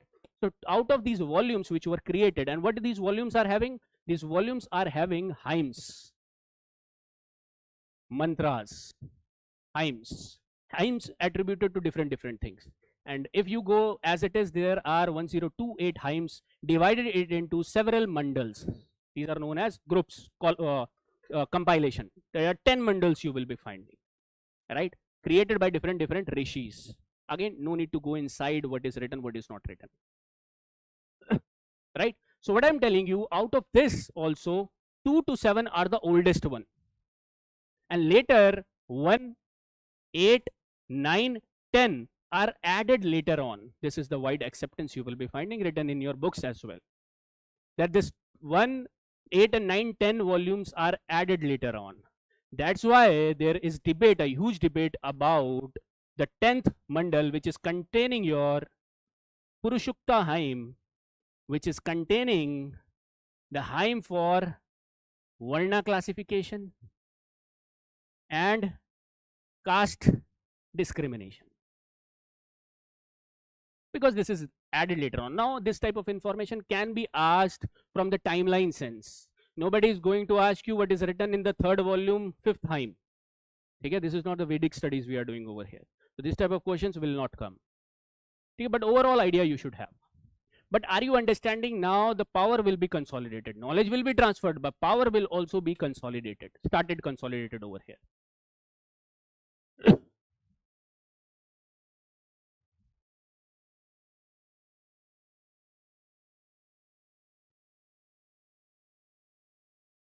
Right? All right. So this is the Rig Veda. Various hymns you will be finding over here, and various hymns are attributed to different gods like Agni, Indra, Varuna. You will be finding, right? And a lot of things which we will be discussing. For example, the polity, where we are getting the inferences from the Rig Veda. For example, the economy, Rig Veda. A lot of words we will be finding over here. Rig Veda is the source, right? Now all other Vedas over here, like Samaved, like Yajurved, like Atharvaved, are written a lot later in the later Vedic period. So when I'm saying later Vedic period means 1000 BC onwards. Are you understanding this? Timeline sense based question have already been asked with respect to Purans and Upanishads. Right now also you understand in the same way. Earlier also I was saying the same thing, guys. Okay? So this Vedas compilation you will be finding over here. Apart from this, this is one major compilation, Vedas. These other Veds will be giving you information about other things as well, about the later Vedic life. The other thing which you will be finding over here under Shruti will be, one was Veda, second is, you will be finding second Brahmanas, third Aryankas, and fourth Upanishad. Try to understand over here. Again, the core difference, nobody will ask you, but what is the difference between Brahmanas and Upanishads over here, guys? All right, good. That you are saying these are the commentaries on the Vedic hymns over here, of different Vedas. So different Brahmanas, these are not the Brahman Varna classification, try to understand. These are the books over here, Brahmanas, right, everyone. So Brahmanas are the commentaries on the Vedic hymn. Vedic hymn means the Rigvedic hymns, Samved hymns, Atharved hymns and Yajurved hymns. So that means Brahmanas will be related to Rigveda also, this Samved also, Atharv and Yajur also. So there will be different Brahmanas which will be created for these compilations, understanding. Second thing, you try to understand what these commentaries were about. This was about the rituals you will be finding, right? Basically what rituals, and this was not the normal rituals guys, elaborative rituals were written down over here, elaborative rituals, right? And this is also known as Karam Khand, that you have to focus upon these karams. Karams over here is meant by elaboration of these rituals. Now you try to understand, this is the time frame when these Brahmanas are being created. When these are created Brahmanas, a rough understanding should always be there. Later Vedic phase, because apart from Rig Vedic 2 to 7, everything else is created later on. There is a consensus about that. So Brahmanas were getting created in later Vedic age from 1000 BC onwards. So there you will be finding that over here the position of Brahmins started getting consolidated, started getting more discrimination oriented, you will be finding. They started consolidating power over here guys, and that's why they were coming up with logical explanation, right? This is one view I am telling you, though they are containing the knowledge of that time also, right? But that is one of the point where you will be finding the discrimination aspect will also begin, and you will be finding the reaction will be shown by the history as well, because the reaction in the form of, you will be finding Buddhism and Jainism, but that is just two sects which became famous. There was huge reaction against the Brahmanical hegemony during this time frame, right? And this has been happening throughout history guys, you will be finding, right? All right, Brahmanas, you will be finding that these are also known as Karam Khand. In the same time frame, there will always be reaction of these type of hegemony whenever anybody will try to do it. So the response was from the Upanishadic studies of under this Brahmanical religion itself. So these type of people will be saying that there should no focus upon the rituals. Rituals, there should be no focus, because who is eligible to do these rituals? Only Brahmins over here who know about, who can get the information of these rituals. So for plowing a field also, they will be having certain ritual mentioned in some of the Brahmana, like the Satapatha Brahmana you will be finding, right? So there was elaboration of rituals over here. So this particular strand of Hinduism or Brahmanical studies are focusing upon that there should be no rituals. They will be coming upon broad studies on the concept of knowledge basically, and what their knowledge was about. Knowledge was about the individual soul and the universal soul. They will be talking about these two things over here. A lot of things will be there, but primarily there will be philosophical, metaphysical things they will be talking about. Right? And they will be focusing upon the Gyan Khand, Gyan Marg or Gyan Khand you will be finding. That don't do discrimination should not be happening. You should be focusing upon the knowledge. Whatever you are seeing is a illusion, right? These Upanishadic studies are saying that. These humans were denoting this from the Upanishads. But Upanishads at that point of time were not becoming so famous guys. You try to understand, these are the revolutionary ideas humans were coming up with. Later on, these ideas you will be finding on what religions, which UPSC also forced you to study. Buddhism and Jainism. But Buddhism and Jainism flourished, right? But same thing is taught by the Upanishads also. Why they were not able to get so prevalent in the society at that point of time? One is royal patronage also, right? One language barrier you will be finding. Again, you try to understand. Martin Luther King brought reformation in 14th century, 15th century only because he translated the books from Latin to English, you will be finding, or German you will be seeing for the German population. Over here, these Upanishadic thoughts were too, you will be finding good, but they were not with the ordinary public because these were completely written in Sanskrit guys. and the Sanskrit language was the elite language which you will be finding till Gupta's age, right? But later on, Buddha come up with Pali as a language. Jaina followed Prakrit as the language, right? So this is one thing you will be finding with respect to this. Aryankas are the mix of these two. Aryankas. These are the books. Aryankas means Aryanka means the people who are living in forest, hermits, and they have written down this book. Now these are the mix of these two sources. Means they will be explaining and focusing upon a ritual, but they will be also highlighting the philosophical angle of that particular ritual. And this you will be finding in the Aryankas. Understanding? Right? So when these particular parts were created, there is no linear transformation that after Brahmanas, this Aryankas were created. After Aryankas, the Upanishads were created. No linear transformation. This was happening parallelly from 1000 BC onwards. Later Vedic phase you will remember, guys. Okay? So this is one thing you have understood. Puranas are nowhere right now. And I used to teach in the same way because I don't teach all the books in one go by keeping the PDF over here.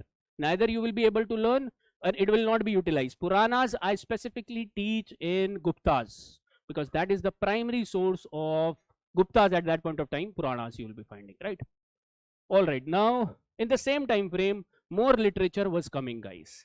And the more literature was coming, you must have heard about Dharam Sutras, Dharam Shastras, Manu Smriti.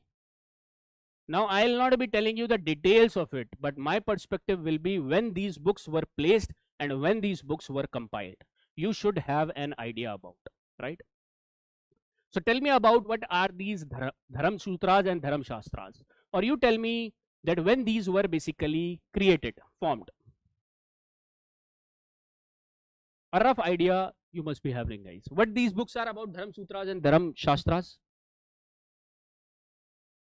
Now these books will be containing it is a treatise on law, society, economy, like marriage, inheritance. It will be containing all of these things, guys. Okay? What are the difference between these three things which you might have heard also? These are basically Smritis, guys. These are the part of Smritis you will be finding, but these are kept aside Smritis also. Smritis ka bhi compilation dusra hoga, which I will be telling you. But these are under them you will be finding in certain traditions, right? But these three you see it separately. Dharam Sutras, Dharam Shastras and Manu Smriti. Tell me about this. What is the difference between these three? First of all, Dharam Sutras were created first or Dharam Shastras were created first? Mixed response. Somebody is saying Shastras. Anybody else want to go with Sutras? Sutras. So you will be finding that Sutras were the earlier compilation, guys. Sutras, Dharam Sutras, and keep it fixed. Right, Dharam Sutras. Early compilation. And these were written in some style which is known as not the rhythmic style. Like the mantras you will be finding in rhythmic style, right? But these were not written in rhythmic style. It was a sutra. Like 2 lines of sutra will be written like this. Right? This is also said to be prose style or aphoristic style. And this I'll be showing you the PYQ, one of the statement. Right? This is the beauty of PYQ you will be finding. This is not what is new. This is mentioned by UPSC in one of the PYQ in one of the statement, which was not the answer. Right? So Dharam Sutras you will be finding was first created later on in the later Vedic period only.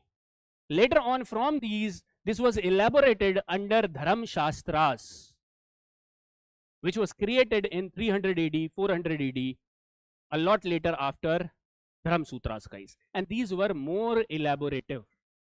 Each hymn was elaborative over here. Rhyming was made over here of the hymns also. And it was in some, you will be finding poem type of style, they will be writing these Dharam Shastras, guys. So out of these, who came first? Dharam Sutras. Also, you will be finding Manu Smriti is one of the part under Dharam Shastras, guys. Manu Smriti. Right? Which will be again giving you the laws of society, inheritance, and other domains of personal life of Hinduism religion. Right? This you will be finding over here. Nobody will be asking you about in-depth information about these three books. That question will become religious in nature. but they might ask you about the timeline where you will be placing these. And this, the real example you have seen where, in what question? Upanishads came ahead or Purans came, right? This type of question will be coming. Simple. Once you will be seeing from this perspective, things will get clear, right? So what I have told you about, so these are the main thing which you will be understanding with respect to the Shruti over here. Shruti, Vedas. Shruti mein only these things will be coming. Vedas, Brahmanas, Aryankas and Upanishads, guys, right? Let us discuss Smriti literature. Now you should know just Smriti literature by the name. And this Smriti literature was written when? Compiled when? Later Vedic age only, right? There is no fixed timeline you will be finding with respect to that. What are the Smriti literature you will be finding over here? Vedangas you will be finding over here. Upaveda you will be finding over here. Chaddarshan you will be finding over here.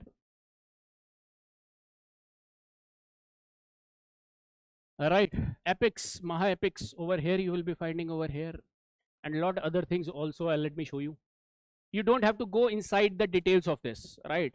That is one easier part I'm telling you. Upveda, Shaddarshan, 6 philosophies. Art and culture, you will be reading about that. 6 philosophies. Epics, Mahabharata and Ramayana.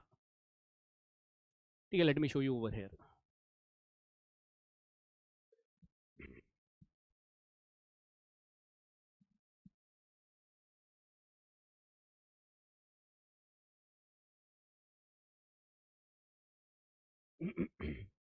See this, you can write this out. This is important, these are less important over here. And what will be important from Smriti, I will be letting you elaborate that as well. I will be giving you the PPTs as well, right? Don't worry.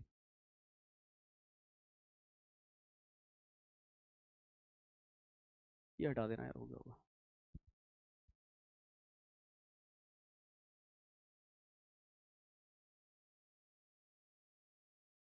Already your break time is also there, है ना? कोई याद नहीं दिला रहा था. चलो, we'll be just seeing the literature part and then we'll be proceeding ahead, right? अभी ये complete कर लेते हैं, right?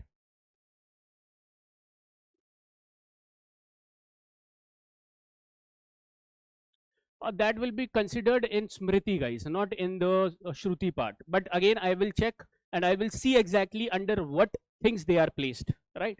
So we'll be saying it. Under Dharam Shastras. There are different books under Dharam Shastras, and Manusmriti was one such book. Yes, Smriti mein aata hai? Checked someone? Okay, good. So this particular Dharam Shastras, Dharam Sutras and Manusmriti comes under the Smriti literature, right? Keep it fixed. Alright guys, this we have I have explained you. Out of this you focus upon, let me show you something over here. You focus upon the Vedangs, right? This is important. Vedangs are important because of the studies which are going on with respect of that time. This is the educational studies which were going on, guys. Any universities like Takshila you will be finding, they were having the experts of these over there.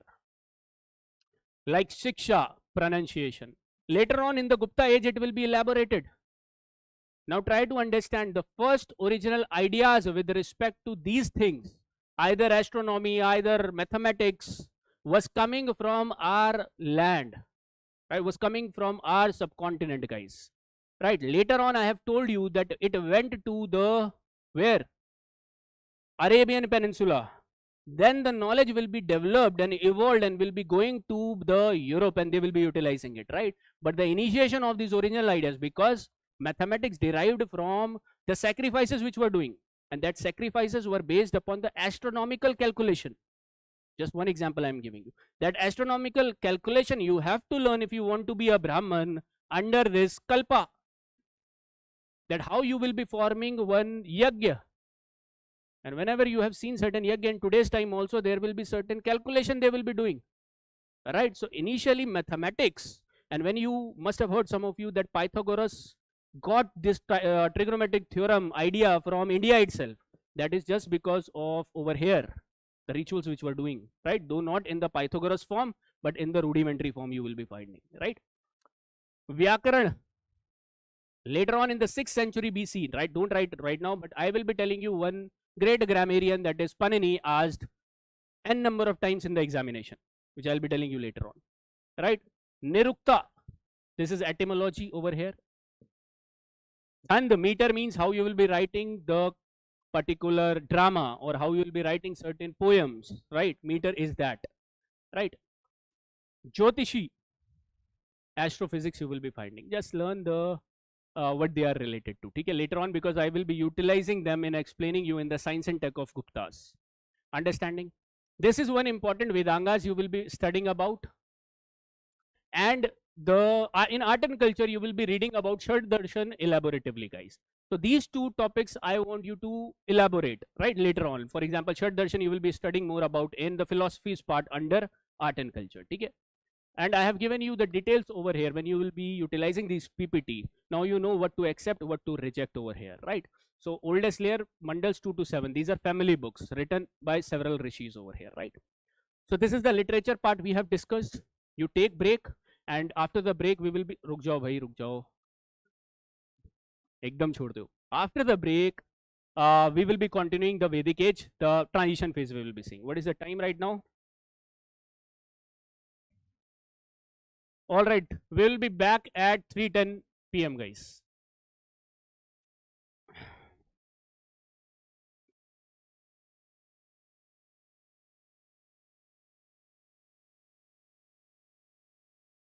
Huh?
चलिए guys, settle down please, settle down. Let us resume the class. Settle down fast. अरे भाई अपनी आपस की बातें रोक दो अब.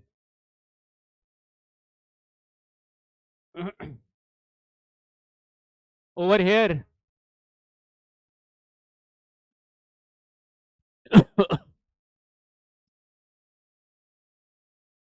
So till now what we have seen, let us resume in the last please. Last क्या चल रहा है भाई, क्यों मंडली बना रखी है? आओ इधर आ जाओ, break over.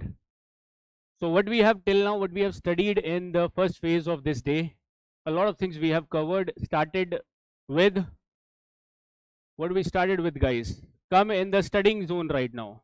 Okay. We started with prehistoric times, or to have a clear idea, we started with the GTS, that is geological time scale. Come over here, actively you participate now. Then we started with the PHT, that is prehistoric times, right? And then we studied about IVC, right? And we were at Vedic age. In Vedic age, we have discussed about the timeline. We have discussed about the Aryan, right? Who were they and from where they came. We were studying about the different theories with respect to the Aryan. And the next part which we were seeing was literature part, right? So from the literature part, we are compiling all these things like the polity, society, economy, and religion of the Rigvedic period and the later Vedic period, right? So now we will be understanding this, guys, over here. I have told you the steppy hypothesis also, right? That how these things are happening and why you will be finding all over the world same traits will be there. That I have explained you, right? Okay. So now we will be understanding, first of all, the economic life. Economic life of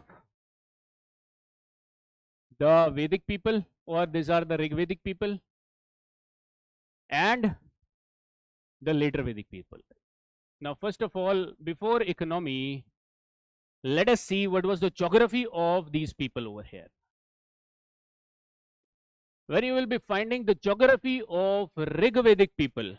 What are the evidences which you have got? Focus over here now, every one of you. What are the evidences which we have got that these people were settled where?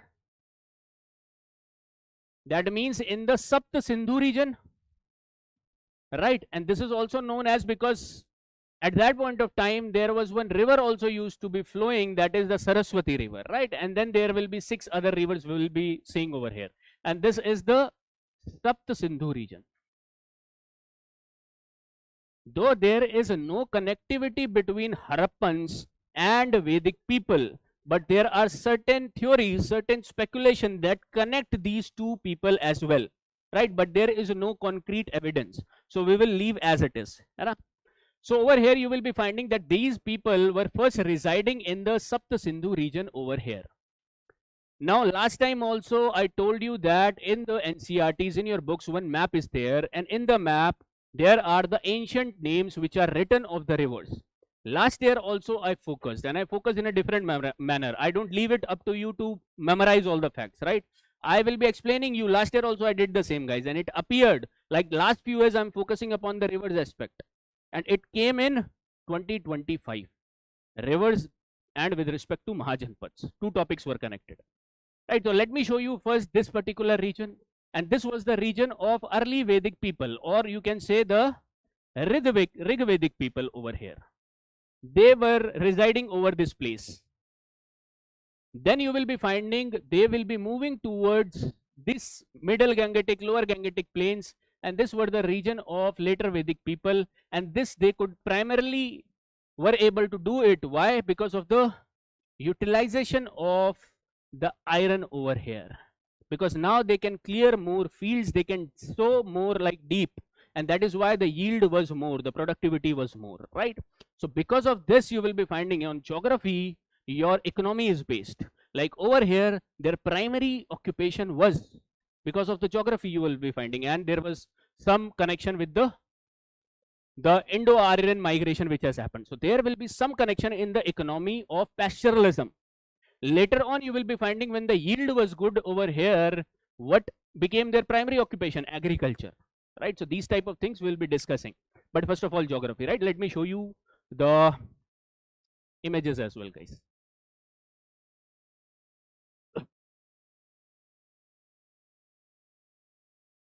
All right, this is the image over here.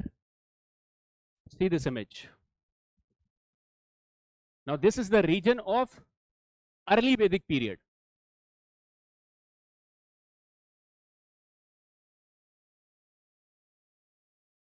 Now over here, what you will be seeing, first of all, you focus upon the present day rivers over here. Like, can you see the Parushini river over here, guys? This is your Ravi. Can you see Vipasa over here? This is your, right, this is your Sutudri. Sutudri is Satluj. Now these are the ancient names, right? Last year or the last to last year also I was focusing in the same way. The question came in 2025. Now why I could give you the reference that this might come, because this was throughout coming in the last 5 years in CAPF CDS. They were throwing these questions like this, right? So rather than learning some random stuff, we will be learning that is coming in the examination. Are you understanding? So just observe that these are the names of this river, and you don't have to rectify all the 5 rivers older name, but you should be making the connection that Parushini river is going to be important, guys, because over here one battle will be fought later on, right? And during this time period only, or that battle was basically, that is on Ravi river. You will be finding the battle of 10 kings, not Hydaspes, battle of 10 kings. And this battle of 10 kings is mentioned where? In Rigved. That's why this Parushini river is important. Later on in the Jhelum, you will be finding one battle of Hydaspes will be happening, but different time frame, right? All right, so over here, Asikini is your Tenab, important, guys. And over here, Vitasta, Jhelum you will be finding over here. So these are important names which you will be seeing. Again, it has come as PYQ now. It should be your knowledge base again, guys. Try to understand. Like this, we were understanding the rivers in Mahajanapadas. I'll be telling you the location of the Mahajanapadas, and they have clubbed these two together. We were not doing this, but they have given you the broad information. Like Kamboj is over there, and they have asked you to match it with Vipasa.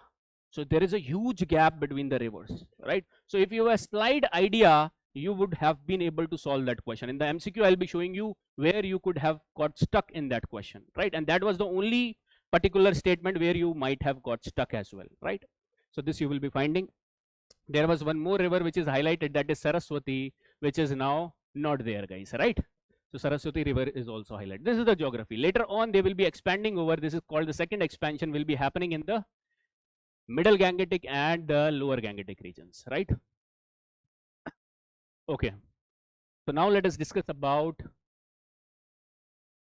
this particular economy over here. The Rigvedic economy was primary occupation was, what was the primary occupation, guys?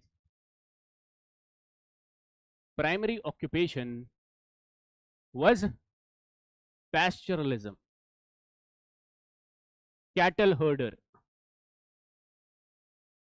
Right, these are the two, or these are their primary occupation over here. And now you must be knowing how this could be their occupation with connection to the Indo-Aryan migration, guys, right? This was their primary occupation over here. That means what is the most important resource at this time frame? That was the cattle. So the references which we have got from Rigveda is with respect to cattle a lot. A lot of terms you will be getting with respect to cattle, that is with the term as go, right? A lot of terms you will be seeing, and I'll be showing you a lot of terms over here which becomes important, right? Which is showing that they were basically, the primary occupation was their pastoralism. Was their agriculture also they were practicing? You cannot ignore the fact that there was their secondary occupation was agriculture, which was also going on. Right, maybe primitive type of agriculture they might be doing over here. And in agriculture, they were utilizing, what are the staple crops again? Yava, Goduma, and Rihi. This is rice. This is written in your books. That's why I'm writing as it is. Koduma, wheat. And this is Yava, barley.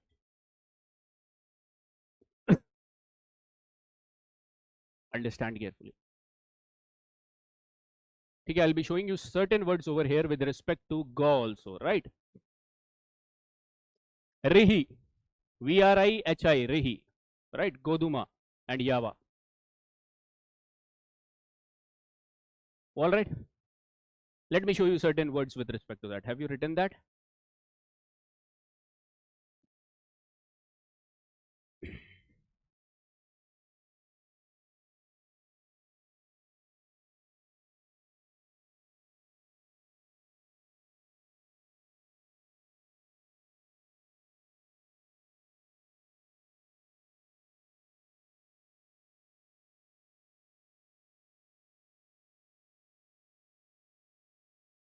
All right, guys, see over here.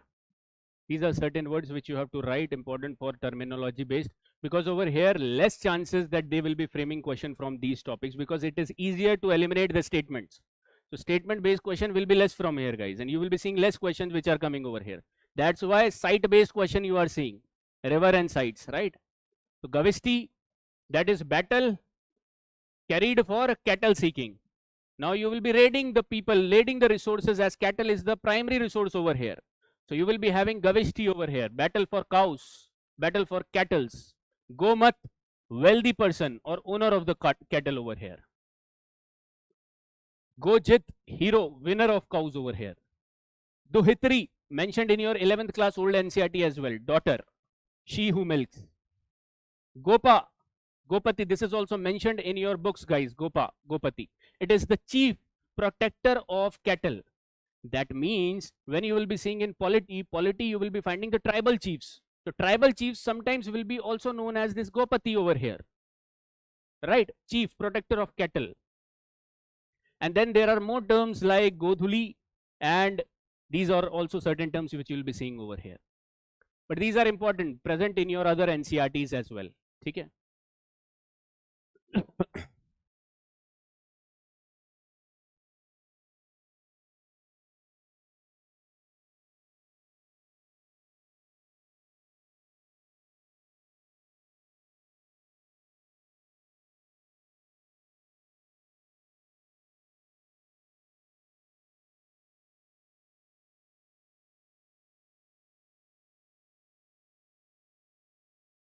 Written down?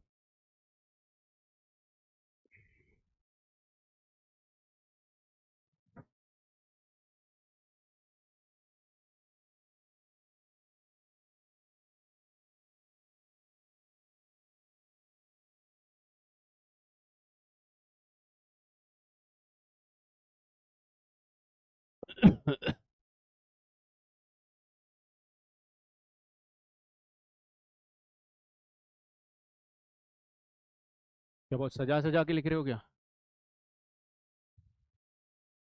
Write it down fast, guys. I hope you must have written. Okay? All right. So this is one you will be finding that pastoralism was primary occupation. They will be raiding the places for cattle. That's why a lot of prayers, a lot of hymns were for the cattles, right?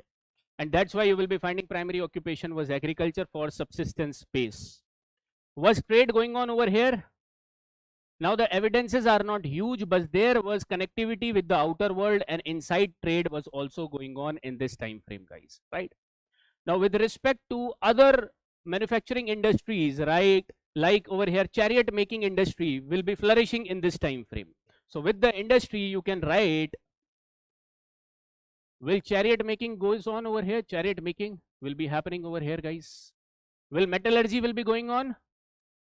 They will be working in copper, they will be working in bronze, and they will be working in iron as well. This is not the case. This is the early Vedic period which we are seeing. Early Vedic period primarily are not acquainted with the iron over here, and they will be acquainted with the iron in the later phase. 1000 BC onwards you will be finding, right? So metallurgical industries will also be flourishing over here. Will there be textile industries? textile industries will also be here. Now, if I ask you what will be the mode of transactions over here, was there will be barter system which will be existing over a simple information. So the mode of exchange will be barter. But you are finding some kind of gold coins over here, guys. Gold coins, and that is written in your book as Nishka. Nishka coins, right? These are the type of gold valuable coins, you can say. Also, were you finding gold in Harappan civilization? In Harappan civilization, gold was there, and they used to import gold from the kolar fields, you will be finding, right? So don't get confused between gold and iron. And like this, the UPSC has given one statement as well, several years back, right? So this you will be finding in the economic life. Few things you will be finding. One, pastoralism with respect to the primary occupation. Second, you will be finding agriculture will also be going on. Trade was happening, but no huge evidence of external trade we have found, like of extensive trade network of Harappans. Third thing, you will be finding a lot of industries will also be flourishing in the form of chariot making, metallurgical industries, and other craft industry also you will be finding over here, right? Whereas the changes in the later Vedic period, and later Vedic period again it is from 1000 BCE, guys, to 600 BC. Over here a lot of changes will be coming. First primary change was with respect to now their primary occupation will be, now there will be settled agriculture they will be utilizing over here, right? So agriculture will become their primary occupation in this later Vedic time frame. Now this will affect not only the economy but the polity as well, guys, right? Over here kettles are important. So wherever we will go, the kettle will remain important. Kettle can be mobile. But when we started practicing agriculture, now what is important? Land is important. So land is becoming central now. And that's how you will be finding over here people were important from the polity perspective. Over here, land will become important. Janapada will become important from the polity perspective, right? How it is based upon economy. And economy is based upon the geography, right? Because the economy over here which you are seeing have the lineages of the steppe hypothesis. Understanding this much? So this primary one reason you will be finding over here with respect to that later Vedic period you will be finding was doing agriculture. Agriculture with the help of iron plow fields, guys. Iron plows, or you can say iron plows over here. This I have written as agriculture, right? Agriculture over here, and they were using the iron plowshare. Okay. Now in the metallurgy cases, now in the industry cases, will they be utilizing the artifacts, the tools made up of iron? Yes, they will be utilizing that as well. So iron will become a most important metal of this particular age you will be finding, guys, right? And because of this, they will be doing two things: expansion.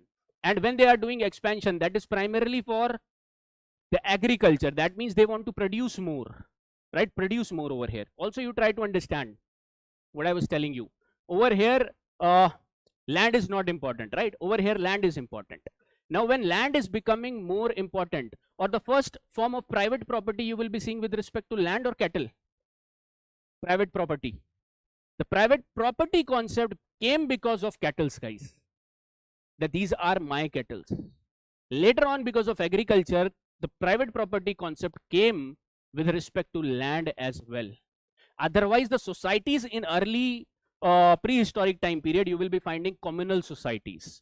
That's why the tribal, when you say that we don't have to interfere with the tribal polity and economic structure, that they are preserving the same structure till now. The PVTGs particularly, right? So this you will be finding. A broader picture I am giving you because history can be utilized not only from here. From here, fact-based perspective you have to see.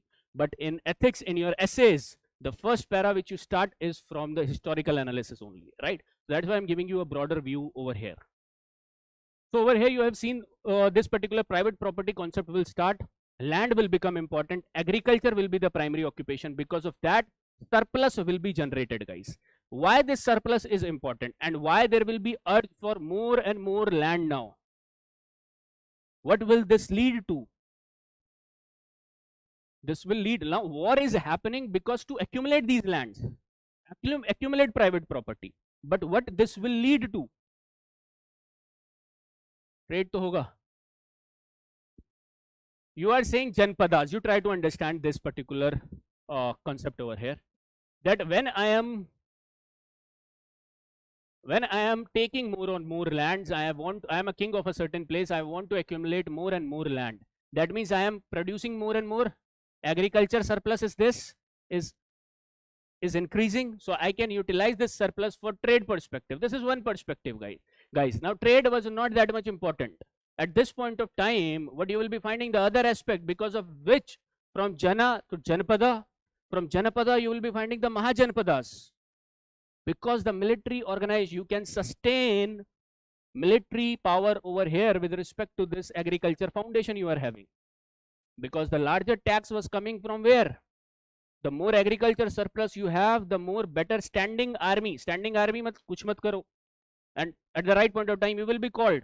So you can maintain a strong, large standing armies, which will be supporting your further ambition of expanding your region, which will be happening in the time frame of Mahajanapadas, like Magadha you will be finding, right?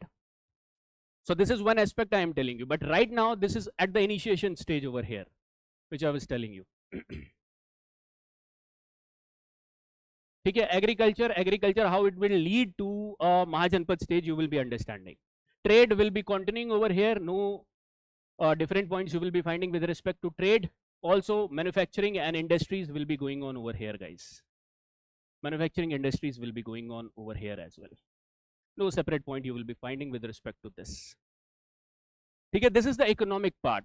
Now, based upon this economic part, you will be finding that there will be change in the transition in the polity as well. Okay? In economy, agriculture you will be writing, and in trade and industry, same things will be coming, right? But they will be extensive. Now, they will be over here. Urbanism feature you will also see. Urbanism feature, like certain cities like Kaushambi will become important. Like Vatsa will become important. And you don't have to revise or you don't have to rectify right now, because in Mahajanpads we will be rectifying that, right? So this is one thing you will be finding over here with respect to economy. Now polity, if you will be discussing, guys, polity. PGW I will be telling you about. Don't confuse it right now. PGW I will be telling you right point. Polity, guys. Polity, early Vedic period and later Vedic period. What was the polity in the early Vedic period over here? Now let me ask you, was there a king? Yes, there was a king, but that king was not the modern or the later time period of like king you will be finding. This was a tribal chief. See over here, tribal chief, right? Also known as Rajan, also known as cattle lord. Right, so these are a smaller tribe over here. They are controlling a smaller tribe over here because the population is less. Agriculture is not their primary occupation. I hope you are understanding. So will this king at this point of time will be having absolute powers? Absolute powers, there will be no absolute powers with the king over here, guys, right? When there is no absolute power, then he had to basically take all the functions, whether religious or military aspects or revenue aspects, they will be taken up with the help of certain councils. And the councils you will be finding over here, which are mentioned in Rig Veda, is Sabha, Samiti and Videtha. These are the assemblies you will be finding over here. Now, these are the political assemblies for various purposes you will be finding, right? Internal differentiation is not important, but were the women participating in these assemblies? You will be finding women were participating in these assemblies, guys. Why? The nature of over here, you will be finding the societal nature is less patriarchal right now. So it is patriarchal, but less patriarchal, right? All right. So Rajan was helped by whom in his functions, day-to-day functions? Rajan. By the council of, were there elaborative ministers present over here? No elaborative minister. Elaborative ministers means ministers for a lot of other purpose. That was not there, but few fixed two types of functionaries you will be finding, as the priest, that is Purohit, and as the military commander, that is Senani. Try to understand.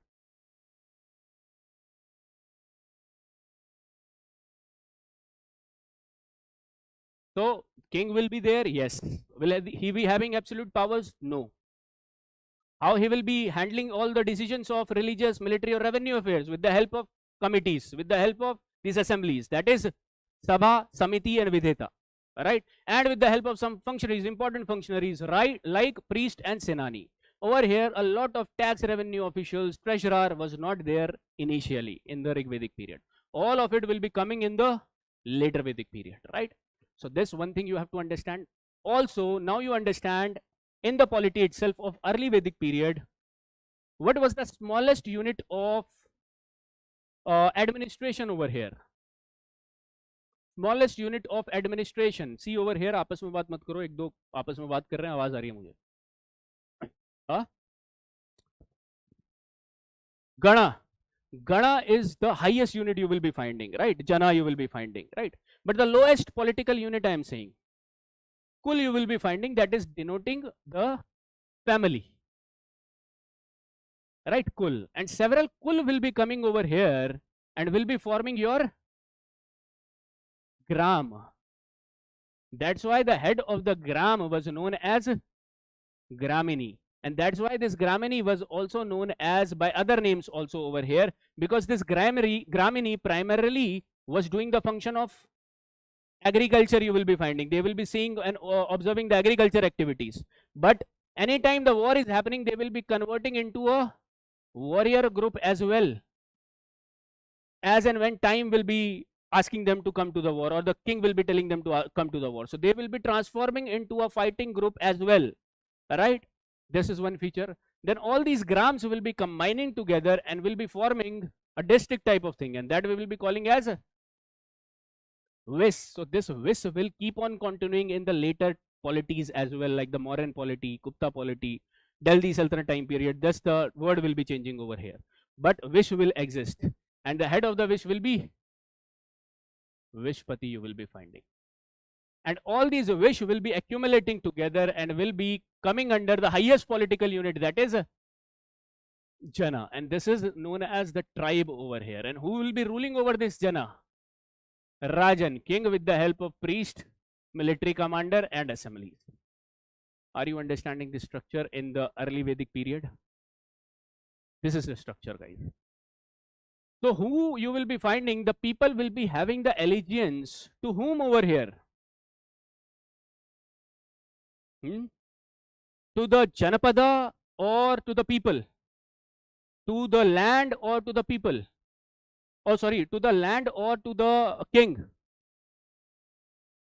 Land. How can you say that land? For example, somebody is a king of this early Vedic period and he is moving from one place to another place. Will the people follow him or not? They will be following it, guys. Check out the economy. Rajan over here is not the protector of the land primarily. He is the protector of the cattle. So if he is shifting from one place to another place, people will be alleging, or people will be showing their allegiance towards the king, because he is the protector of their cattle. Wherever they will go, wherever the king will go, the people will follow, right? But this was not the same kind of polity in the later Vedic period you will be finding. Why? Because now in the later Vedic period, in the later Vedic column you can write over here, in the later Vedic period, first of all, how the economy was changing.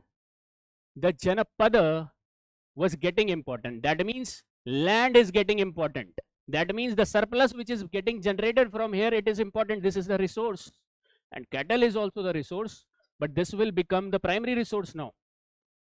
So people will be over here, will be showing their allegiance towards the land more now, guys. So whoever will be coming to that particular land to rule, he will be having the authority. Understanding? For the example, in this class, whoever wants to rule over here, he will have to come over here, because you are having your allegiance towards this classroom. Understand? And this has changed the nature of polity, because now what king will try to do? concentrate power over here. To remain in power, he will be concentrating the power into his hand. That's how the nature of polity will be changing to absolute powers. And when absolute powers you will be finding, will there be any role of the assemblies you will be finding over here? So in your textbooks, it will be written that the role of assemblies was not that much in the later Vedic polity. Understanding? Rest of the remaining things will remain the same, but the king was getting more powerful. Right? This is one aspect which you will be finding over here with respect to the polity. Now these Janapadas in the later Vedic periods will be, for example, this is the 1900 BC. As you will move towards 600 BC, these small Janapads will be combining together to form the Mahajanapadas. So the polity will be changing from Janapadas to Mahajanapadas, and Mahajanapadas we have to study in depth in the 6th century BC, guys. After this you will be finding. Right, so this is one feature of polity which you will be finding over here. And from here you will be finding different theories of kingship will be coming into picture. And they will be saying that over here what will be happening? That the theories with respect to the divine origin theories will be given over here to concentrate power. There will be the connection with respect to the Brahman Kshatriya connection also. First they will be fighting with respect to each other, but later on they will be accepting the power sharing methods over here. Why? Because Brahmins will be getting a lot of land grants over here, and they will be legitimizing the authority of the Kshatriya over here. Right, so this nexus will be formed over here, you will be finding in the later Vedic phase. Right, so there was some altercations between them also you will be finding. Right, but major polity was controlled by the upper two varnas, Brahmans and Kshatriyas. Okay, this is one political aspect which you will be understanding from here. Okay, now from the later Vedic period or from the early Vedic period, this type of structure which I have shown you, these type of structures are coming in the examination, like administrative divisions. Are they asking these administrative divisions? Huh? They are asking it, guys, not from the early Vedic period till now they have asked, but they have asked the Mauryan administration, they have asked the Delhi Sultanate or Delhi Sultanate Mughal administration. You will be finding like Subba, Sarkar and Pargana. There will be giving you 3-4 options and you have to arrange that, right? So from this perspective, I am telling you right now we have seen the early Vedic period structure, then I'll be telling you the Mauryan, then I'll be telling you the Guptas, Delhi Sultanate and then Mughal. Now it is your duty to combine it to see it at one place, guys, though I will be revising at the last. But you try to make the notes in that format also. These are the short notes which you will be making with respect to the only administration, clubbing them together, right? This should happen not right now. This should happen when you will be doing the last revision of yours, so that to do the comparative analysis, which I will help you also. Okay, so this is the polity which we have discussed till now of the early Vedic period and later Vedic period. These are simpler to understand, guys. That's why questions are not being formed from here, right? Now let us talk about the society of early Vedic period and later Vedic period.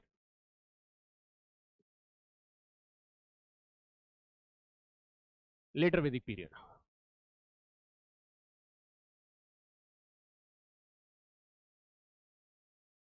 Early Vedic period, was there social stratification?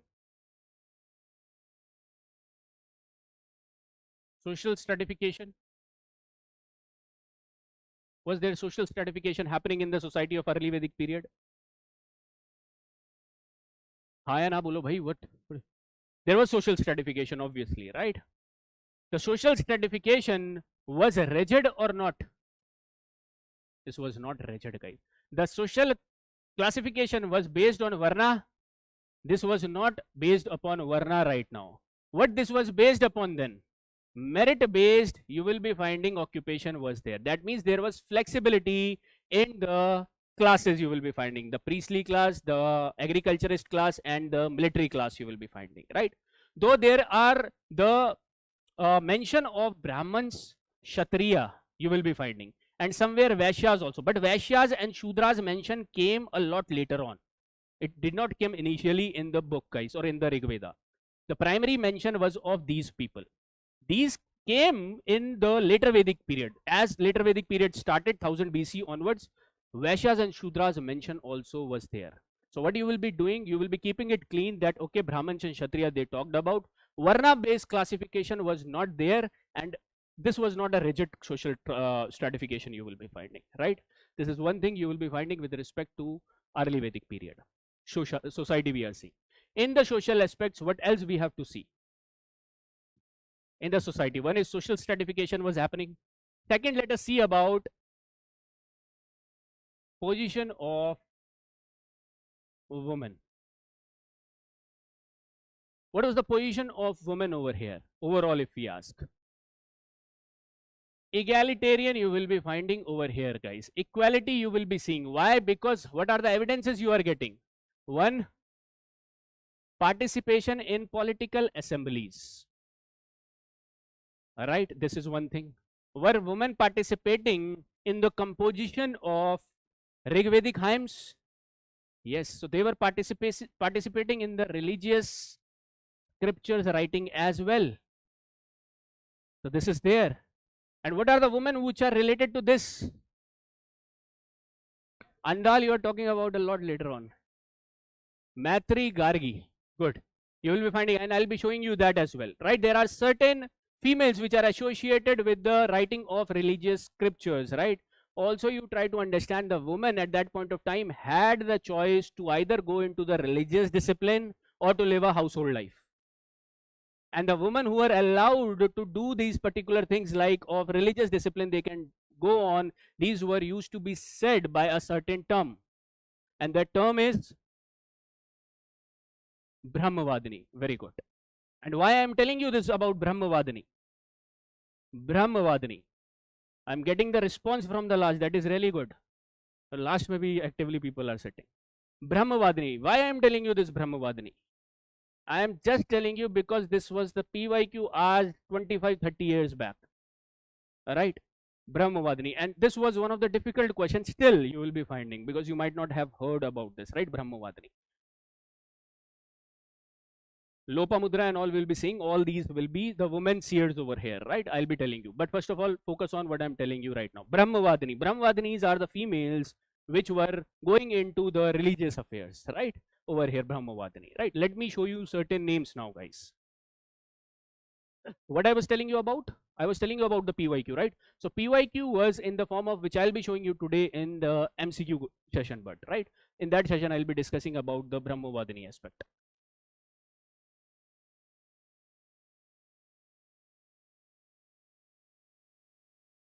So write it down over here. Important slide based upon your PYQs.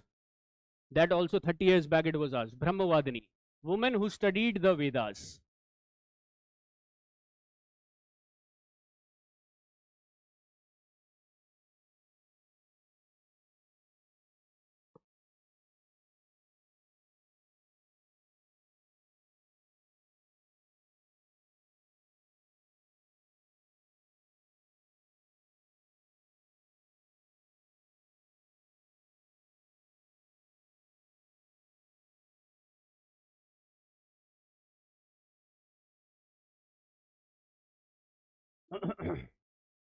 Right, one line you have to write, not all the lines, guys.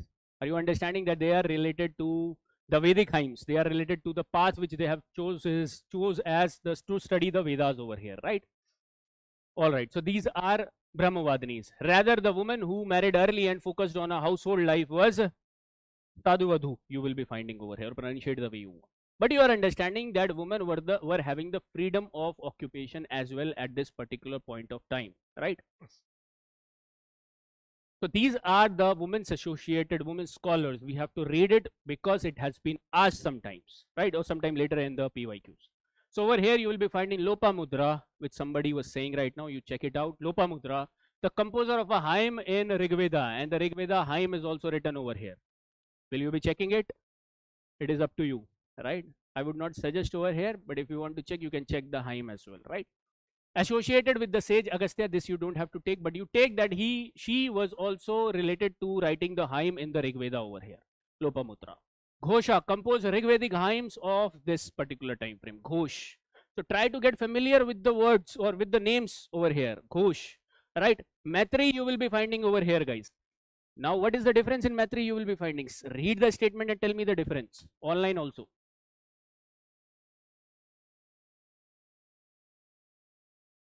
What is the difference between these people and over here, Maitri?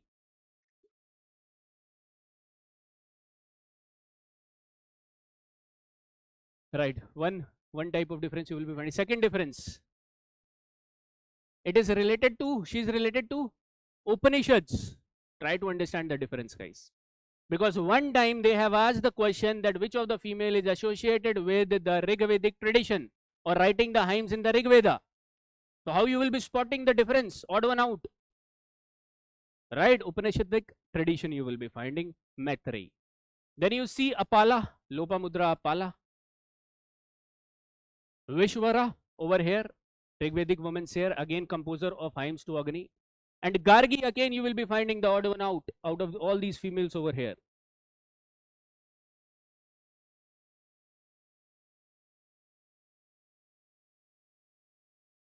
Gargi, famous philosopher in Upanishadic period. That means she was related to not Rigveda, she was related to Upanishad. So these two things, if you will keep in your mind, you are good to go with respect to this topic, right? Not all the names you have to rectify.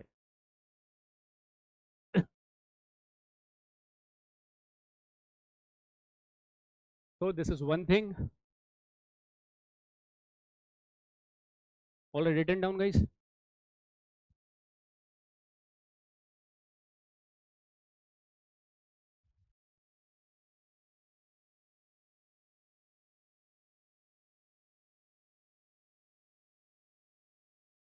Written down? Okay. So this is one thing I told you about the position of women. Apart from that, what you will be finding about the marriages, or marriages, you can make the different heading over here, third, marriages. Were marriages happening was patrilocal or matrilocal? These were patrilocal, guys. But now how we are getting directly this patrilocal or patriarchal things, that I have made you connect with the Stepy hypothesis, right? Was the inheritance patrilineal or matrilineal? Patrilineal. Overall, the authority was patriarchal or matriarchal? Overall patriarchal, though in some places you will be finding matriarchal societies as well, because till now the remnants of that you are still seeing in our country. Matriarchal societies are also there, right? So this is one important fact with respect to the society you will be finding. Were we having any clear evidences about sati system over here? No clear evidences, guys. Were we having any evidences about the slavery system over here? Slavery system, we have the evidence, not clear evidence, but we have the evidence over here, because the Das word and Dasyus word is connected with the slaves, or the people who are lost in the war, the POWs, right? They were considered as the slaves with the word Dasa over here. So yes, slavery you will be finding over here in the society. Are you understanding the early Vedic society, guys? These are all points which you have to mention, and these are important. Will not be asked in the examination from where I can see, because these are easier in nature, understanding, but written in your books.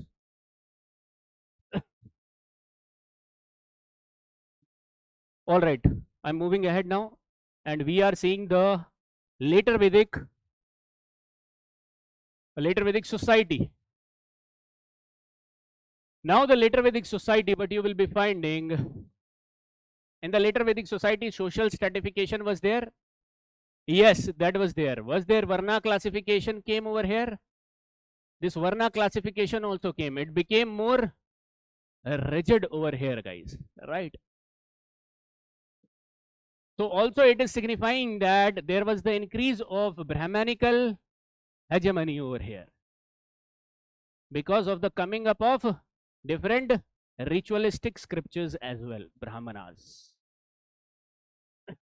And this was getting rigid because over here the Rig Veda, one of the 10th mandal was added, which is known to be for the Purushukta hymn. Purushukta hymn.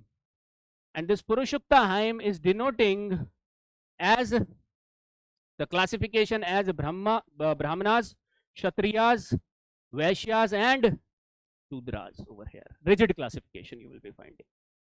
That means these upper people will be having the rights only, or these upper people will be having the rights to study right, to learn the language of Sanskrit over here. Whereas these people will not be having any rights, guys. Over here, they are not be having any privileges. Rather, their job will be to serve these upper classes people over here. And the larger powers were accumulated over here at this Brahmanas and Kshatriyas spheres you will be finding. And let me tell you again, this was not the only thing which was happening in India, in our Indian subcontinent. It was happening all over the world. It is the nature of, you can say, power. At this point of time, how humans are changing from a community-based group to a power-seeking man over here you will be finding. They will try to consolidate power over here with new theories, with new aspects over here, right?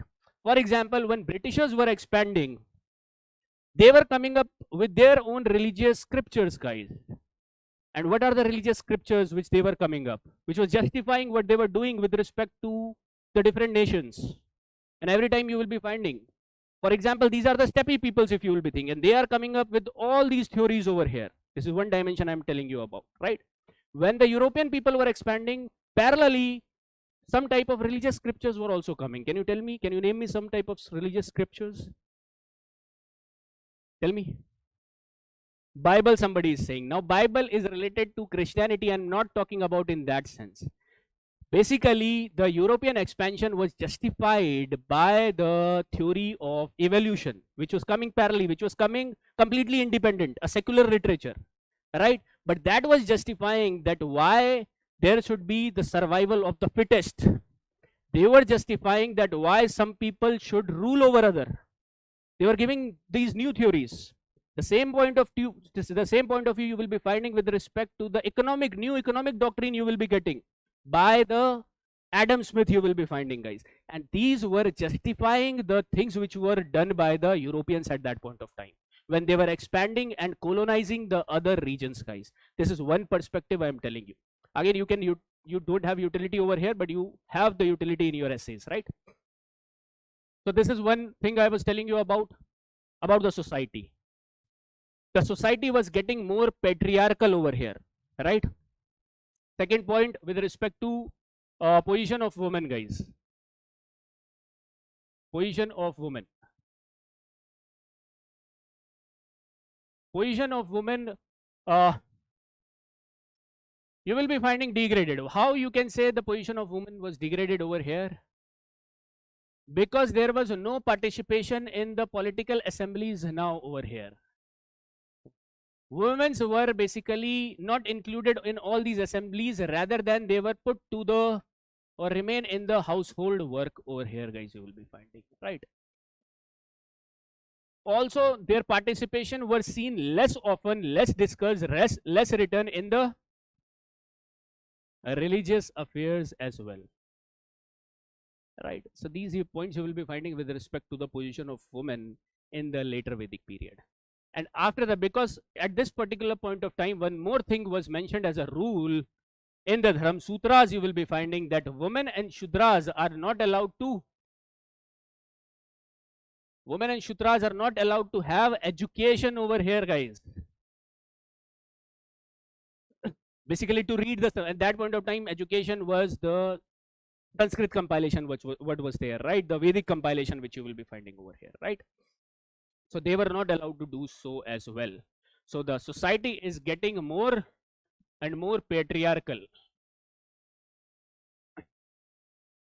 right? That's why the response to this type of thing, because it must have started somewhere around 1000 BC, going on 900, 800, and the response you will be finding in the formation of different ideas which will be coming. And as per R.S. Sharma, he has written that as far as 64 different religious sects, and when he's saying religious sect at that point of time, it means ideas, new ways of living was propagated by the people over here to remove the misery or the depressed position of these people over here, right? And out of these 64 sects, 2 sects primarily will be flourishing in the 6th century BC, that in the form of Buddhism and Jainism, right? So this is one point. These are few points with respect to the later Vedic society which I have told you, right?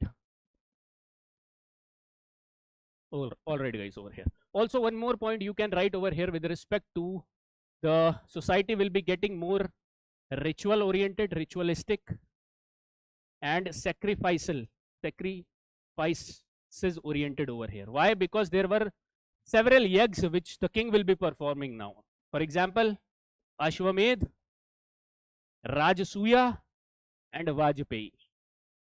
Now just write this written in your books. Question will not be coming from this particular part.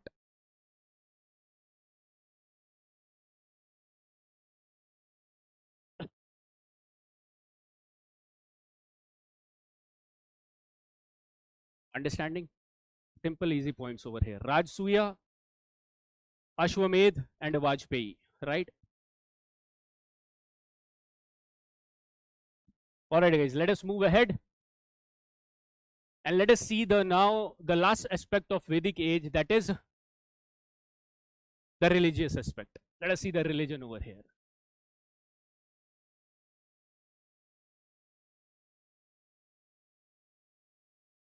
Religion in the form of early Vedic period and later Vedic period.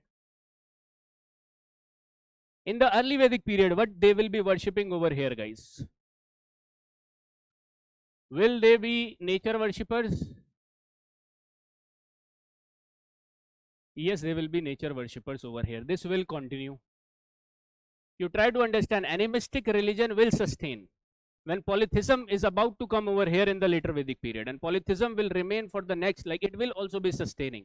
But then this monotheist religion will be flourishing, and all these things will be parallel. But today, right now, the world's largest followers are of which religion? The polytheism or the monotheism? Monotheism you will be finding. I'll be giving you certain insights when we will be seeing the establishment of the monotheistic religion as well, right? So these were nature worshippers over here. How they were worshipping the nature at this point of time? They were personifying the natural forces in some gods, right? For example, now over here, Indra will become important. And he is considered to be the protector of the tribe. He is considered to be a warlord, that he will be helping us out in winning the wars. So Rig Veda, there are a lot of hymns and sacrifices, yags, written on worshipping the Indra, guys. Before the war, you worship the Indra before going to the war, right? So this you will be finding over here. Another god which is mentioned often over here is Varuna, Agni. Varuna is related to water, you can say rainfall, but also Varuna is related to the cosmic order.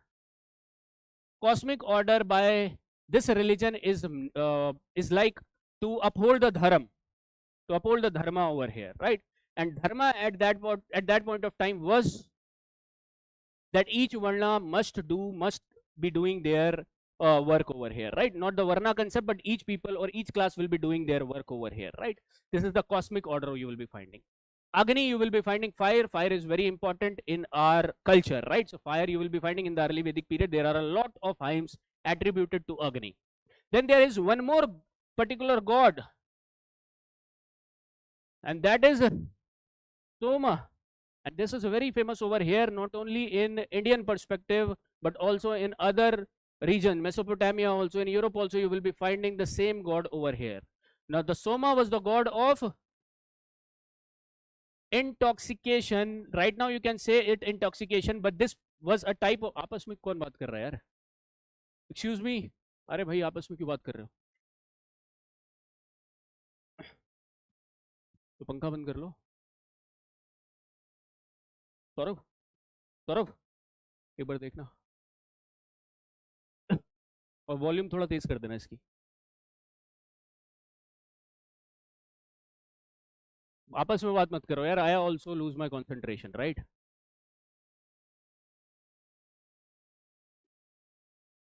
Check करो उसको.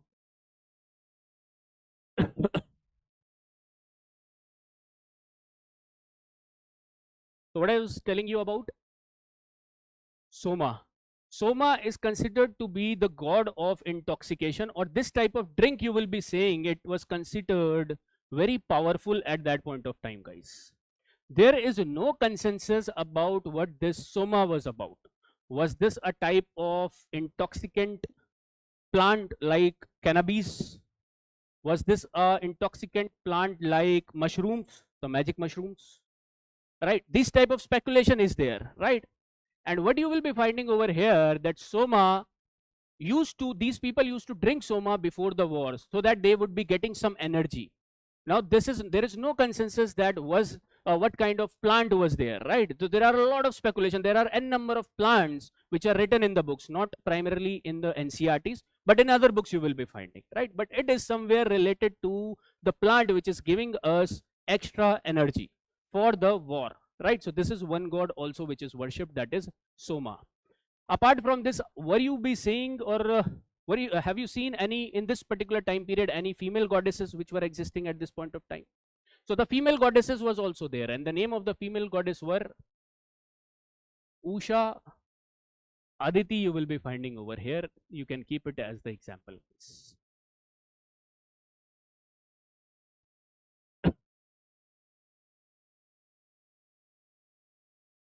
Okay, so this is one religious aspect of the Rigvedic time frame. Now, in the later Vedic period, how these particular religion is changing in the later Vedic period, how you will be finding that this in the later Vedic period, this particular whole religion was changing, guys. Later Vedic period. First of all, the religion was becoming more ritualistic. And again, this point will be coming over here, that is sacrifices oriented. And it was because of the hegemony of the Brahmins over here. The Brahmanical hegemony you will be finding. This point you will be finding in the LVP, later Vedic period. In the early Vedic period, were you seeing any temples? Early Vedic no temples. In the Indus Valley civilization, were you seeing any temples? There were no temple structure, guys. Right? In the later Vedic period, the major gods over here will be now. And why this transformation you will be finding, guys? Because now as you expand, you want more god with higher powers. Right? So over here you will be seeing now Janpads time frame you are finding. So you will be finding more bigger gods over here, and three primary gods will become important, which will make the tradition henceforth in the history. And that is your Shaivism. You will be finding Vaishnavism, and one more, the Brahma also becoming important over here, or Shaivites will also be. Shaivites is this with respect to the female goddess as well. Shaktites you will be finding over here, will be becoming important over here, guys. Now this primarily will not be as religious in nature, but these gods will be becoming important over here, right? Will the animistic religion again will be existing? Right, they will be. Will the smaller gods will be existing over here? They will be also existing over here, right? Okay? Because they are functioning for smaller day-to-day life over here, guys. Now you try to understand. After this, you will be finding there will be a change in religion. That is, the monotheistic religions are going to come. These are going to flourish over here as it is. The only subcontinent where the polytheistic religion flourished is the majorly I am telling you is the Indian subcontinent. Everywhere else are influenced by the monotheistic religion, guys, right? Also, apart from this monotheism, polytheism, there is one revolution you will be finding in the thought which changed the way we perceive God, which changed the way we worship, and that was given as, like, what you will be finding? Not Brahmins, you will be finding that religion is also known to be a scientific religion. That is the Buddhism you will be finding, and that was, you will be finding a revolutionary religion. Let me make you understand the religion concept, or I'll be telling you it in Buddhism. We'll be connecting it in Buddhism, guys, but I will be making you connect with the Rigvedic gods and the Indus Valley civilization, again the mother goddesses as well, right? So these are all the features of the Vedic age we have seen. Okay? Burial practices were happening over here. Different burial practices were happening, right? But there was no such difference with respect to the early Vedic period and the later Vedic period, right? Now over here, the most important part as we are ending this topic over here, that with respect to this, we were finding certain sites which were existing parallelly to this later Vedic age. And in these sites, what we were getting, these are some different sites over here. We were getting over here the iron implements, guys. And with the iron implements, we were also getting a unique type of pottery. Like for example, can you tell me the sites where you are getting these type of features, where the unique type of pottery you were getting and the iron objects you are getting? What are these sites over here? In Hastinapur, in Atranji Kheda,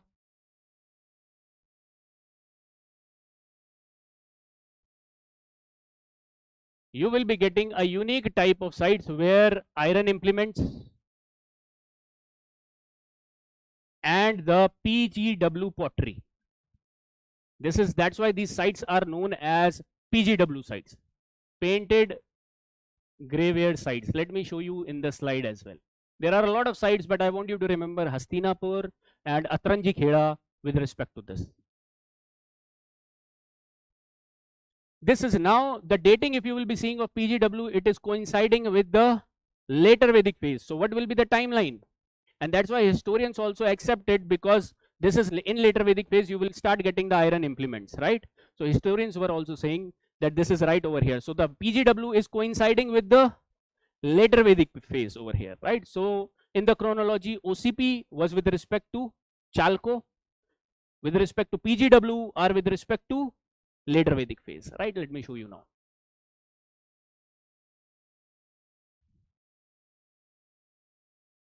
Just wait, I'll be letting you write. Now you write from here. आपस में बात मत करो भाई, यहाँ देखो. PGW culture.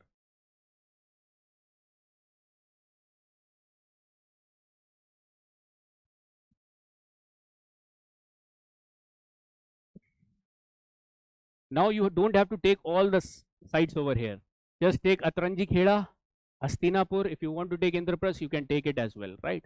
More than enough.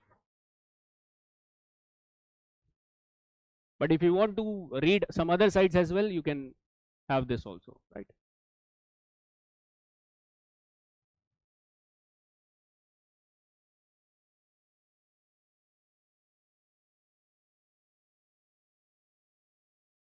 Right, these are the PGW sites.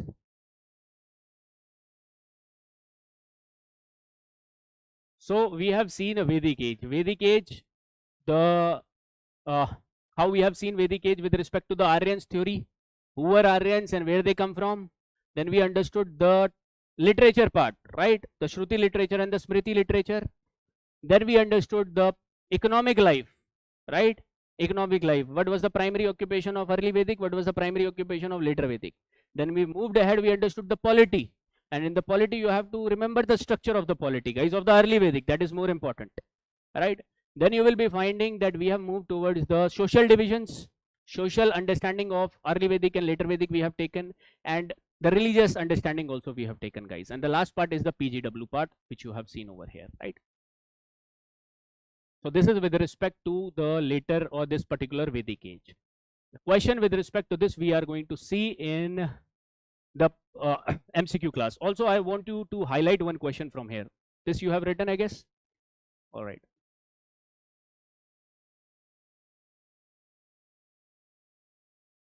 You see this question over here, guys.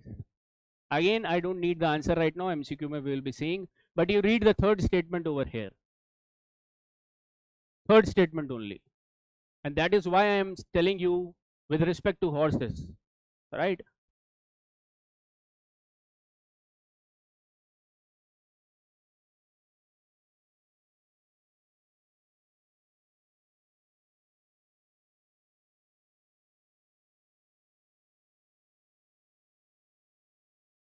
What is the answer? Rigvedic Aryans had domesticated the horse, whereas there is no evidence of Indus Valley people having been aware of this animal. That is the same confusion which you are facing. Wrong, those who are saying. The exact same confusion those people have faced who have given the paper in 2017, guys. Right? They were confident about that this statement will be wrong. But as per the answer key, you will be finding that this statement is right. So what we can learn from here, that we will take that there was no evidence. Because now if they will be giving the question, you can take up this question as the proof, guys, as the evidence over here, right? And I don't like wish that you go into this tussle of, right? All right, so this is one question. Rest of the question which we will be discussing over here, like these type of questions which we'll be discussing in the MCQs, right? And this is the latest question. If you want to see, you can see. You don't know what is going to come in the examination. You try to understand. Okay, that's why fix the things. The way the things I'm telling you to fix it, you fix it. 2025, you will be seeing the utility of this question. Are you understanding Godavari? Vipasa, where you will be reading Vipasa? Over here in where you will be reading means which topic you will be reading? Vedic age only. In Mahajanapadas, you don't read about these all rivers. You try to understand. Mahanadi and Saryu. Right? But Vipasa one which was making this question complicated was this part only. Right? Again, other discussion I'll be doing in the MCQ session, guys. So by this we have completed the Vedic age. So in the timeline from where to where we have reached? From where we have started, guys? We have started from 20 lakh BC. From 20 lakh BC to 10,000 BC. What we have seen? Paleolithic age. Will you be remembering certain techniques over here, the tool techniques? Because that is the only difficult part to remember, guys. What are those? Right, older one, Acheulean, and the way you are saying levelized, that is levelized over here. Apart from that, when you will be going to the Mesolithic phase, what is the timeline? 10K to 6,000. Then you will be going to the Neolithic phase, 6K to 1,000. If I ask you about the site of Birbhanpur, it is related to Mesolithic. That's great. If I ask you about the Managaddu site, it is related to, ये क्या बोल रहे हो भाई? Megalith, right? That means Megalithic site, you are saying Kerala, right? ठीक है? All right. What about the Chalcolithic phase? You will be finding from 3,500 to 1,000. Now, I hope you are understanding the utility. The utility is not this that you know the timeline. The utility is you can move fast in your mind with respect to the questions which will be appearing in the examination. This is the utility of having the timeline on tips, right? Then you will be moving ahead and you will be finding megaliths. And megaliths you will be finding from 2,500 to, in the ADs also you will be seeing. And primary reference to the ADs, why? Because there were the usage of the iron implements also you will be finding, right?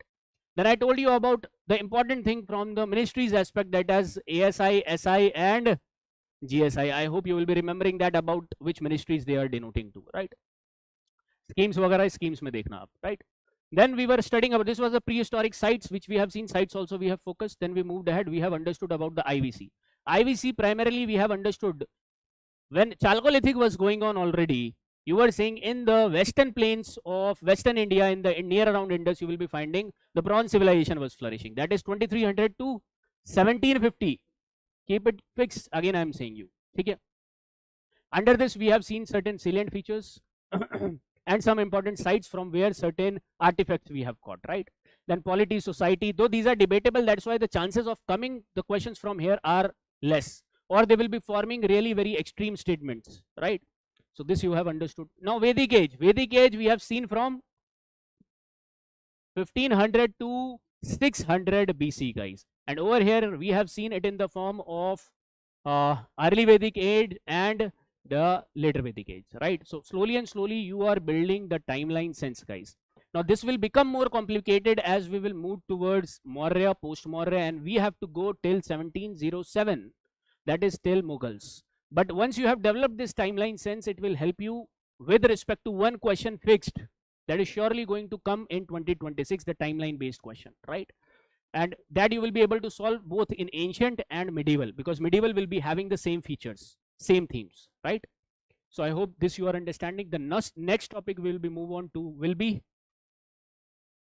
Mahajanapadas. Now you understand over here, guys.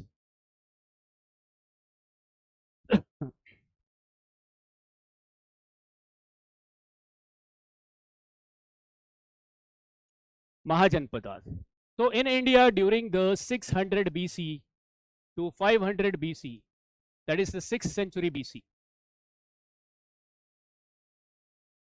In India, in our country, what you will be finding, what was happening internally in the 6th century BC.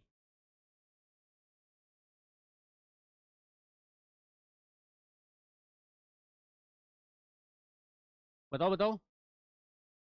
What was happening from the political aspect, I am asking. Answer over here. The coming up of in the 6th century BC, what was happening? Janpads were converting into Mahajanapads. So over here you will be seeing the age of Mahajanapads. So one topic is to understand about these Mahajanapadas.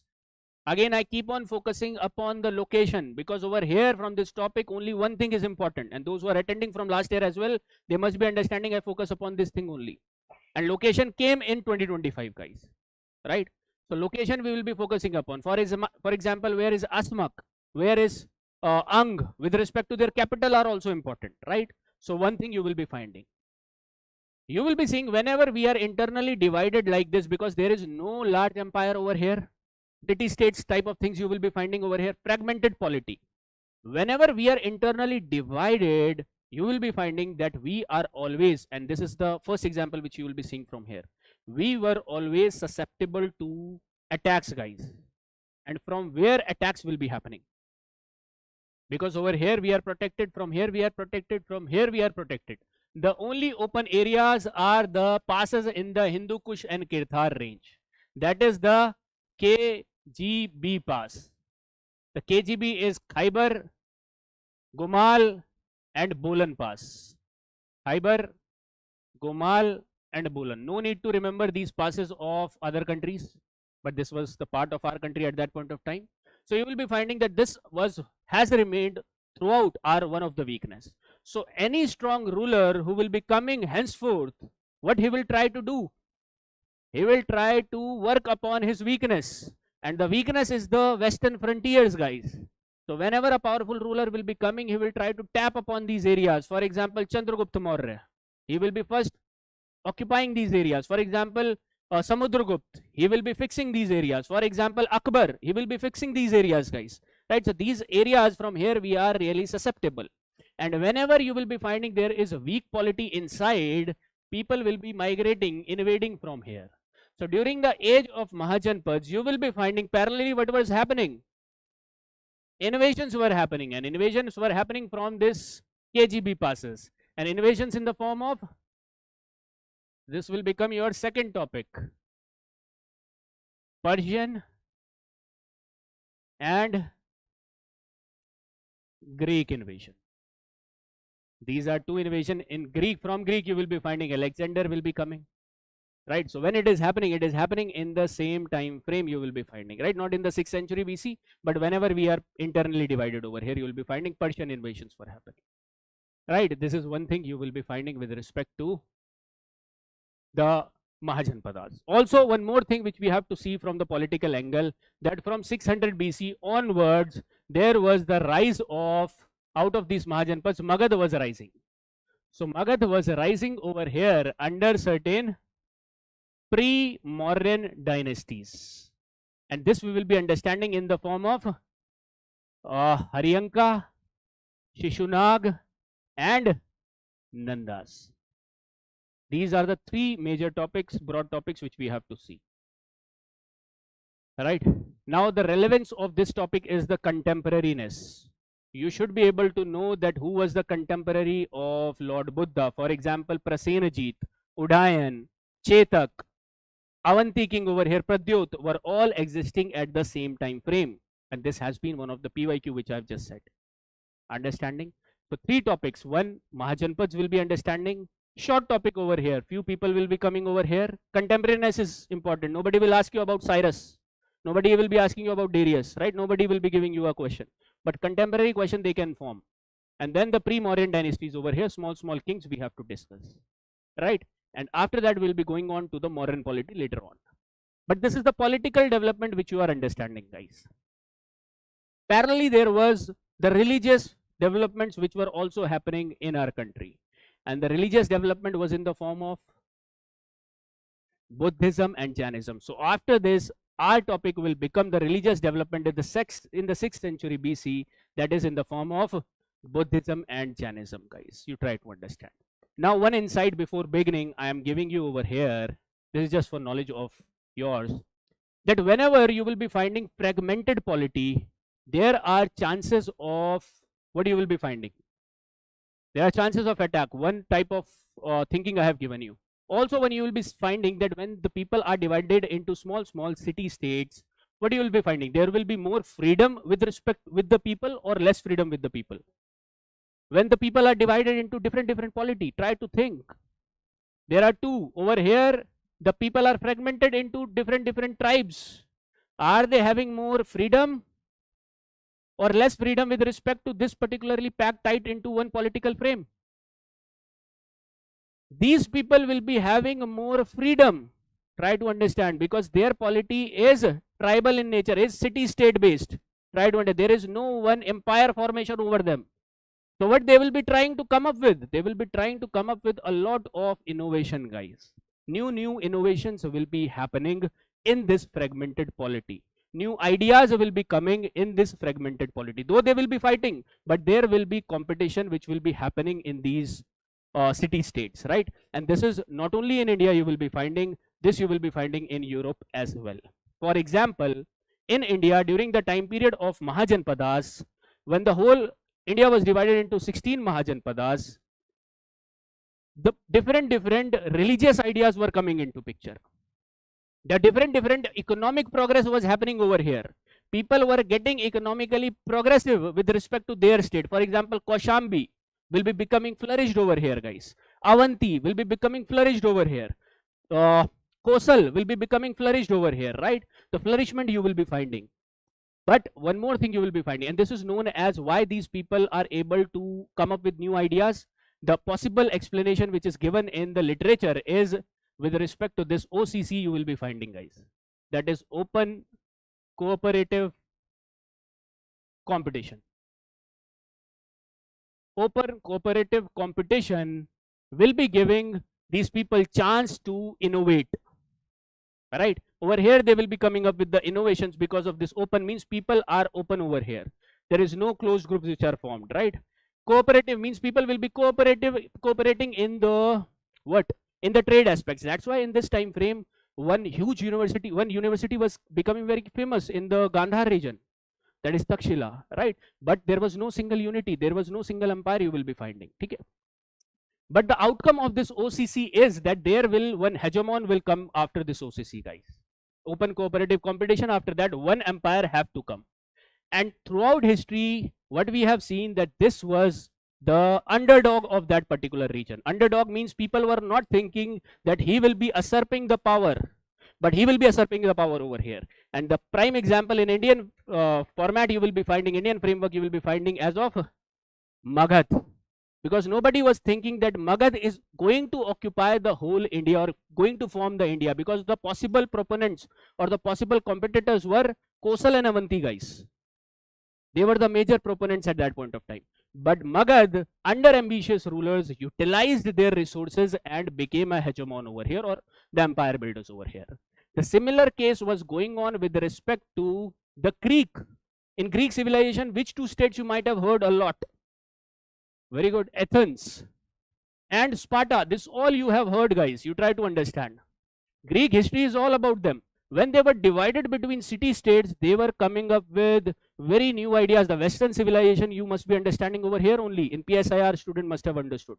Or in ethics, you must have seen Socrates, Plato was coming during this time period when they were divided into city-states. What framework was implementing on them? OCC framework, guys. And what you will be finding? That when the world is looking for them to become the hegemon, who will become the emperor over here? Or who will become the hegemon over here? Macedonia. That is Alexander, and he is coming from nowhere. He is an outsider, you can say, to the Greek civilization. Over here you will be finding Macedonia. Macedonia was nowhere in the picture, let me tell you. In the literature also you might not have seen Macedonian contribution, but they will be learning their methods and they will be ruling not only this Greek area but to the whole. You will be finding the Eurasia part, including the banks of Indus River, right? So this is one framework, broader framework, which I'm telling you. You can utilize it in your essays and other areas. So these are the three things which we have to see in this particular 6th century BC aspect, right? Let us start with the Mahajanapadas.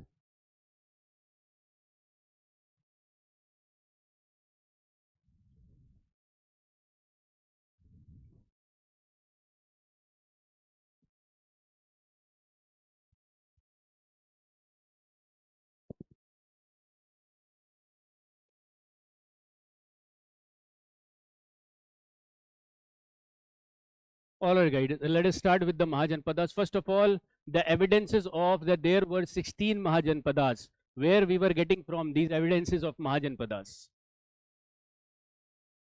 Where were we getting the evidences from? One from the Buddhist source, and the Buddhist source is very nice, Anguttara Nikaya. Anguttara Nikaya is the part of Buddhist canonical literature of Sutta Pitaka, which we will be finding, which we will be seeing in the Buddhist literature, guys, right? Just after this topic, you will be finding. Sutta Pitaka will be containing different Nikayas. In one of the Nikaya, you will be finding Anguttara Nikaya. It will be mentioned about 16 Mahajanapadas. Now, there are one more prominent source over here with respect to Jaina literature, that is Bhagavati Sutra. Great. Again, new people also try to see. Now, you will not be doing this literature separately, guys. What are all the Jaina literature in one file? You will be like reading that out. That you can do only when you have revised it with respect to the right context. Then you make and compile all the compilation of literature, which you should do also for your revision purpose, right? These are the two primary sources from where we have constituted the history of Mahajanapadas, right? Now there are different Mahajanapadas which are going to come over here. Chalo, let us move ahead.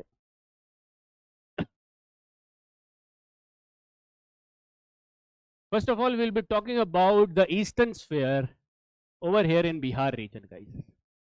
The easternmost Mahajanpad over here is Ang. The capital of Ang is Champa, you will be remembering. And this is in present day, which district you will be finding? Bhagalpur district. Right now, district is not important, try to understand, but when you will be seeing the map, it is in the eastern part of the Bihar, right? Eastern part you will be seeing this Bhagalpur district, right? This is Ang over here, the easternmost Mahajanpad, you can say. Near around it, you will be finding in the left of Ang, you will be finding one major Mahajanpad, that is Magadha, guys. Important, very important, because Magadha is going to usurp all other Mahajanpads over here. And it is going to be the empire builder Magadha, right? So Magadha will be having two capitals. One is Rajagriha and Patliputra. And in Magadha we have to open up one topic, that is Pre-Mauryan dynasty. So we will be elaborating that later on. Okay, but you try to see Magadha. Magadha will be capturing first of all this nearby insignificant Mahajanpad, not insignificant with respect to Magadha, right? They will be capturing Anga over here and becoming a bit broader over here, right? And in the north over here, North Bihar, what you will be finding? Which Mahajanpad? What is the Mahajanpad? Vaji is the Mahajanpad you will be finding, guys. Vaji Mahajanpad. Now, Vaji Mahajanpad was having the continuity of the polity which you were seeing earlier. And this is known as the Gana Sangh, right? So over here, this is an exception. Vaji, you can write over here, it is a Gana Sangh. That means oligarchy was going on over here, Gana Sangha, right? And under Vaji, you will be finding different clans. And the clans which are, example, Lichavi clan over here, guys. Under this, one more clan will be there, Janatrika clan, from where Mahavir will be coming out, right? And over here, Videha will also be one of the clan under Vaji. Right, Videha. Now, who was the king of this particular Lichvi area?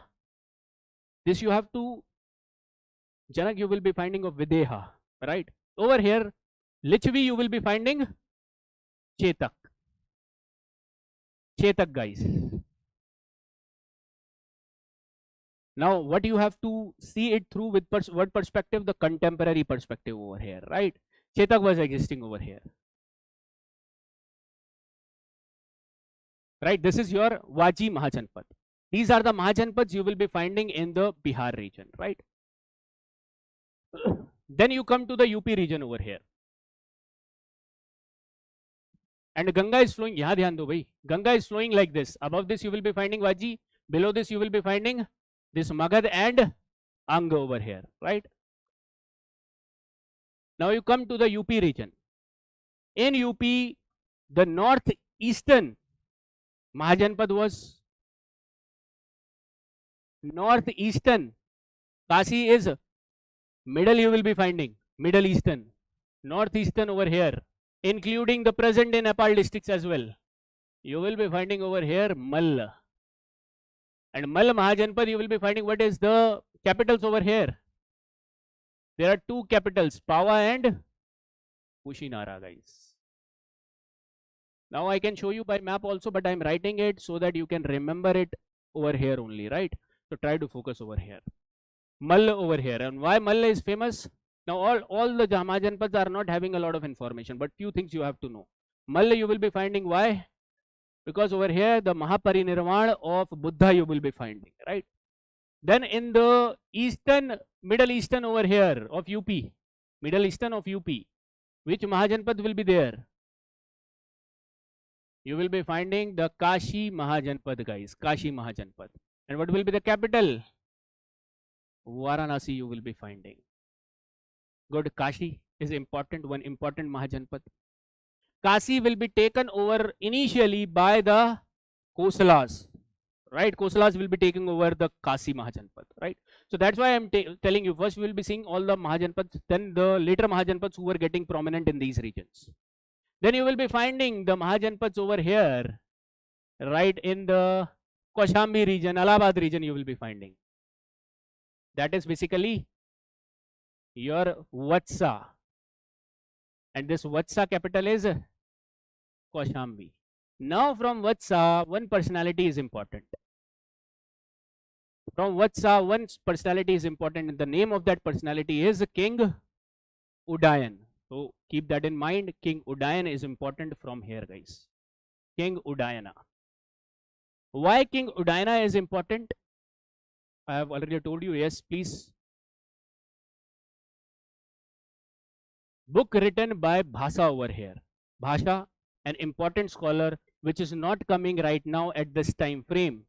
Bhasha is a scholar which will be existing around. He is having a broad timeline because there is no consensus about his time frame, right? So he has been given a long time frame from 400 BC to 400 AD that he might be existing in this time frame, right? And he is predating, one thing is sure, he is predating the Kalidas, guys, right? He is predating Kalidas because Kalidas has mentioned about Bhasha. So over here you can make a separate note of Bhasha over here. Bhasha, an important scholar. The scholar will be coming now and will be frequent now onwards in every topic, right? Bhasa. Now Bhasa wrote one particular book, that is Swapna Vasva Datta, asked 20 years before, but not as the answer, but present in one of the statement. Swapna Vasva Datta. Bhasha again was asked in 2024 prelims. Bhasha oftenly asked in other examination, right? So there are chances that if scholar will be coming, they will be picking Bhasha, guys. Now this is about the story, the Swapna of dream of Vasvadatta over here, which will be about King Udayana. Right over here you will be finding this. This is an important part over here which you will be seeing. Let me show you about Bhasa if I have more books of Bhasa, or later on I will be showing you. Just wait.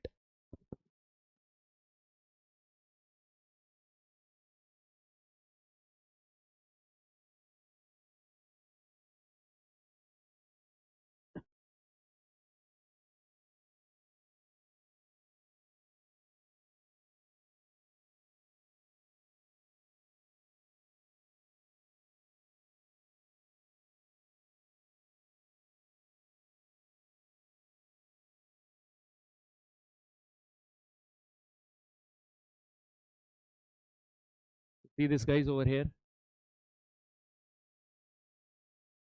Focus over here related to Bhasha, right? Earliest Indian, what is he? A playwriter. As the UPSC asked about the playwriters, Bhav Bhuti Hastamala in 2021 prelims, they have asked about the playwriters. Sanskrit predating Kalidas, as I was telling you, because Kalidas in one of his book, when he was starting his drama, he was paying the tribute to Bhasha. So we have not directly got his work, but from the later on playwriters, we have got to know about the Bhasha, guys, right? So the date which is ranging from 4th century BC to the 4th century AD. That is how the broad timeline is there, because there is no consensus about the existence of Bhasha, right? Okay, rest information you leave over here. But one play which is attributed, one very famous play which we have talked about is Swapna Vaswadatta over here, guys, right? So it is also written over here in the introduction to his first play, Malvika Agnimitram. Later on we will be seeing. Don't get confused right now. Only take Swapna Vaswadatta from here. Kalidas wrote that shall we neglect the works of such illustrious authors such as Bhasha, Somila and Kaviputra over here. So this is becoming important. Bhasha is becoming important over here, right? So this is one part which I was showing you with respect to Bhasha.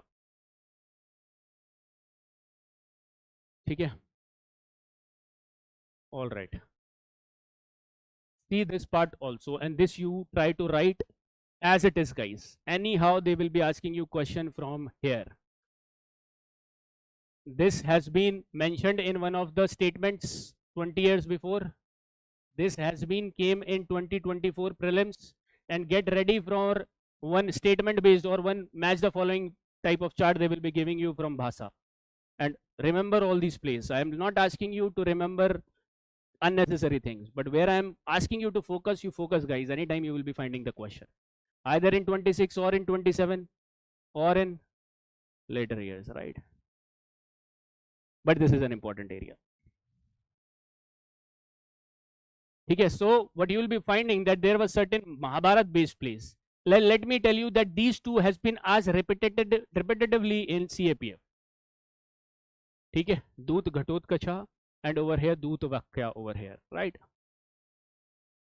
Then Ramayana based plays are also there. Just write it down and see it. This is also asked in CAPF CDS, guys, till now. Okay.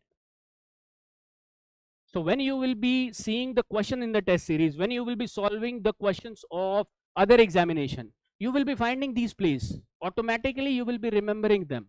Okay, in one go you don't try to remember. Two you will be remembering right now, Madhyam Vyoga and Swapna Vaswadatta. Later on, as you are seeing the questions, like in MCQ, I'll be discussing some. Later on, as you will be seeing, you just try to understand this from there.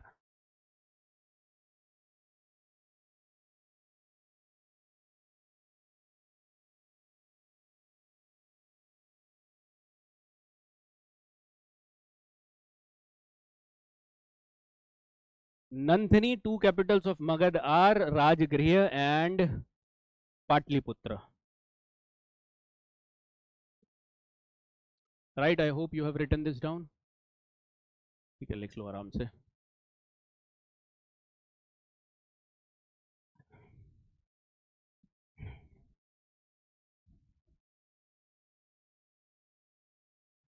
So we are understanding over here that King Udayana is the contemporary of Chetak or not? Contemporary of Chetak. Parallelly, Buddha is existing or not? Buddha is also existing parallelly, right? And these are all the plays of Bhasha you are going to see over here.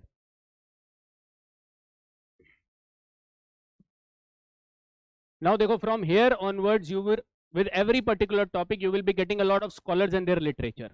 Right now, you keep it with the context, like whatever context we are having. Right now we are having the context of Mahajanapada, under this Udayana, under this Bhasha we are studying. But later on, I want you to do this exercise of compiling all the scholars and their literature at one place. But this you will be doing afterwards, after completing this module, guys, right? Also, you will be finding inscriptions. Right now, inscriptions are not coming. Inscriptions are going to be more frequent henceforth in the topics. That also separate list you will be making once we have seen it in the context based, right? That will be easier for your revision, guys, because questions, one theme was, as we started the day, as scholars and literatures. That was the theme. ठीक है? For that I am telling you. I hope you have written this down. अगर नहीं लिखा तो घर जाके लिखना. All right, guys. So we were discussing about whom? Vatsa, King Udayana. I have told you, right? Now you see over here in the middle, northern UP over here. What major Mahajanpad you will be finding? The major Mahajanpad you will be seeing over here will be Kosala, and Kosala was one very powerful Mahajanpad at this point of time, guys. Kosala. From 800, 700, 600, this was one very powerful Mahajanpad, and at one point of time, he was the hegemon of this UP region over here, right? This whole Mahajanpads will be coming over here, right? So Kosal, under Kosal or under this Kosal Mahajanpad, who was becoming prominent at this point of time frame? King Prasenajit, and he will be having his sister as Kosal Devi. Kosal Devi or Kosala Devi you will be finding. Why I am making you write this? Because she will be married to Bimbisar later on. One point I will be making you write. Again, this type of information will not be asked, but contemporaneous might be asked, guys. So remember, Kosal Devi is existing right now.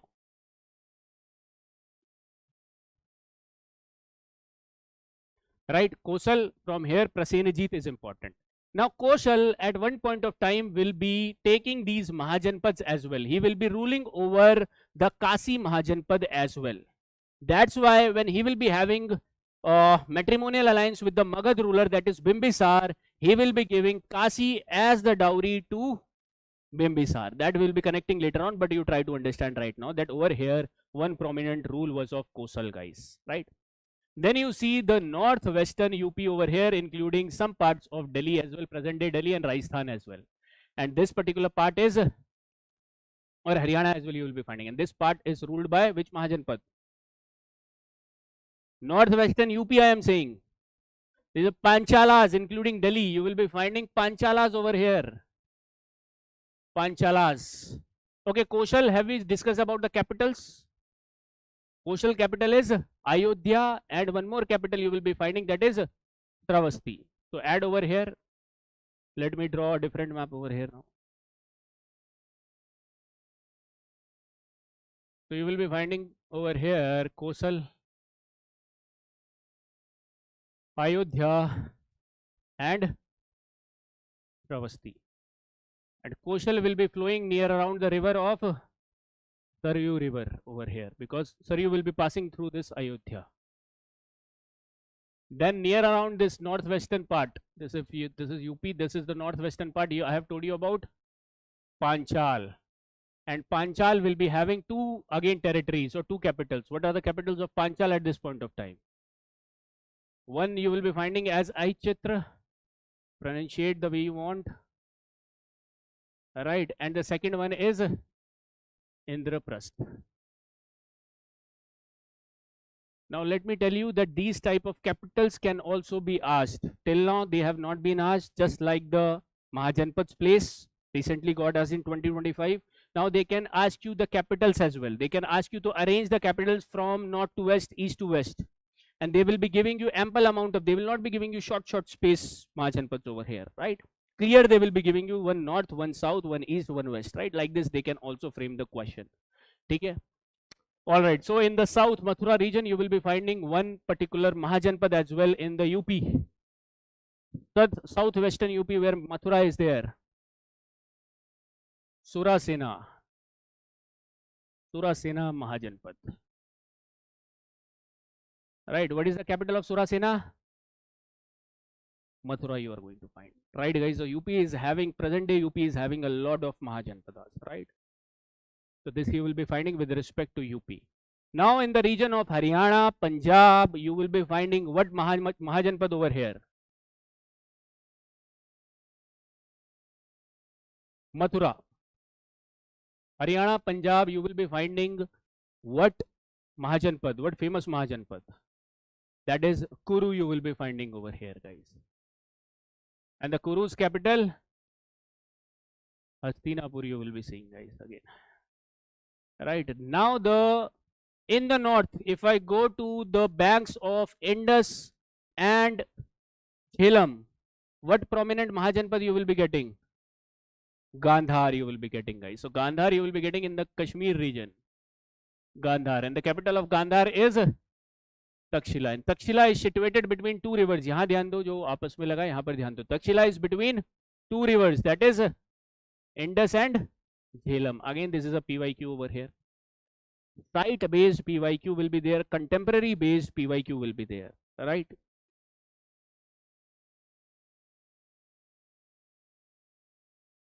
Coastal capital UPSC galaxy is Pravasti and Ayodhya, right? Understanding Gandhar, where is Gandhar? Present day, it is present day, you will be finding Pakistan region and a bit of Indian region as well you will be finding, right? If you will go more beyond it, above Gandhar, near around the tri-junction of Afghanistan, India and Pakistan, over there you will be finding one prominent Mahajanpad, guys. The northernmost also you can say, Kamboj. Now when UPSC has framed the question, he has given you ample amount of scope. If you even know the place that this is at the top, and they have combined Kamboj with Vipasa, right? There is a huge gap. They could have combined Kuru with the Vipasa, but they did not did this, right? Why? Because they don't want to make you confused over here. Try to understand. They have already made it difficult by giving you Vipasa over here. That's why that question was easy, guys.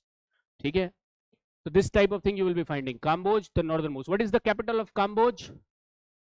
Huh? Rajanagar you will be finding, and Poonch you will be seeing over here.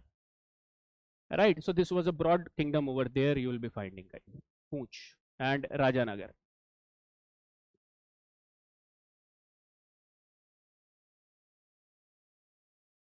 So this is how many kingdoms we have seen, how many Mahajanpads we have seen till now? 12 Mahajanpads are over, right? Now you go to the Rajasthan region and you will be finding the eastern Rajasthan region. In eastern Rajasthan region, what type of Mahajanpad you will be seeing?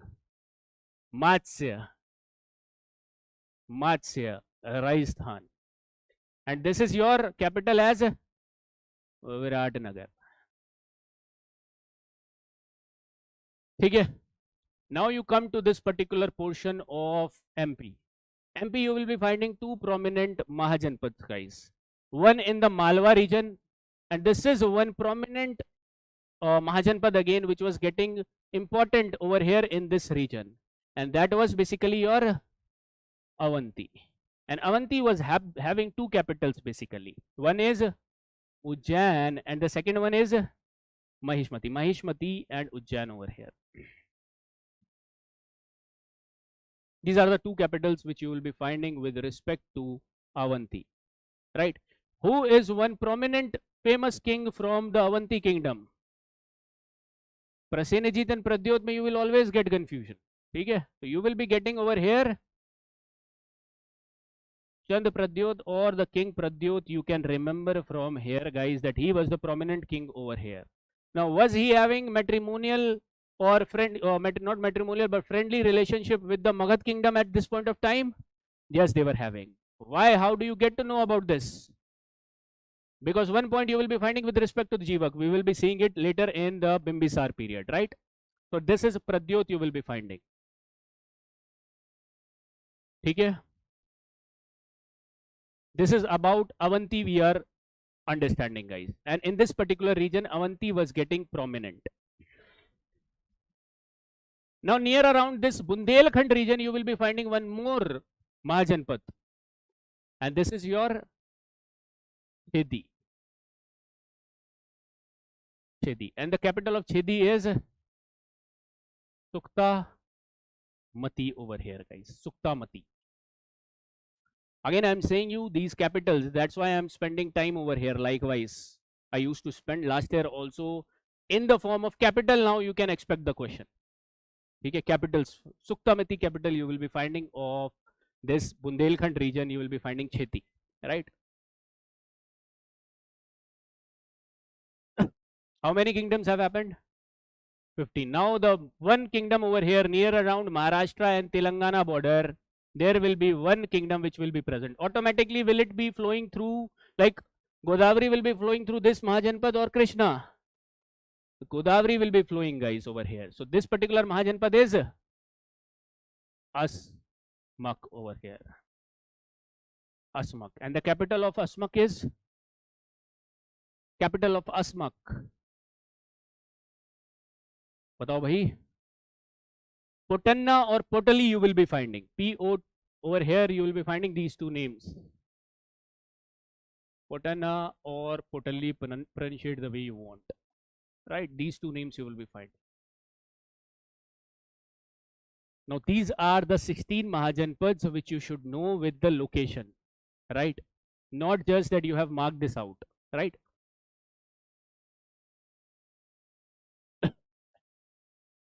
Now out of these 16 Mahajanpads,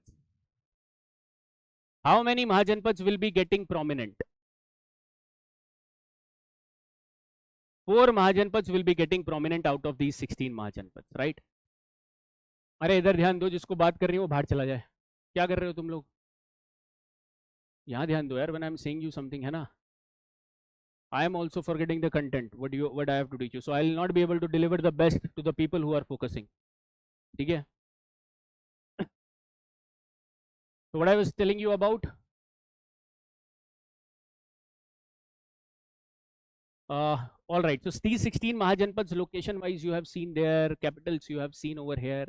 Now what you are going to see that out of these Mahajanpads, 4 Mahajanpads will be getting prominent, and these 4 Mahajanpads will be Avanti in the these Malwa plains. From the north side you will be finding Kosala will be becoming important, Vatsa will be becoming important, and the most important will be your Magadha as well. So over here, Kosala, Magadha, and Avanti, and Vatsa will be becoming important. Ultimately, out of all, Magadha will be winning this race, and Magadha will be becoming over here the powerful, he will be forming the powerful empire in this particular region, right? And Magadha will be getting powerful. Now the question comes, why Magadha became powerful over here, right? That will be the question, next question which we have to see, that how Magadha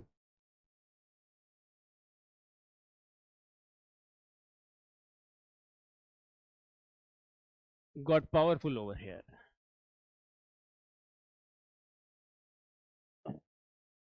How Magadha got powerful over here, right? This you will be understanding over here.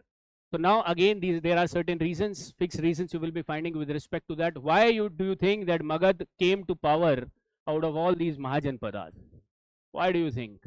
So when you are saying that iron, can we club it together? Again, I am saying you right now, you should see it from the mains perspective as well. Direct question will be coming. As I have told you, one fixed question will be from this particular ancient and medieval political context, right? Well, 3 questions will be from art and culture context, right? And this you will realize when you will be repetitively writing mains and you are just 1 or 2 number up or down in the merit list, then you will understand the importance of the topics, guys. Right now you must not be like understanding the importance. Later on, when you have to increase the marks to get into the merit, then these topics will become important for your mains as well. You cannot leave any topic for mains, right? All right, how Magadha got powerful? So one, you have told you that resources. So we can say that there were, the geography was playing the major part. They were at the good position. Geography was playing the major part with respect to resources and the strategic location, right? Strategic interest was also being seen by the geography. Now with respect to the resources, what you will be finding, the major resource at that point of time was iron. So you will be finding they were handling a lot of iron mines, and Mauryas will be having the monopoly over the iron extraction. In the Earth Shastra, it is written that they will be having the monopoly over the production of iron, right? Important. Now second is strategic. Strategic means, right, their forts, they were basically how they were building their capitals. For example, Rajgriha.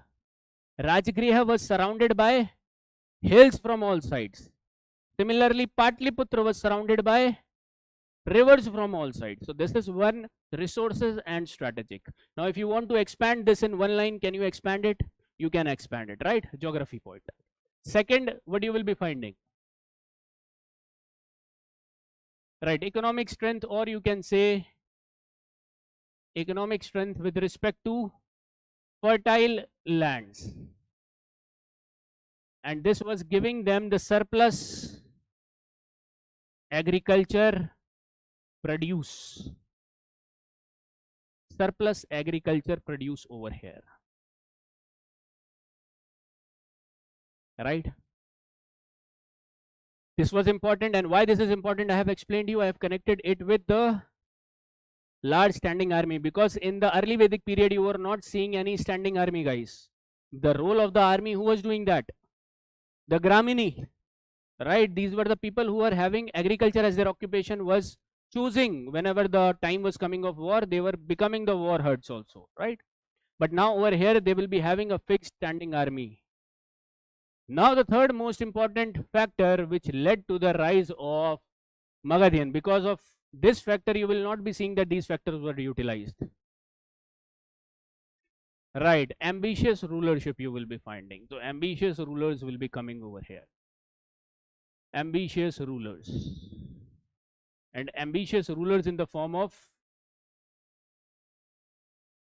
that is a Bimbisar, or basically in the form of Haryanka, Shishunag and Nanda dynasties you will be seeing, that we have to discuss right now after this topic, right?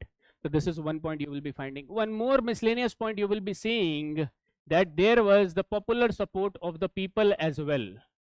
Popular support of the people to these ambitious rulers over here you will be finding, because when the support will not be there, there will be the change of the dynasties which will be happening over here, right? The popular support of the people also you will be finding with respect to the how Magad got powerful over here, right? So these are some prominent points you will be seeing with respect to this, right? So these are the points with respect to how Magad got powerful. Now you see the pre-Mauryan dynasties over here, and the timeline for pre-Mauryan dynasties will be 550 BC to 321 BC, guys. This we are going to understand over here.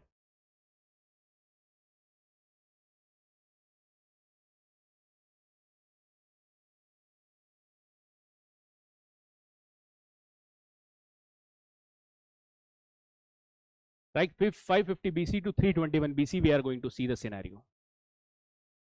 Now during this time frame, what all dynasties will be coming over here? During this time frame, guys, you will be finding Haryanka, Shishunag and Nanda. Again, these are simpler things over here, that's why in one slide you will be able to cover it.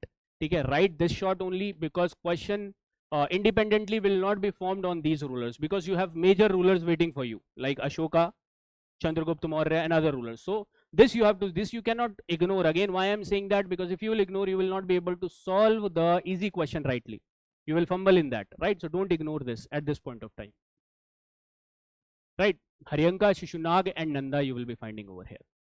Now first of all, with respect to their timeline, now again I will be giving you certain timeline over here so that you can remember, but the real timelines are also mentioned in the PPT, right? So I will be switching it like 1 to 2 dates ahead, so that it will be easy for you to learn, right, that when these were existing, right? For example, this Haryanka actually will be starting from 545 BC, but you can remember it as 550 BC they will be starting, and they will be ruling till 400 BC, guys.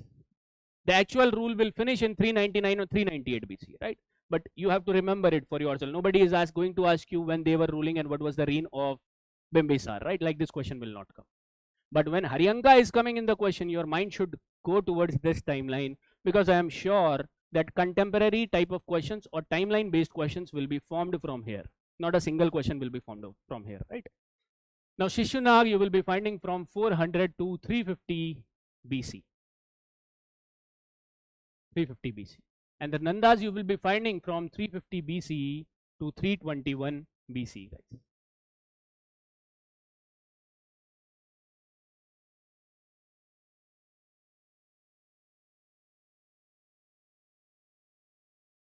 350 to 321 BC. And after 321, who is going to come?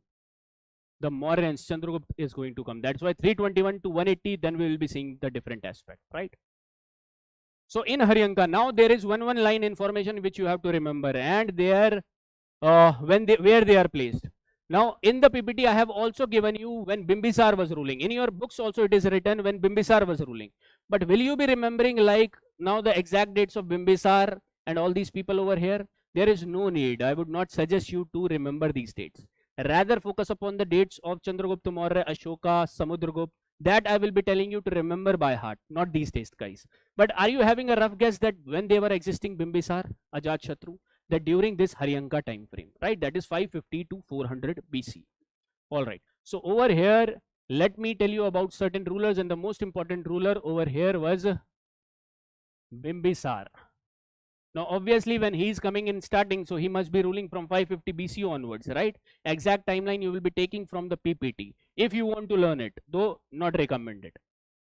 Now, Bimbisar was was an ambitious leader and was expanding by two ways. One by having war, direct annexation, and one was having by matrimonial alliances. By war, he was annexing the Champa over here, fighting with the other nearby Mahajanapads over here, right? Or Champa, basically, what is this Champa? Anga Mahajanapad, right? So he will be by war, direct annexation, will be taking this Anga Mahajanapad. Whereas by matrimonial alliances, and his matrimonial alliances are famous. Over here, 3 matrimonial alliances he will be doing. One with the Lichvi princess over here, who was the daughter of King Chetak, and her name was Chena or Chelana, pronunciate the way you want, right?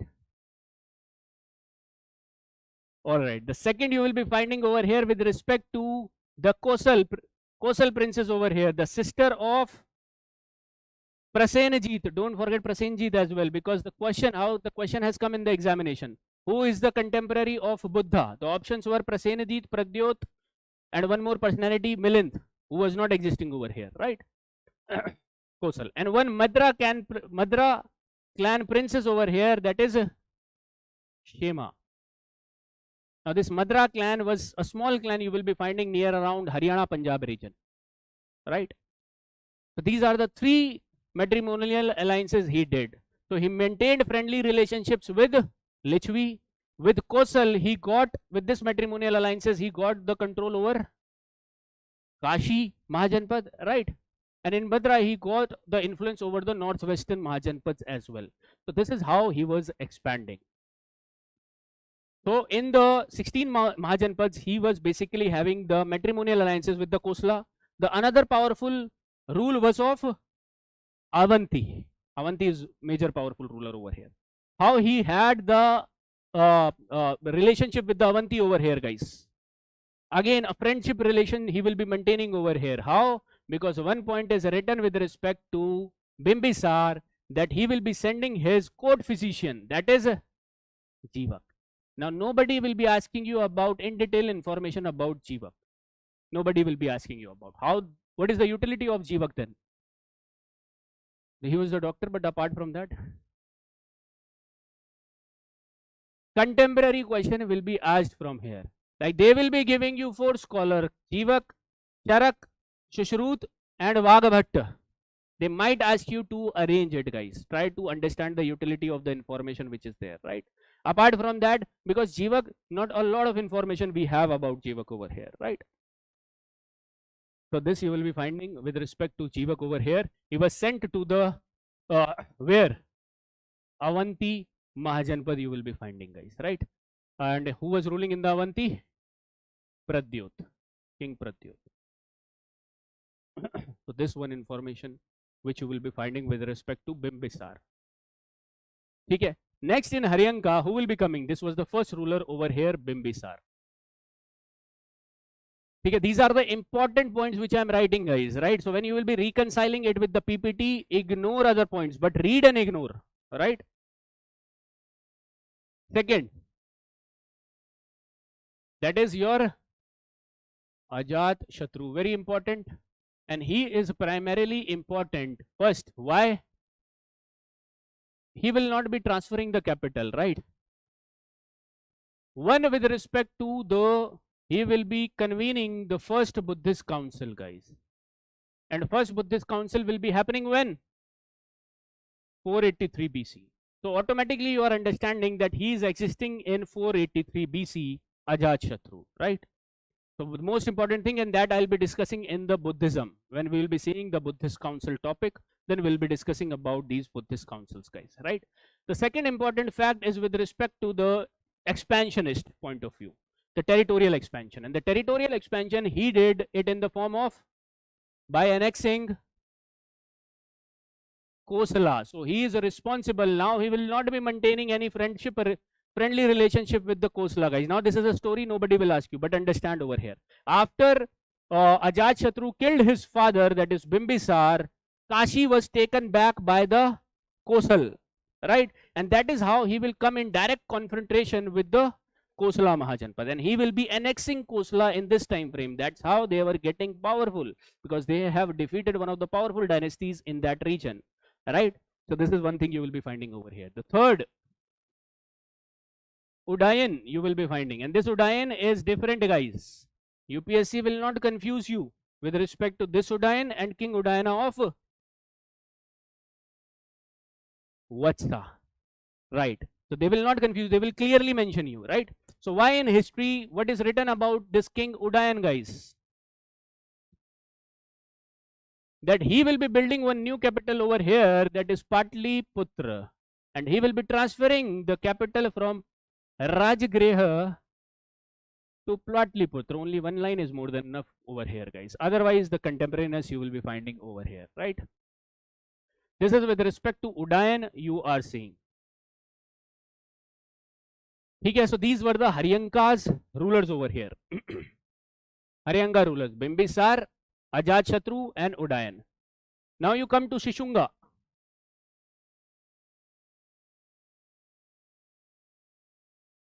Or Shishunag. There are two rulers which are important over here, and Shishunga timeline is from when to when? 400 to 350 BC you are going to see. What are the important rulers over here? That is your Shishunag himself, and second one is your Kalashok. Now Shishunag is important. Why? Shishunag is important because of one point you will be finding. There will be a lot of stories you will be finding that over here Shishunag was the military commander in the court of the last ruler of Haryanka dynasty, and then he will be taking over the power. This information is not relevant, not important. But one point which you have to see from the expansionist point of view, that he will be the person responsible for annexing Avanti too, because in his time frame you will be finding now the Avanti Mahajanpad is annexed. Right, so he will be annexing the Avanti Mahajanpad, and again they will be flourishing at this point of time under Shishunag, guys. Okay. The second point, or this particular under Kalashok, why he is important in history. The only point you will be finding with respect to Kalashok is with respect to that he convened the second Buddhist council. That we will be finding in the Buddhist council, because Buddhist council are important topics. These will be explaining or understanding in detail. Second Buddhist council, right? So this is about Shishunag, about these rulers you will be finding. Now the last particular dynasty which will be ruling from Nandas, which will be ruling from 350 to 321 BC. And one of the major ruler over here which is present is Mahapadmanand, guys. Mahapadmanand. He is considered to be the first empire builder. Why? Because in his time period, basically, he will be annexing all mainland Mahajanapads. All mainland I am saying. That means he will not be having the control over the northwestern Mahajanapad. For example, the Kamboj and Gandhara, right? They will still be like that, right? So he will be having the hold over this mainland Mahajanapads, guys, and that is why he will be taking certain titles, right? Like Ek Rath over here. That means he is having one hold over this region, Ek Rath over here. second title as Sarva Shatranka. Sarva Shatranka over here you will be finding. Means the destroyer of the Kshatriyas over here. Right? This you will be finding, he will be taking the title of Sarva Shatranka. Again, I am saying these things are not important. Why? We are learning about the smaller rulers over here. Smaller rulers, because major rulers are still there, guys. So we will be focusing upon small details of those rulers, not over here about these rulers. These rulers, we are only focusing what is written in the books, 1 or 2 lines, and from the contemporary perspective, right? So this is one thing you will be finding. So under him, Nandas became really very powerful, guys, right? Or Magadha became really very powerful. At the same time frame, you will be finding there will be innovations which will be happening. And one of the story you might have heard, that when Alexander came over here in the bank of Indus river, he was afraid, or his soldiers were afraid to cross the Indus and fight with the Nandas. Right? This you must have heard, and I'll be telling you when Alexander will be coming over here. But this was particularly, this deterrence was created by the Nandas army, which was created by Mahapadmanand over here at his time frame, right? Then there will be several rulers who will be coming. There is no mention about that. But the last ruler, and he is the most infamous ruler you will be finding, guys. And that is the Dhanananda over here. Most corrupt.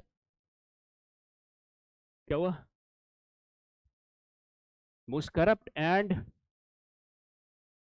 you will be finding the infamous ruler over here. ठीक है? क्या हुआ भाई?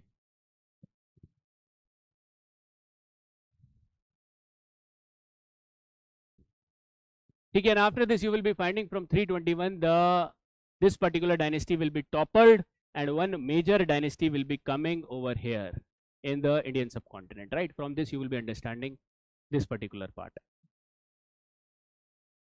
Okay, one lines you will be writing it out from the pre-Mauryan dynasties. Understanding, so we have seen Haryanka dynasty, this is your Shishunga dynasty, and the Nandas over here, right? Alright guys, now let us see that what was happening parallelly. One point you will be understanding over here. Try to understand this now.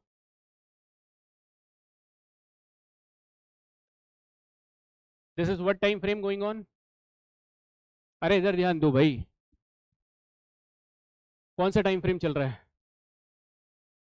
550 to 321. This is the relevance I am showing you of the timeline over here.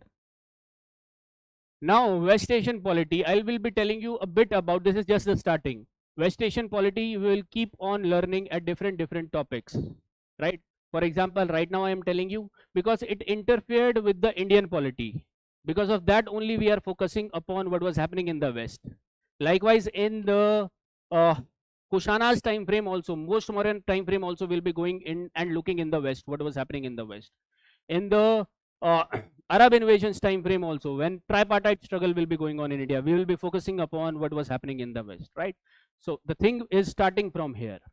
So what was happening in the West during the 6th century BC, primarily in the Arabian Peninsula or the Iranian region over here?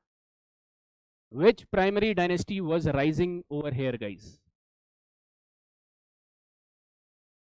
Achaemenian dynasty you will be finding. Achaemenian dynasty. This is also known as a Persian dynasty, guys. Achaemenian and Persian dynasty was rising over here. Okay. Now they were expanding over here and they occupied the whole Central Asia and West Asia under certain rulers, and the rulers will be coming out in the form of Cyrus, Darius and Xerxes you will be finding. Cyrus, Darius and Xerxes. Now if I ask you that who was the contemporary of Cyrus, will that be Mahapadmanand or Bimbisar? Bimbisar will be the contemporary. They will not give you any direct question from these Persian rulers, Cyrus, Darius and Xerxes. But what you will be finding over here, when Cyrus was expanding, they all have heard about the Indian wealth over here, right? So they will be including the northwestern region also into their principalities. So some of the northwestern regions will become the satrapi of the Iranian culture over here, or Iranian empire over here, right? Persian empire, you are seeing Achaemenian empire, right? And because of that, you will be finding culturally there was cultural mix you will be finding with respect to the Iranian influence, which you will find over here, guys, right? And that happened primarily in the Cyrus time frame, and in Darius time frame they occupied basically Punjab and Sindh and made them their satrapi. Satrapi means province, right? And then they started taking out our people over here to fight the wars in the Middle East or the West Asia, right? So these three personalities are important. Now I'll be showing you certain things about them, and then you will be writing one line about them, guys, right? All right, so this is happening when? This is happening near around 500 to 450 or 500 to 350 BC. Till around this type of Persian invasions are happening. But this will be declining later on. Why this will be declining? Why this will be declining? Because of the rise of, this is Europe, this is Greece over here, right? And near around that you will be finding Macedonia. From Macedonia you will be finding one personality will be rising, that is Alexander, right? And Alexander will be having the dream to conquer the whole world. And at that point of time, the world was ending after India, right?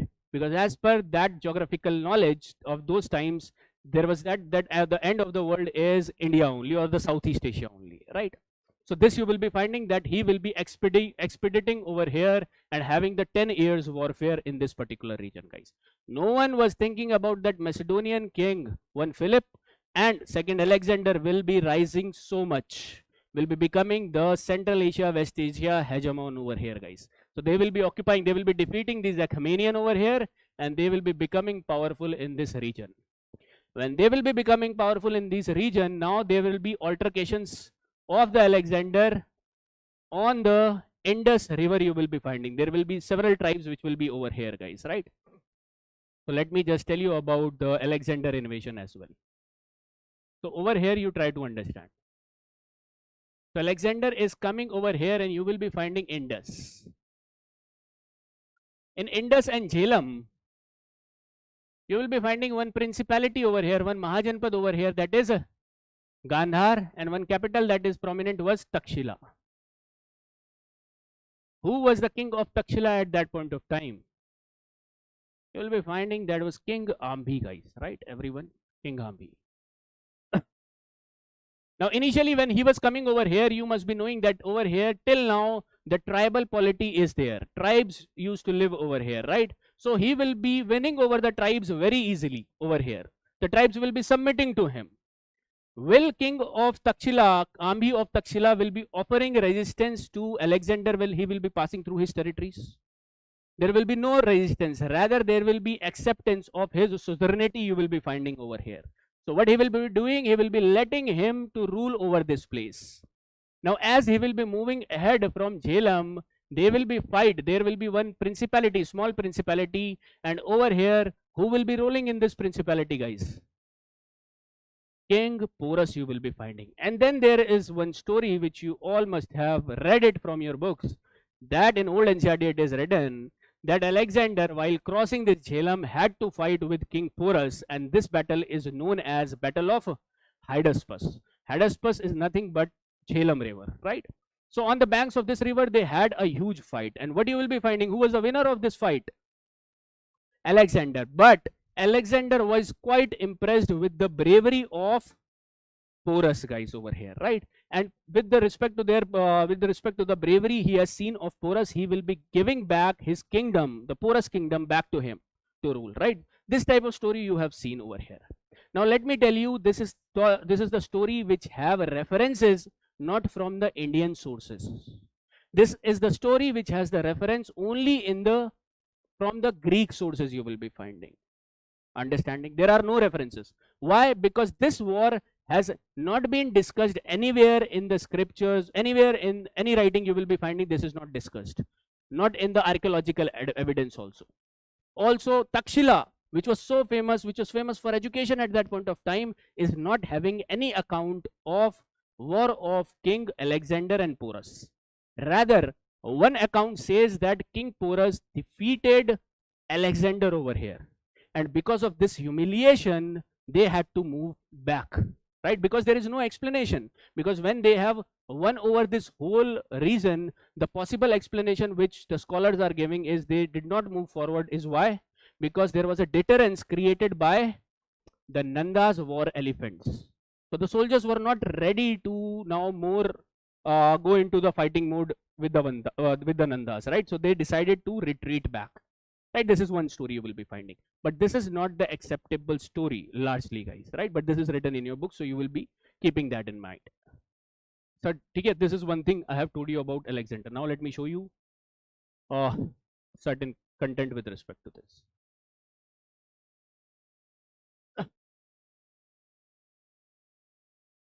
See this particular map over here.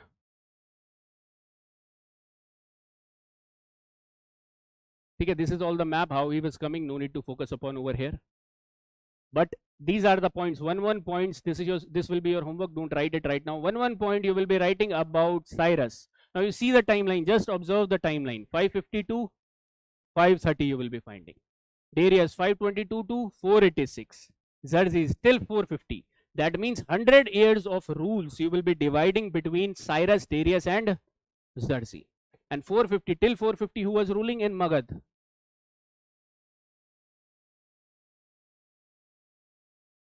Haryanka you will be finding, or 550 to 400 you were saying Haryanka. Then 400 to 350 you were saying Shunag, right? Like this you try to have the contemporary relevance. Let me show you some important points.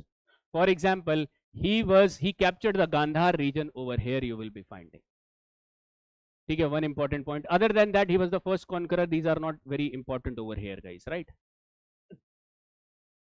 Second point which you will be seeing with respect to Darius, that basically he made Sindh and Punjab as the 20th satrapy of the Persian Empire over here, right? Or basically how this region was mentioned, these regions were mentioned as in the inscription of theirs, Gandhar and Hindush region. This is exactly how in their inscription this is mentioned, guys. Let me show you also after this. All right. Then under Xerxes, you will be finding that he was constantly utilizing the Indian provinces to strengthen his position. Right. Over here, you will be seeing this as well. So one point you have to take out from these particular small rulers or the Western rulers, right? So this is one in their temple, one of the things which are written. This is the temple of Persian temples, guys. So there will be mentioned of different provinces. So what are mentioned over here is our provinces over here, like the Gandhar and Hindush region you will be finding, right? So this is one thing you will be finding with respect to the Persian invasion.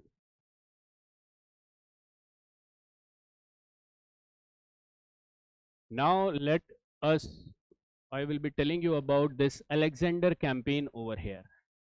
Alexander campaign, I have told you that first he will be coming from this particular region and he will be making this region as his own Alexandria. That's why after he will be going back, he will giving this region to the governors of Greek only. And over here, Indo-Greeks, new kind of dynasty which will be ruling over here, which we'll be talking about later on. Next, he will be crossing this Takshila region. Next, he will be crossing over here, Bucephala. What is Bucephala and Nicaea over here? His elephants, guys. No need to see over here. His favorite elephants you will be finding over here. That is Bucephala got died over here in the war, right? Next, he will be fighting the major thing which is highlighted over here is his fight with the Puru, and that is the Battle of Hydaspes. Right? This you will be finding. Now, when is the time frame when Alexander invasion happened? This you have to remember by heart. This is 326 BC.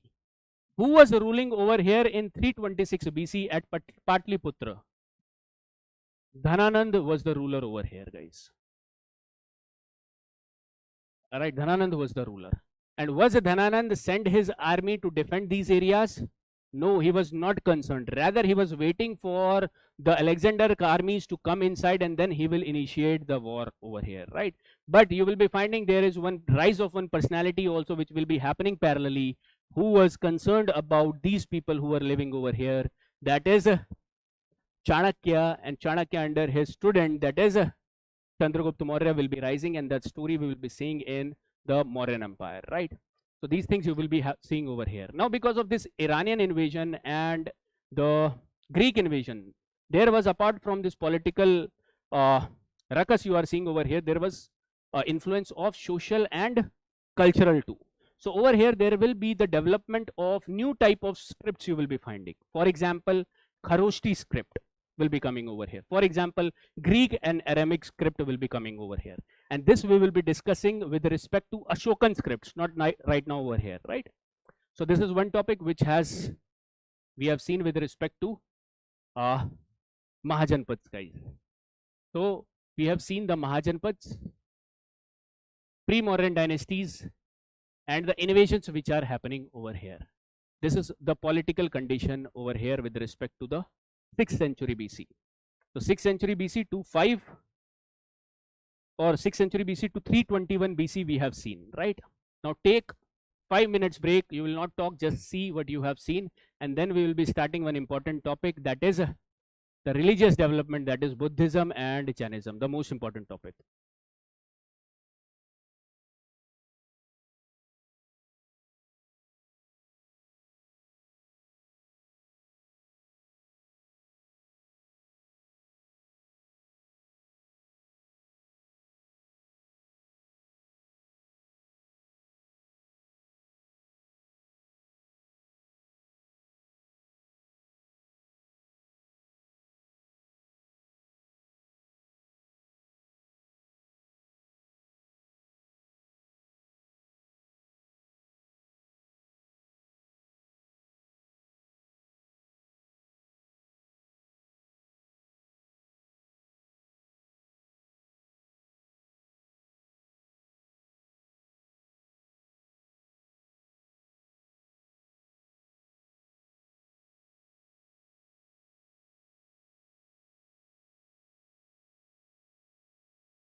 चलो भाई break नहीं हुआ है, आ जाओ वापस.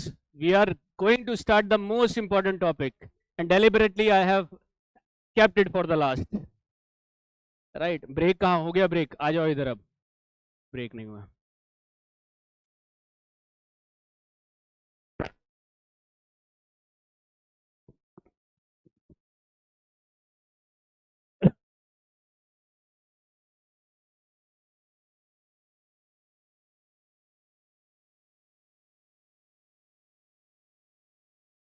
चलिए guys, focus please.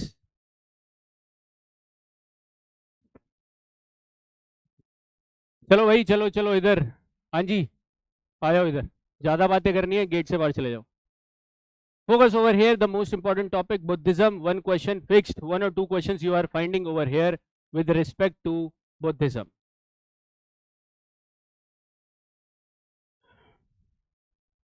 Now, first of all, the framework you try to understand. Okay? Because I will be saying that from pre-Mauryan dynasties, question will not be coming. But this is one area where the cost benefit is too high.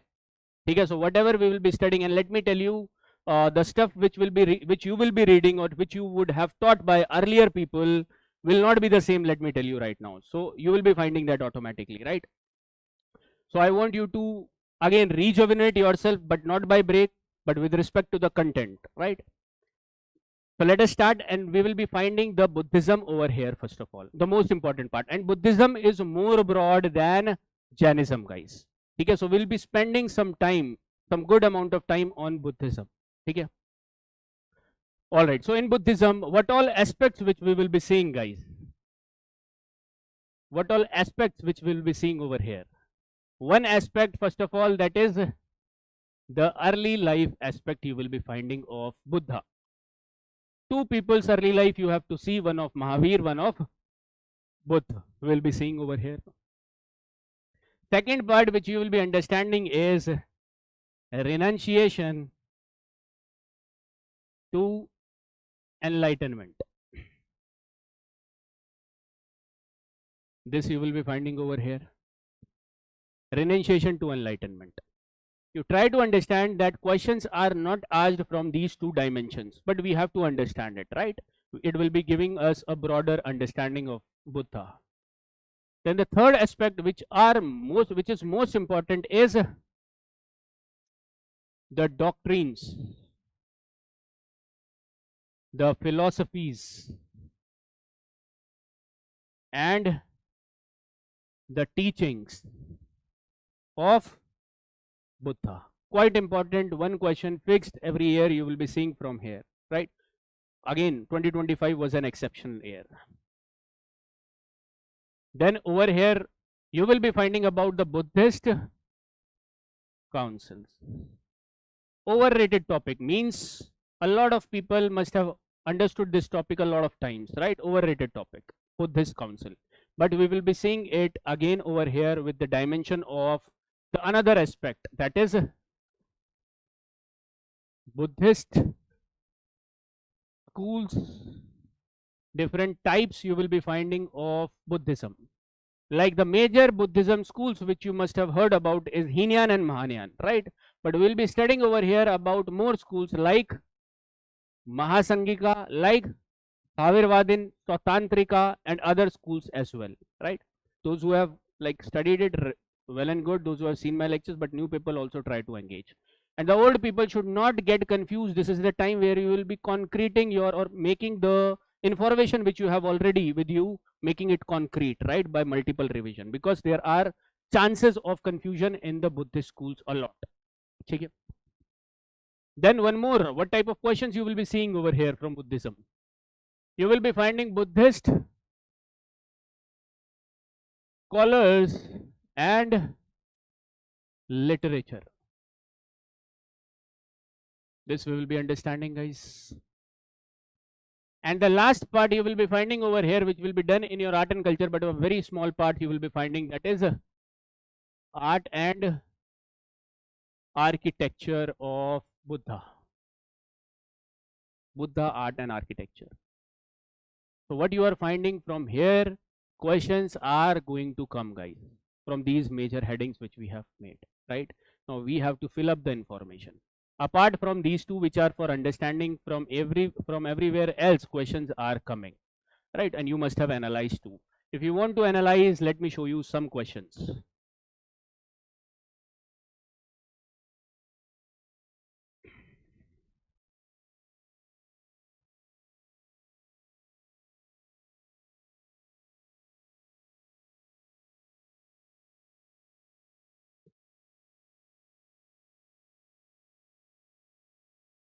Now you see this question, guys. Analyze the question so that you can understand the demand of this topic. Analyze this question over here. What they are asking you about. Again, different names of Buddha. Was an easy question, was difficult because of this Naya Putta only, right?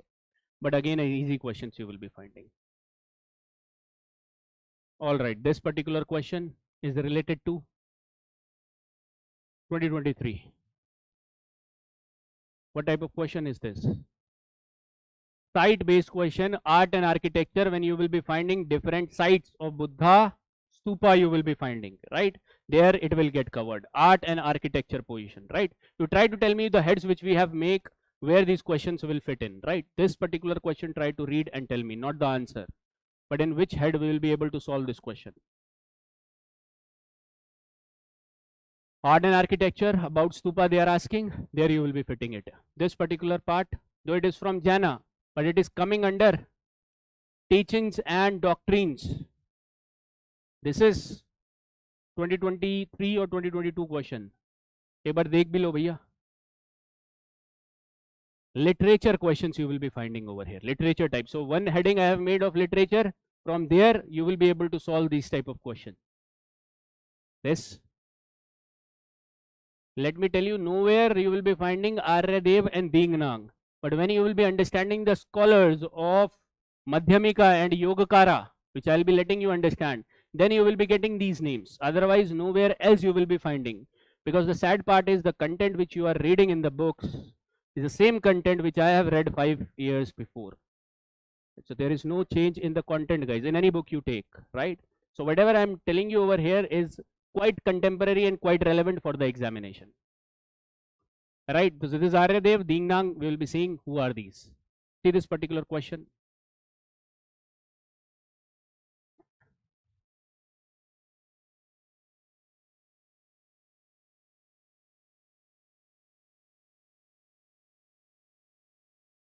Buddhist schools solve nahi karna, just tell me what kind of nature is this. Buddhist school, and you will be finding the schism in Buddhism. You will be finding like Lohattarvadin, Sthavirvadin and Mahasangika. Understanding these Heenyan and Mahayana overrated things. Nobody is asking you question on that. Now the question will be coming on this, and this is not once they have asked. This is twice they have asked in 2020, guys. Right? This particular part. Again, when you will be reading about one of the philosophy of Bodhisattvas, then I'll be telling you about. But you read this first line, guys. The earliest Dharam Shastra texts were written in aphoristic style, sutra style. So what this first statement is talking about, though this is not the answer. Can you tell me what this first statement is denoting to, which I have made you understand also? Huh? Huh? Haim ki taraf, that means you want to say it is not in a poetic format, right? But we have discussed that particular compilation which this first statement is talking about. What is the compilation known as? Smriti? Samprit? Kya bol rahe ho bhai? Dharam Sutras you will be finding. Good. Dharam Sutras they are talking about. That is the relevance over here. Next time, anytime you are finding this particular Dharam Sutras in your examination, right? Answer is something else though of Paramitas. This particular question.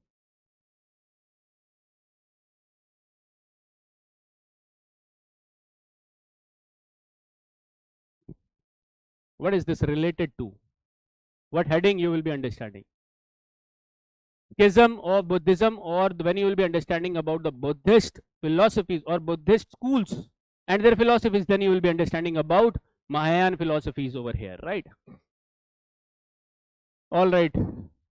Again, schools, Jainism schools, same format. Jainism is less chaotic and it is having very less content with respect to Buddhism, guys, right? So it will be easier to handle. But Buddhism, you have to see it with active mind. So this is again sect there. Directly they are asking Sthanakvasi. Directly they might ask if they want to make a simpler question. Like Swatantrika is from which particular religion? Like this they can give you. But if they want to make it difficult, they will be giving you that Swatantrika is from Mahasangika or Sthavirvadin school. This is the way they will be making it difficult, and we'll be understanding it in the topics. This particular, see the question, guys, nature of questions. Still, I am sure that a lot of people will not be knowing about Swatantrika and Samitya. All right. See the school which they have mentioned over here, Sarvasti Vadin. So this is where you have to put the efforts more on. Okay, this is the place, and the place which will be studying all this information will be your Buddhist schools or types of Buddhism, right? That you will be understanding. So I have shown you enough questions, and there are enough, not the entire ancient history will be having some questions, and the entire Buddhism will be having the same amount of questions, right? So a lot of PYQs are there. So let us discuss one by one about Buddhism, starting with the early life. Now early life, when we are focusing upon the early life, we are seeing his time frame from 0 to 29 years of age. Now this is again 29 speculative over here, 0 to 29 years of age. Now when his early life, you will be seeing all his event by his followers have made miraculous, spiritual in nature, right? So when his birth taken place over here, that was also accounted for by some symbol over here, right? We will be seeing that. So first of all, where the birth of Buddha taken place? Kapilvastu. Was he an ordinary person? He was not an ordinary person, guys. He was taking the birth in one of the most powerful king at that point of time. That was the king of Kapilvastu, and that was Suddhodana. And what was the tribe over here? Shakya clan king you will be finding Suddhodana. He will be taking birth Suddhodana with over here. What will be his mother name? Queen Maya. And who will be taking the birth over here? Siddharth. Understand, guys? Now, with respect to this, there are two symbols. One symbol is lotus, that is represented to be the birth symbol, right? The second symbol is elephant. And why elephant over here? Because Queen Maya had the dream the night before when Siddhartha was born over here about elephant entering her womb, and this is said to be an auspicious occasion if this type of elephant is coming to her dream, guys, right? So that's why you will be finding when the Siddhartha took the birth, this is represented by elephant symbol. Also, you will be finding the sculptures in most of the motifs, like in the Sarnath railing also you will be finding the sculptures, and I'll be showing you too. That the dream of Queen Maya will be represented over there in the form of sculptures, right? The elephant and Queen Maya will be shown, right? So this is one thing about the early life which you will be finding over here.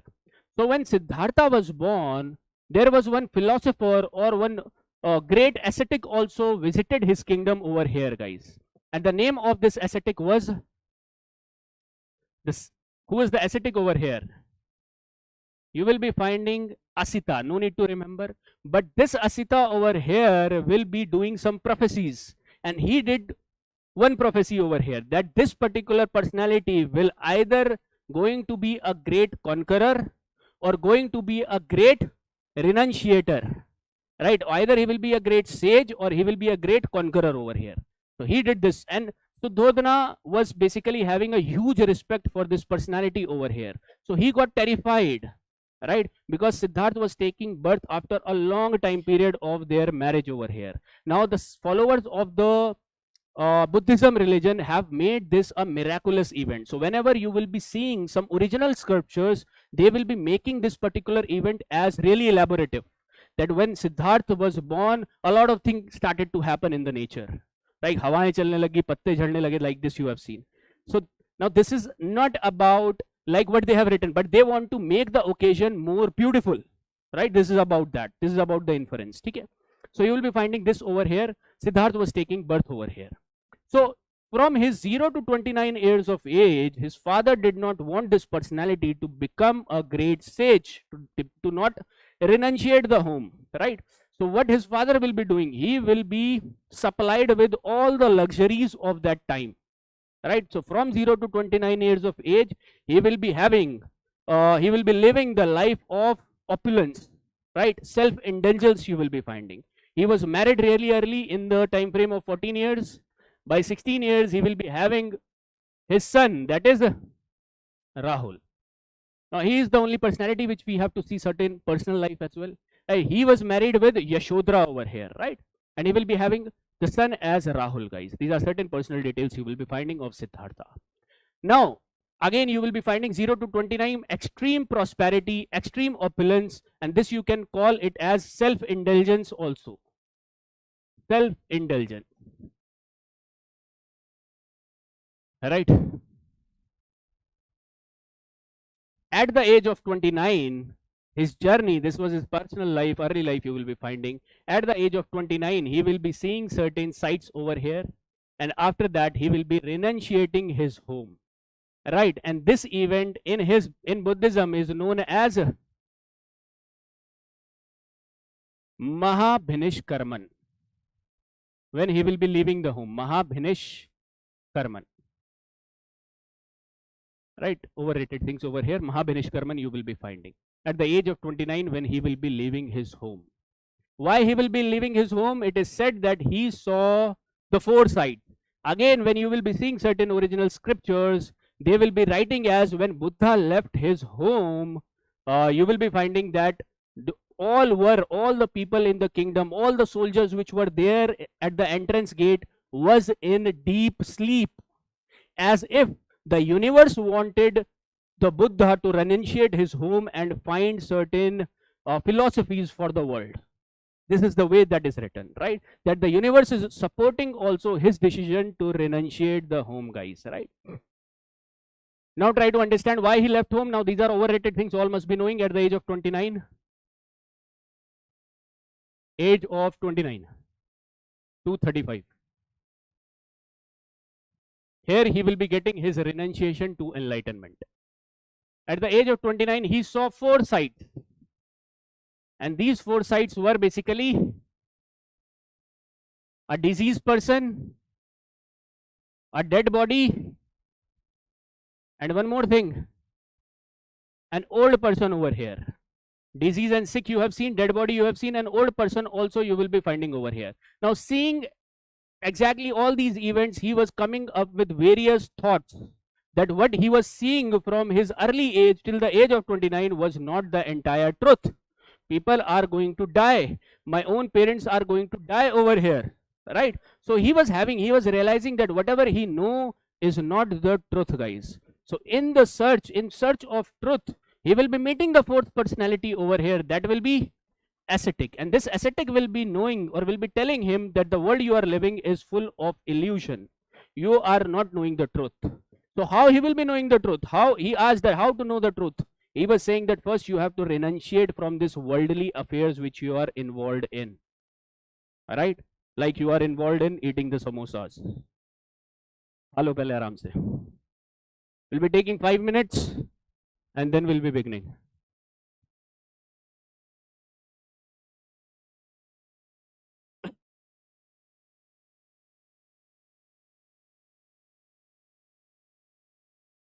नहीं.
चलिए guys, let us start.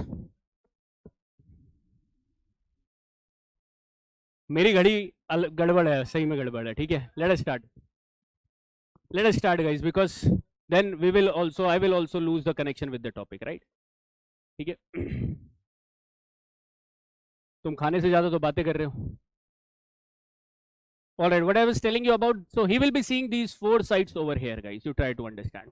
He never wanted to give a religion, but this is the beauty of the original ideas. What you don't want it, what I have told you, what will be created for the solution will be becoming the problem later on, right? And this you will be finding with the Buddhism itself, right? Because later it got converted into a religion. Okay, Buddha's ideas was completely new to the time frame, and we are talking about the 6th century BC. Let me tell you about one analysis which we can do over here before this understanding this. For example, you were seeing in animistic religion that human was one of the part of the nature, right? Animals, plants, I have told you, this nature forces I have told you, forest I have told you. So he was believing that he is just one part, and these were equally there or having the say in the nature, right? This was the authority of human in this animistic religion. They was considering all other forces as equal, guys. Later on in polytheistic religion, what you will be finding? That the human connection, you will be finding all other things meant for the utility of humans. All other things came under humans, you try to understand. and human had the direct connection with the God over here. So he will be asking different things from different gods. He will be utilizing, he will be doing the sacrifices, doing the yajns for different gods to please different gods, right? Similar goes with the case of monotheism as well. So what different you will be seeing this Buddhism will be doing over here? What different you will be seeing over here? What Buddhism or this Buddha and Mahavira or other sects which will be coming over here? Huh? Middle path, okay, but middle path will be talking about in its philosophies in detail. Dekho, he targeted over here, human was respecting animals because animals were their food product.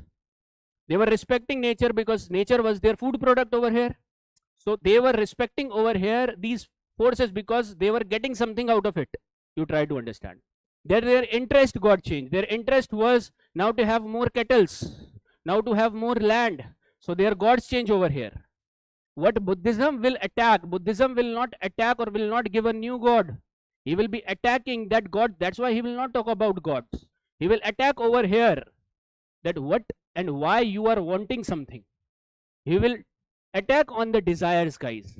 That no matter still, no matter what god you are praying or what god you are pleasing, you will always be miserable unless you are getting freed from these desires, guys, right? So this is why the Buddhism was completely revolutionary, because he was attacking the wants over here, the desires over here, right? So that you will be understanding. And that was for the 6th century BC, it was a completely revolutionary, though this was the thought which was prevalent throughout that period. And what thought was that? The Upanishadic thought was also the same, right? So this you will be finding over here. Okay, so let us discuss over here. He will be seeing the 4 sites and he will be renunciating the home, guys, as I have told you. Now when you will be seeing in the competitive side, you have to understand the facts over here. But when you will be seeing the understanding of what would have happened, for example, when you want to understand the psyche of Buddha, then you have to see this subject from a different mindset, guys. For example, when you really want to understand the psyche of Buddha, then your questions would be, what was his feelings the night before he was leaving his home? What was the feeling? What were the thoughts before the night he was leaving his father, his family, his wife, his son? What feelings, what thought would have come to his mind? This is when you will be understanding the psyche, the nature of Buddha. But right now we will not be involved over here. This is the speculation, this is the debates which you can go ahead, but after the examination. Over here, what you will be finding, after he left home, he went to search. His search began for the truth, that what is truth basically, right? So he will be meeting certain professors over here, certain teachers over here, as Alara, Kalama over here, and one more personality, Udalaka Ramaputra, guys. Udalaka Ramaputra. These are the 2 personalities which he will be meeting, and he will be learning various ascetic practices like yoga, like meditation, like fasting. He will be learning various practices over here which he will be practicing as well. But later on he went on his own search because he was not able to find the truth over here. So at the last time frame, few years before he got this enlightenment over here, he got a group of 5 ascetic over here. And the group of 5 ascetic also became, first they were their companions, Buddha's companions, or the Siddhartha companions, right? Later on, these 5 companions became the first disciples of Buddha itself. And who was these 5 companions over here? Who were the companions, guys? Kodanna, Mahanamma, Vappa, Bhadia, and Aswajit. And somewhere it will be written as Asaji. Important. Otherwise, I would not have written, right? Why important? Because these are the first people who will be becoming the disciples of Buddha under Dharma Chakra Parivartan, right? So these 5 companions in the last days of his enlightenment basically will be doing rigorous self-immolating practices, that they will be doing a lot of fast over here, right? And what you will be finding that at this time period, they were eating single grain of food, like in the entire 10-15 days you will be seeing. So long day fasting they were doing over here, they were practicing over here. So what he understood from doing all these over here, where he is basically giving him pain, self-pain, you will be finding, he understood that in this extreme also I am not able to find the truth, that what is the truth, right? Because it weakens our mind, it weakens our internal functioning of the body. So we will not be able to function quite well in this particular stage when he was doing this particular type of things with the 5 companions. So he will leave these 5 companions over here and will sit under the Bodhi tree in Bodh Gaya, you will be finding, and kept on continuing his meditation for 5-6 days you will be finding. And there he came up with several ideas like 4 noble truth, like 8-fold path, and lot other things which we will be discussing at that place, right? And then he decided his first thought to these 5 companions. So he will be searching out these companions, guys. And when he will be searching out these companions, he will got to know that they are placed in Sarnath. So he will be going to Sarnath. And he will be, when he will be arriving over here, these 5 people will not be respecting Siddhartha, right? Why? Because he left the practices which they were doing. But later on they realized that he said that I am not Siddhartha anymore. Then these 5 companions asked, who are you then? Then he said that I am not Buddha but Tathagat. That is where he will be naming himself as Tathagat, that one who has come and one who will go also. That means he understood, now you are understanding the philosophies and it will be telling you the philosophy. He understood that his nature, his being is impermanent, right? And there these people will sit down and understand the philosophies or teachings of Buddha, which is highlighted as Dharma Chakra Parivartan, right? So first sermon is also known as Dharma Chakra Parivartan. At the age of 35 you will be finding. So you can write Dhamma Chakra Parivartan. Okay, now from here questions are difficult to come over here, right? Question yahan se nahi banega, but this is the one story you will be finding from early life to renunciation to enlightenment, what you have found. Now what is the symbol for Dharma Chakra Parivartan?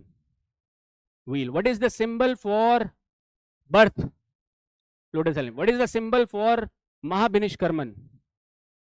Horse. What is the symbol for Mahaparinirvan? Stupa, right? These are overrated things again. You can write this as well. If the simple question will be coming, questions like this will be coming, right? Okay, guys. So these are the 2 things which we have seen over here. Wheel. So this is the thing which I was talking you about. You will be finding the sculptures when you visiting any Sarnath Stoop or any stoop. You will be finding the scenes like this, guys. Right, Queen Maya's tree.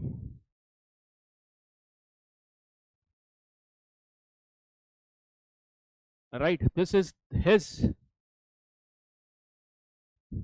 phase when he was with the 5 ascetics, you will be finding, where he was going through extreme pain which he was taking. So his life, if you will combine from 0 to 29 to 29 to 35, in the first phase you are seeing extreme pleasure, in the second phase you are seeing extreme pain. And both of them did not give him the answer. The answer was given. That's why one of his philosophy will come out to be the middle path you choose. That's why a lot of people will be able to follow that path.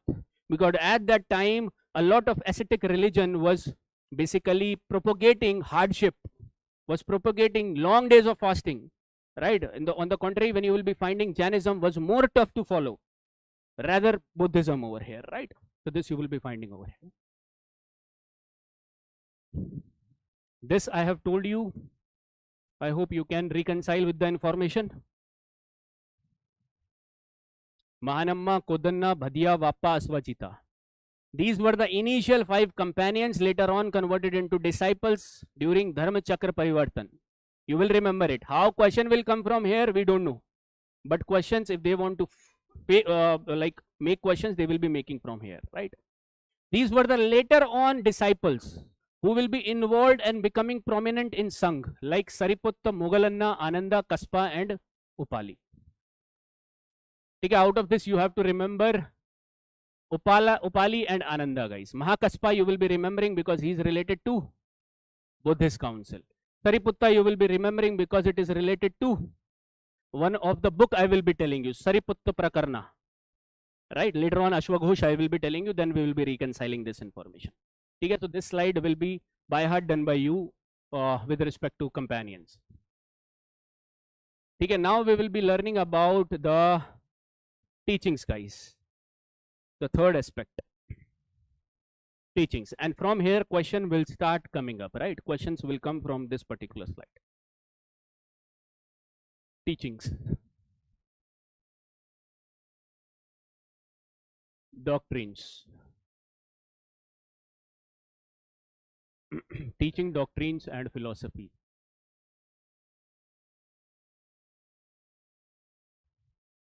Teaching, doctrines, philosophy.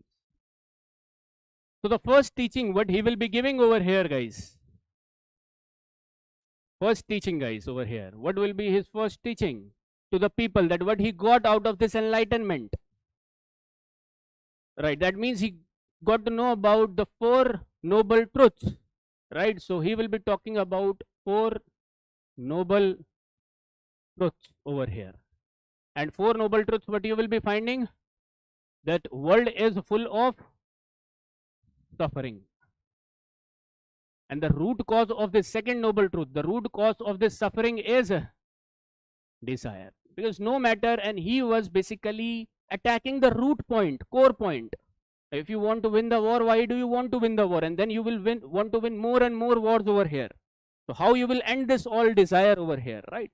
So this he will be attacking over here. Suffering is equal to desire.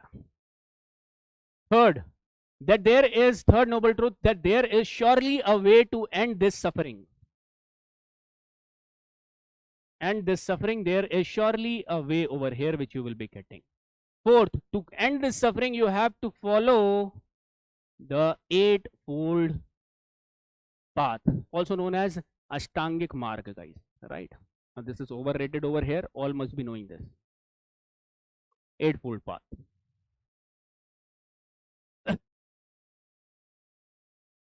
Right.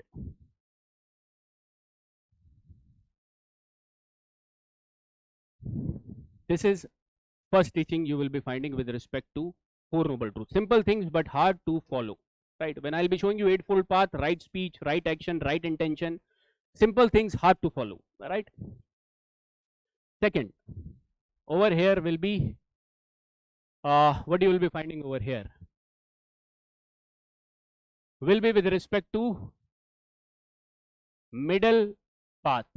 So any statement, if the inference from that statement is talking about the soul concept, and that soul concept is involving all the beings, not only the living but the non-living also, will this be the philosophy of Buddhism?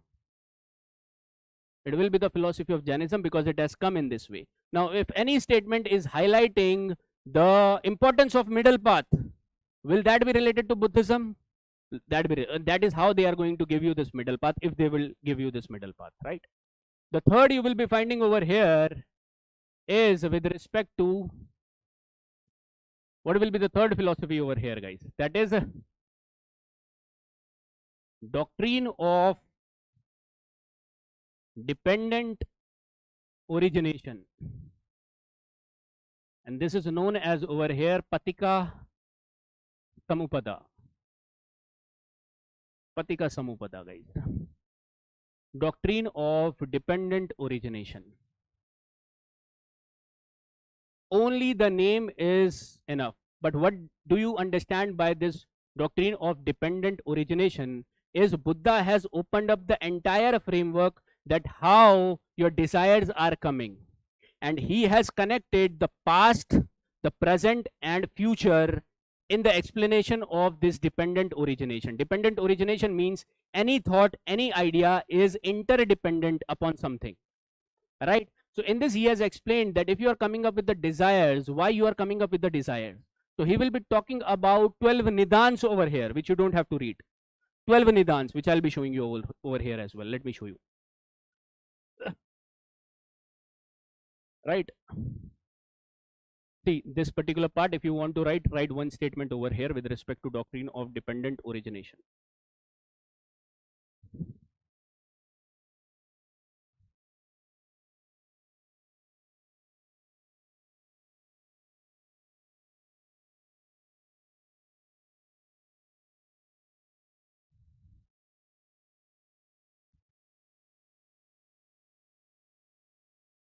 Understanding, basically he explained the arising of suffering over here, guys.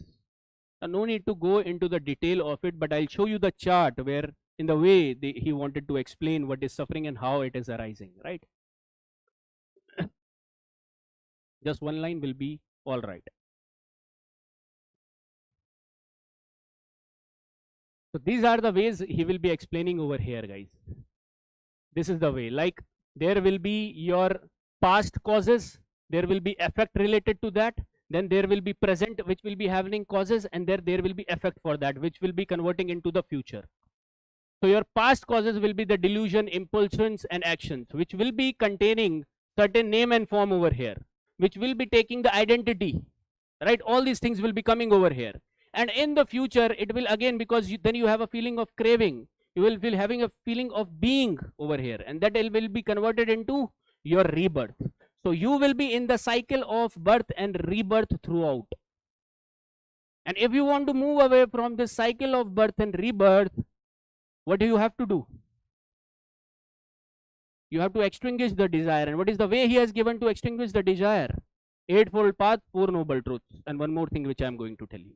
Right, this is one thing.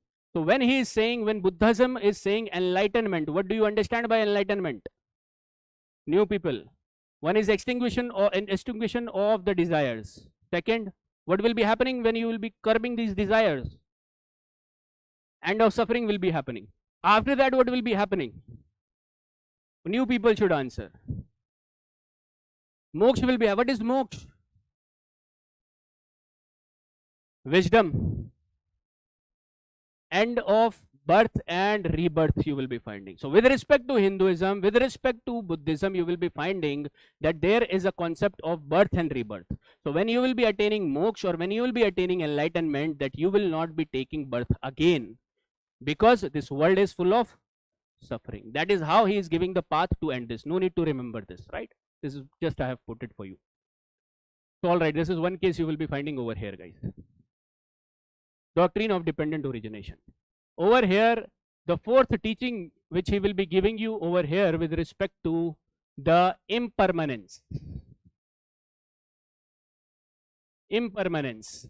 And this will be known as transitory nature of being. Transitory nature of being. Transitory nature of being. What do you understand by this impermanence, transitory nature of being?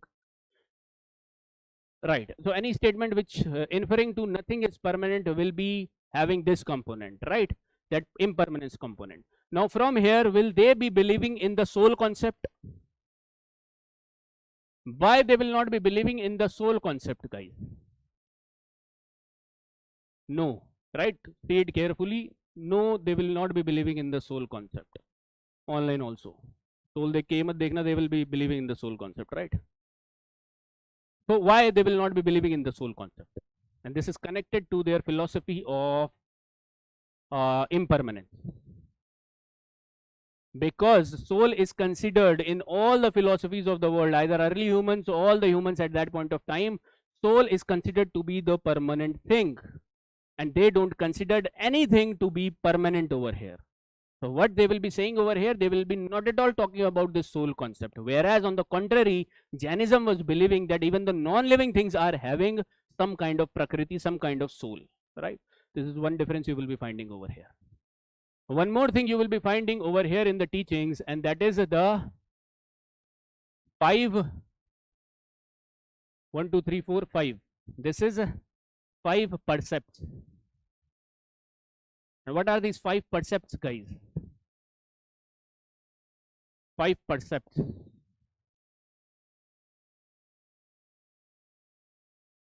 What you will be finding in the 5 percepts?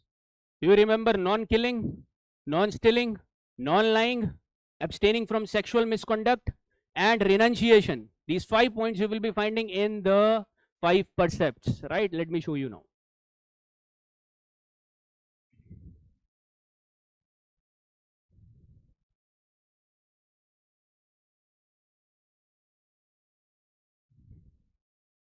So these are the 5 percepts you will be finding.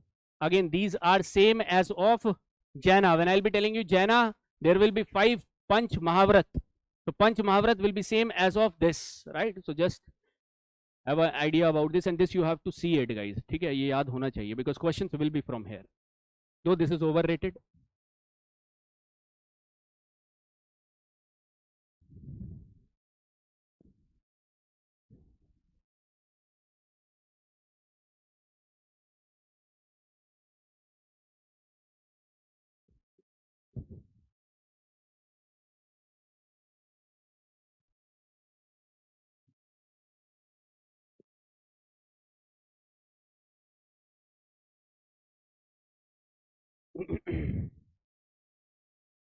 Right, you see this eightfold path, just understand this, no need to ratify all these aspects.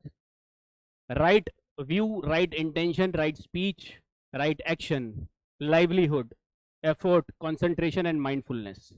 Right, just understand, just see this. This is one of the 5 percepts you will be seeing. Now, out of these teachings, philosophies, question might be there, statement based, or question might be there in any way, right? Out of these teachings you will be finding. Were they believing in the God concept? They were not at all ready to debate about the God existence or not, because you try to understand where they are focusing. They are focusing upon the internal thing, right, over here. So they are not at all talking about the God concept over here, guys, right? So this is one view you will be finding with respect to Buddha. So ये वाला भी चीज आप लिख लो, that there were no debates or there was no talks of the Buddhism regarding God over here, right?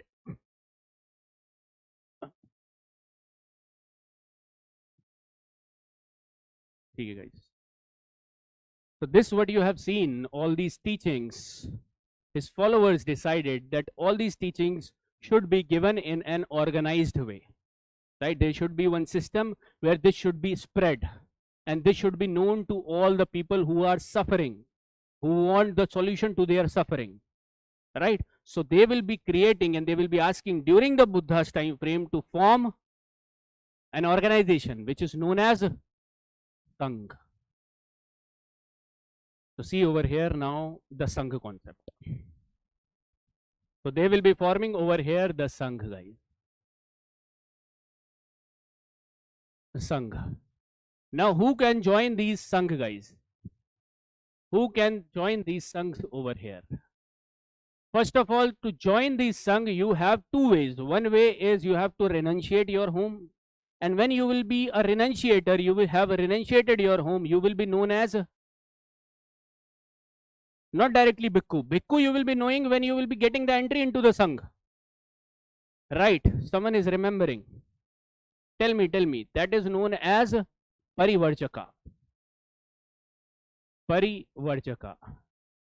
Now again, I am not focusing on these terminologies just for essays, focus nahi kar raha hu, right? Because I am focusing over here, this is a PYQ. Parivarjaka. Directly it is related to a renunciator, a wanderer, right? So you have to be a Parivarjika. Parivarjika is not specifically related to Buddhism. Parivarjika is any person who has renunciated his home. Now this particular personality want to be a part of Sangha. So what he will be known as? Bhikkhu. Initially the Sangha was only for male people. But later on the request of Prajapati Gautami, they opened up the doors for the female as well. Because their argument was the people whose husband, whose son has joined the Sangha, there should be one option open to the female as well, that they want to join this Sangha as well. They want to choose this life as well. So later on more rules were added to it, and the entry was given to the females as well, Bhikkhunis.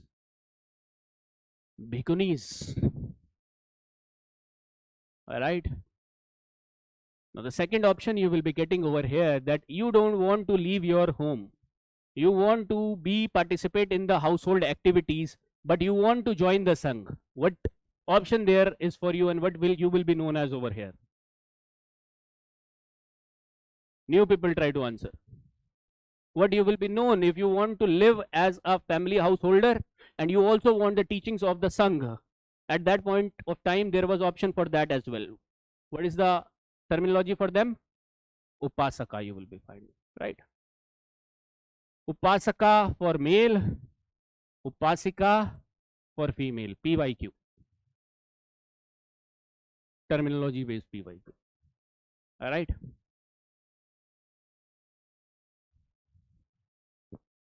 Now over here you will be understanding that the female who were getting elder over here, like a lot of time they have spent over here and they have become the elder monk, respected monk over here, what they will be known as?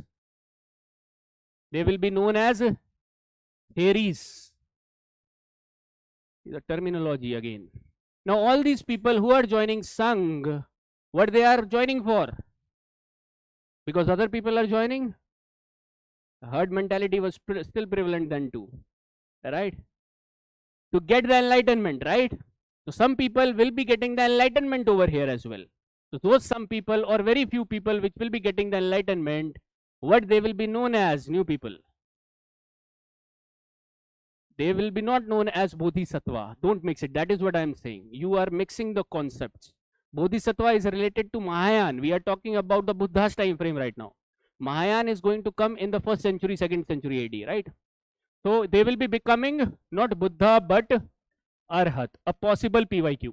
This can become a PYQ, guys. Alright, Arhats you will be finding. Okay.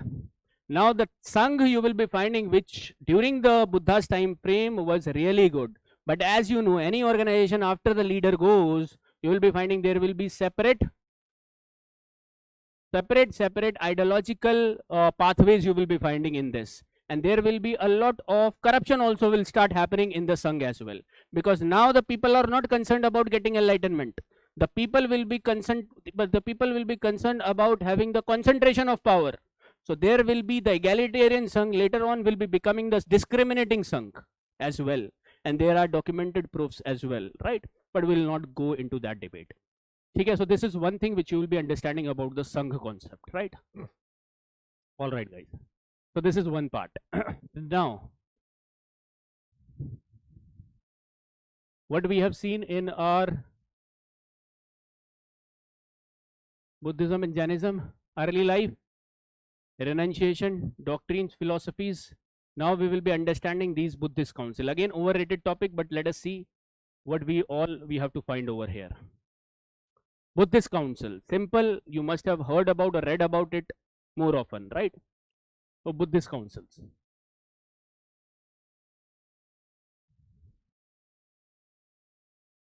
First Buddhist council happened where? First Buddhist council. And what is the time frame? Happened where? Patronage under Ajatashatru. Who was the officer over here who patronized? Who was the Buddhist scholar over here? Mahakasapa. Who was this Mahakasapa? Disciples which I have shown you over there, right? One of the renowned disciple of Buddha of the Sangh you will be finding, Mahakasapa, right? What was the outcome of this first Buddhist council? Apart, yahin par aap aage outcome likh lena. Outcome of this first Buddhist council, guys, that they will be coming up with the compilation of the canonical literature. Canonical literature means with respect original teachings of that particular religion. So canonical literature you will be finding 3 Pitakas: Sutta Pitaka, Vinaya Pitaka and Abhidhamma Pitaka. In the first Buddhist council, these 2 Pitakas were formed and compiled. That is Vinaya Pitaka and Sutta Pitaka. What was a Vinaya Pitaka? Was about rules and regulations of the Sangh, that is monastic order, right? Rules and regulation. Who compiled this Vinaya Pitaka? Upali you will be finding. Again, one of the first companions, first 5 companions which I have shown you, right? Not the disciples one, first 5 disciples I'm not talking about, the famous ones later on, right? Who basically compiled this Sutta Pitaka, and what Sutta Pitaka was related to? Teachings of the Buddha's time frame. You will be finding different life stories of Buddha, right? And that I will be telling you more in the literature part. We'll be opening up and seeing more in the literature part, right? But in First Buddhist Council during 48-3 BC, you don't have to forget the timeline as well, because this is being compiled in this particular PC. Okay. Next, this is important from First Buddhist Council. Next, Second Buddhist Council. What is important? Happened in 383 BC. Again, over here, what you will be finding? Who was the patronizing officer? Who patronizes? Kala Shok. Under whose presidency, or under who was the Buddhist scholar? Sabakami. These are overrated information. For those who are not having any clue, you have to understand, the first attempters specifically, that rest of the people who are in their second, third attempt, they know it by heart. So you have to know it by heart as well if you want to sit in the competition, right? Certain things should be by heart. Sabakami.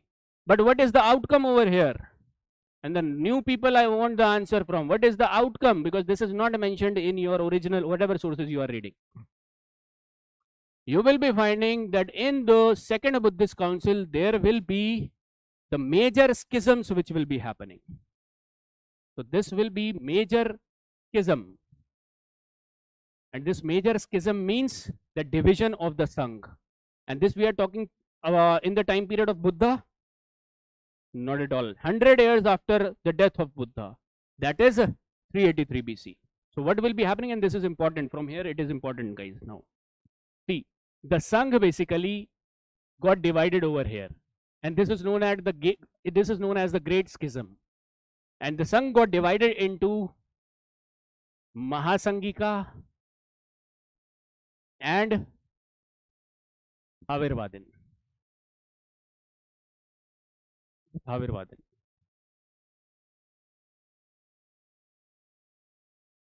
These two schools will emerge. Now my question is, first of all, why this particular schism happened? Think first of all, the new people. I know some of the people are knowing the answers, but I want you to think so that you can remember till the examination time, right? That's why I'm asking the questions. Why this schism happened at the first place? Now tell the answer, please. Right. So the argument was about the rules which should be added to the Vinaya Pitaka, right? So one group, a small group, you will be finding the minority group, you will be finding that they were focusing upon addition of more strict rules in the Vinaya Pitaka, which has been compiled in the First Buddhist Council, right? Whereas the larger group was negating this particular request of theirs, right? They were believing that whatever we have written were the original ideas, we will not be adding these rules. That is why one of the smaller faction will be going away from this particular Sangha, and that is how you will be finding the first great schism happened over here, right? And what you will be finding, the smaller minority group which was basically wanting more rules to be added was known as Havirvadan. And the majority group, that's why it is Mahasangha, which continued whatever rules that has been created that are right. They are known as Mahasangika. Now their argument was that they were the original preachers. Whenever they separated over here, they preached that they were the original preachers of the Buddha's teachings. Alright. And deep down you will be finding after 400 years, this particular Mahasangika will be getting converted into Mahayana, will be subsuming all the philosophies of this Mahasangika, and automatically this particular school will be giving you the Hinayan, right? Understand. But before that, there will be a lot of schools which will be coming, right? A lot of schools in the form of Mahasangika. Lot of schools in the form of like Lohattarvadins. Now this you have to just understand the schools. There is no permanent or there is no major difference between these schools, guys. Lohattarvadins. Then you will be finding Ek Vyavaharika. Right? Then you will be finding over here More schools I'll be telling you over here. First, Lohattarvadins Ek Vyavaharika you will be writing. And let me show you the chart as well. And few schools you have to ratify, right? In Sthavirvadin, one major school which will be coming into picture will be Sarvasti Vadin. So this Sarvasti Vadin which you have seen in the PYQs is coming over here, guys. Sarvasti Vadin. Now let me tell you first of all the sub schools of these particular discipline of Mahasangika and Sthavirvadin. There will be four schools which you have to ratify, which you have to keep in your mind. Out of this, I will be explaining you one exception of all these schools. That will be the Sarvasti Vadin school. And what will be the difference in all of these schools and Sarvasti Vadin schools, guys? What will be one difference? Entering of? That is not the difference.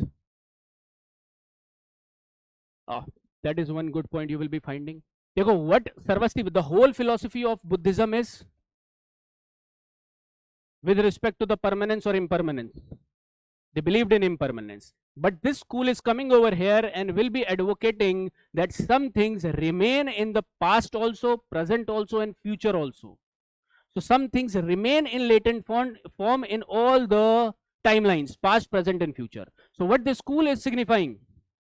The permanence of something, the permanence of constituents. And that is why the school deviates from the particular philosophies, the overall philosophy you will be finding. And that is one statement exactly written in your PYQ, guys. Sarvastivadin, I'll be showing you later on, right? Sarvastivadin. This school you have to remember with respect to Sthavirvadin. Now, if they want to make it difficult, they will be giving you question like Sarvastivadin is belonging to Sthavirvadin or Mahasangika. But they will not frame the difficult question like this. They will, that's why in the PYQ's question has come easily that Sthavirvadin is belonging to Buddhism, Jainism, or other Vaishnavite or Shaivite sect. This is a simple way, right? So like this you will be finding the PYQ. Now let me show you a lot of other schools as well.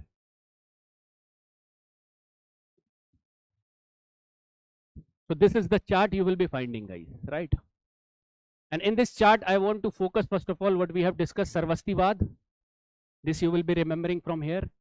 Two schools like Vaibhasika and Swatantrika also you will be remembering and putting it under Sthavirvadin. There is no much difference you will be finding in Vaibhasika and Swatantrika, guys. Neither anybody will be asking you about the difference. But you will be putting it under Sthavirvadin, right? Mahasangikas, I have told you, Ek Vyavaharikas, they used to believe that Buddha was having the superhuman types of characteristics. That is Lohattar. Lohattar means a superior being. Right, so Lohattarvadins. I have told you Lokattarvad over here. Oh, sorry, this is Lohattarvadins and this is Ek Vyavaharika. Two more schools you add, that is Gokulika and Tatika, with respect to your Mahasangika. Right? An important slide. Are questions coming from here? 2 times question have come from this. How questions are coming from here? Directly, either they are related to which sect, like Jainism, Buddhism, or if they want to make it difficult, then they will be asking you whether Mahasangika or Sthavirvadin, right? This you will not find nowhere, so that's why it is important over here, and try to have an edge over here, right? So this is one type of sub-schooling you will be seeing. All this is happening in the 1st century AD or the 2nd century AD. When this is happening, dekho, okay, let me ask you, the first schism between Sthavir and Mahasang, that I have told you the reason as well, was happening in what timeline? 383 BC, you try to understand. After that, there were several schools which will be emerging over here, guys. Not concerned about the Enlightenment now. We will be concerned about Mahasang. So there will be several schools which are coming over here. And that will be during the time period of, by the 100 years you will be finding. 383 to 260 or 250 BC you will be finding, right? And that's why during the 3rd Buddhist Council, Ashoka will be coming out with his edicts, warning the people, whose people? These Sangha people, that now no more division should happen in the Sangha. And this I will be telling you when I will be discussing the edicts of the Mauryans, right? Then I will be discussing about that. But you understand. So this is in the 100 years time frame, these all schools were flourishing over here in Magadha, Patliputra region, right? So this is one thing which you will be understanding over here, guys. Now let me tell you more about these schools. The schools are broad topic over here. Now I have given you the chart as well when you will be going through the PPT. What is the difference between these Kokulika, Satika, Ekvavarika?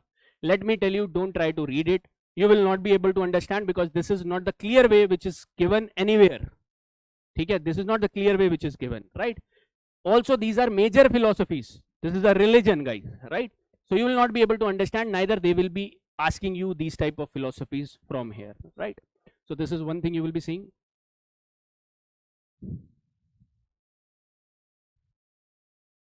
All right, see this particular part over here. Now this particular thing also you have to understand, guys.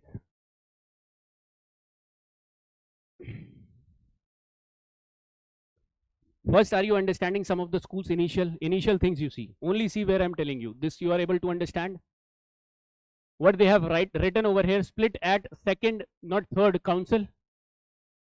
Later on, you will be seeing 100 years after or 100 years in between, Lohattarvadins Ek Vyavaharika. Over here, Savirvadins Vatsiputra Samitiyas, Vibhajyavadins, and important Sarvastivadins you will be seeing. And during the time period of 100 years, you will be finding. Now, I have told you that this Thevarvadin will be converted into or will also be known as Theravada in Sri Lanka. And these people will be known as Hiniyan as well, which will be saying that we are the original propagator of the original teaching of Buddha. Understanding clearly? Now, over here, when this particular schools, all these schools, some of the Gokulika, Satika also I have told you. So, add Gokulika, Satika also over here. During the 4th Buddhist Council, you will be finding that this particular, all these compilation will be combined under Mahayana. And that is how you will come up with Mahayana, the larger vehicle. So the people used to call them Mahayana. And automatically these people did not call them the Hiniyan, who will be calling them less or inferior, right? So these people only called these people with their ideologies as Hiniyan. So these became the major school as Mahayana and Hiniyan, guys, right? And later on, few more schools come, that is Madhyamika and Yogacara. And in the Palas time frame, we will be seeing the Tantric Buddhism as well. But the timeline is different. The timeline is Tantric Buddhism, Palas.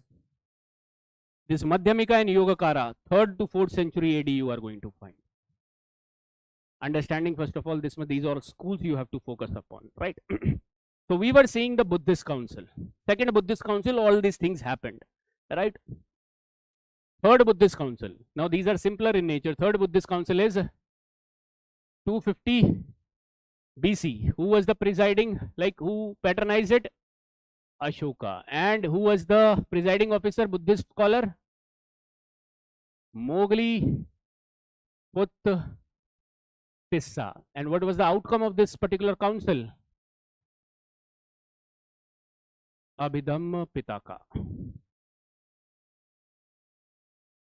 Abhidhamma Pitaka. Right? Compilation of the third canonical literature. What this particular book will be about? Philosophies of Buddha. Right? Will be containing a lot of philosophies over here. And the 4th century BC. And this was happening where? Patliputra. And the 4th century, not BC, but 4th council, Buddhist council. This happened when? 1st century AD, or also if you want to highlight the 98 AD, you will be seeing that this particular council was convened by Kanishka. And this will be again seeing in the Kushanas, right? And in this particular time frame, who will be the presiding officers? Vasumitra. And what will be the outcome? Compilation of Mahayana literature. Now, before this, all the literature was in what language? Pali language. Now, from the 4th century Buddhist council onwards, what you will be finding? The Mahayana will be combined in what language? Sanskrit. So, Sanskrit will become one main language over here, guys, right? After the 4th Buddhist council. Now about Kanishka and who were all there, Vasumitra, Ashwaghosh, will be discussing when we will be discussing about the Kanishka in under Kusanas, right? So this is one Buddhist council. I hope you are having a broad idea what went behind these Buddhist council, right? With respect to Ashokan edicts, I'll be telling you about one schism edict, which will be highlighting that there should be no schism, right? So this is one thing over here. Okay. All right, so these were the Buddhist councils or Buddhist schools also we were discussing over here. Now I want you to discuss about the concepts of Mahayana and Hinayan. Mahayana, or first Hinayan you try to understand. Hinayan and Mahayana.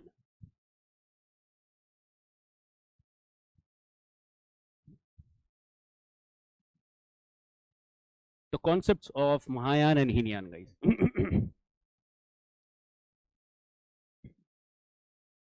Right, just let us discuss this. And what do you want then? Break, and after 2 hours more class we can have, right? Good to go.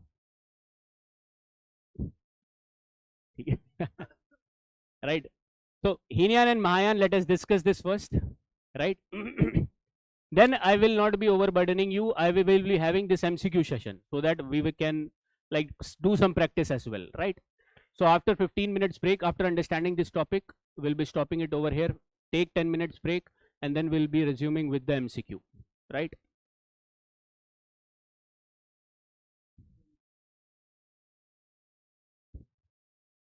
Then you will not be able to handle the MCQ part, which is one format also, right? We have to discuss the MCQ as well.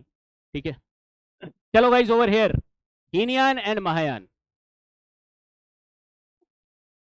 Hinayan and Mahayana. First of all, what was the difference, core difference between Hinayan and Mahayana? What you will be finding over here? Hinayan.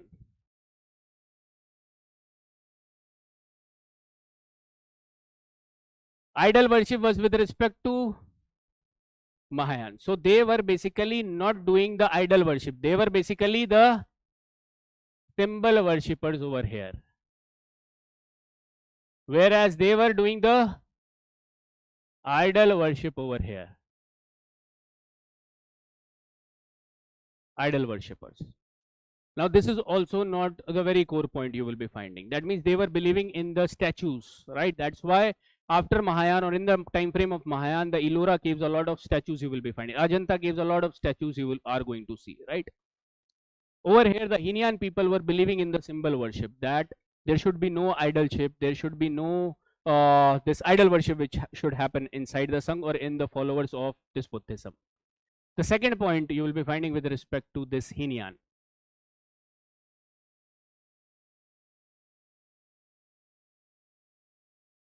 Okay, this is also one point which you will be finding over here, that these people considered Buddha to be a normal human being who attained extraordinary capabilities to get enlightenment, right? But over here, Mahayana people considered Buddha as to be a superhuman type of figure, right? Which is not having the characteristics of the worldly beings, right? So this is not the core difference, but this is one difference you are going to see. The third point, the most important point which you will be finding over here, path to salvation, because ultimately people were joining these particular schools to get salvation. So what was their mode of salvation, guys? So over here they were believing in individual salvation. Individual salvation. And that is how they were becoming the Arhat. So in some books you will be finding it will be written as Arhatship or Arhats. Their ultimate goal was to become Arhats over here. Salvation. Right. Whereas Mahayana was coming up with a new concept, guys, and that new concept is the concept of Bodhisattva. Bodhisattva. And Bodhisattva means, what do you understand? By their primary goal was to be a Bodhisattva, right? This is how they will be getting the enlightenment later on. So what is Bodhisattva basically over here as per Mahayana? What? Right, right, right. Anybody else also?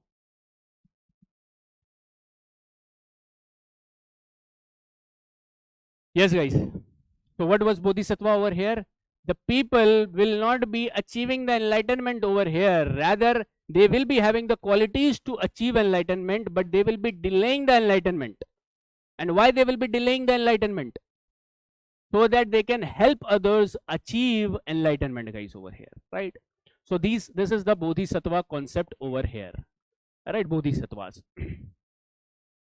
Delayed enlightenment to help others over here. Yes. Somebody was saying something. Delay in enlightenment you will be finding, right? Because Mahaparinirvan, when you will be getting the Mahaparinirvan, when you will be getting it. तो तुम्हें महापरिनिर्वाण थोड़ा बोलेंगे, फिर तो तुम्हें बोलेंगे चला गया. Mahaparinirvan is with respect to, what do you think Mahaparinirvan is with respect to the people who have got enlightenment? They will be getting this category of Mahaparinirvan. And when they are getting enlightenment, what you will be finding? Will they be coming back to help people? This will not happen, right? So Bodhisattva concept is a bit difficult to understand, because this is again a metaphysical concept, guys. For example, if you think a Bodhisattva is there, how many time do you think the new people will be answering? How many time you will be thinking that a Bodhisattva takes it to become a Bodhisattva? Many years. How many years do you think? 10 years, 20 years, 100 years, 200 years, 45. Someone is saying 45 years. So you will be finding that it takes lifetimes to be a Bodhisattva as per their concept, guys. Again, that's why I'm saying it is a metaphysical concept. A lifetime to be a Bodhisattva over here, right? A lot of lifetimes you will be finding, right?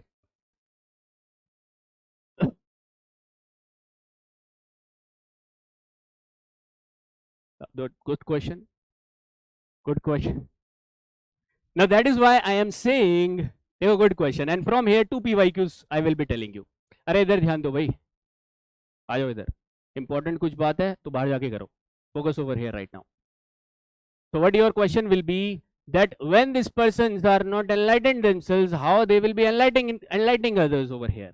So now you will be finding that these persons are delaying their enlightenment. You try to understand, right? That means they have the attributes and the qualities to be enlightened. Try to understand this. Now the qualities, in order to be a Bodhisattva, they have to pass through 2 important stages you will be finding. One is the paramitas and second is the bhumis. Understanding? So over here, with respect, if you want to be a Bodhisattva, then here there are 2 stages for this. In order to be a Bodhisattva, you cannot be a Bodhisattva easily, right? So for Bodhisattva, you have to pass this paramitas and you have to pass this bhumis. And this is important, which you made me remember, right? Because over here, this is a PYQ, paramitas. Now, paramitas are the 6 perfections, right, which you should have. And bhumis are the 10 grounds. These are not that much important, but again, these are the moral value type of things you will be finding, right? 6 perfection you should have, like generosity, like passion. These all things you should have over here. I will be showing you these paramitas as well, but no need to ratify these paramitas. No need to see these 10 bhumis over here, right? But these are the 2 things which are required, which will make you a Bodhisattva. And overall, you will be finding there are 8 Bodhisattvas, guys. Okay? So let me show you the paramitas and bhumis. That's why I'm saying the same content is going on everywhere, right? So these are the things which you have to see as well. And that's really sad, guys. Let me show you. What I was telling you about paramitas, right?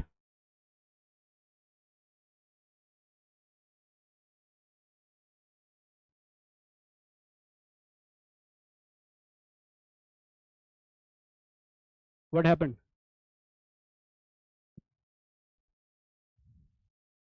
Huh? Parivarjika. Are these two people same, Parivarjika and Bodhisattva? Not at all. देखो इसका मतलब तुम्हारा ध्यान नहीं था. Parivarjika are the wanderers, right? These were the you will be finding those have renunciated their homes. These are not equivalent to Bodhisattvas. Parivarjika was there in the 6th century BC itself. Bodhisattvas were not existing in the 500 years. This was the new concept with respect to 1st century AD. Mahayan. Are you understanding? All right, see over here. So paramitas. Right, there were originally 6 paramitas and 4 were added later on, but just read it once and ignore. Right, what these are all about? Generosity you should have. Easy to say, difficult to have these type of characteristic. Patience, moral conduct, effort, meditation and wisdom. Again, moral value type of things. These are the perfections you need to have. Then there were again 10 paramitas. These 4 were added later on. And these were skillful means, vow or resolve, spiritual power and knowledge over here. Again, you have read this, but you don't need to absorb this information, guys. Okay? All right, over here, let me tell you about the bhumis as well. The concept of bhumi. All right, concept of bhumi. Now, again, you don't have to absorb the information, just see it over here. Again, same things you will be finding, that a person should be having or great joy over here, right? Stainless means that he should be able to overcome the negatives which he is seeing in his life.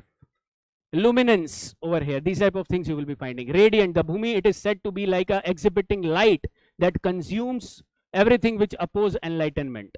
Again, a metaphysical type of concepts you will be finding over here, right? When you will be dealing more in this particular path, you will be understanding more. Okay? Very difficult to train over here. A bodhisattva who attains the ground lives and strives to help the sentient beings attain maturity over here, right? So these type of people, what they used to do, they used to help out or they used to pray for the other people's suffering, right? This was their original concept, right? So these are, you will be finding gone afar, obviously transcendent. Just read it once and ignore, guys. Okay? This you will be doing with respect to this. So I hope with respect to bodhisattva, this is clear. The paramitas and bhumi's concept. Paramitas has been asked, we'll be seeing in the PYQs. All right, guys, what I was telling you about Heenyan and Mahayan. Salvation, this is the core concept over here with respect to Heenyan and Mahayan.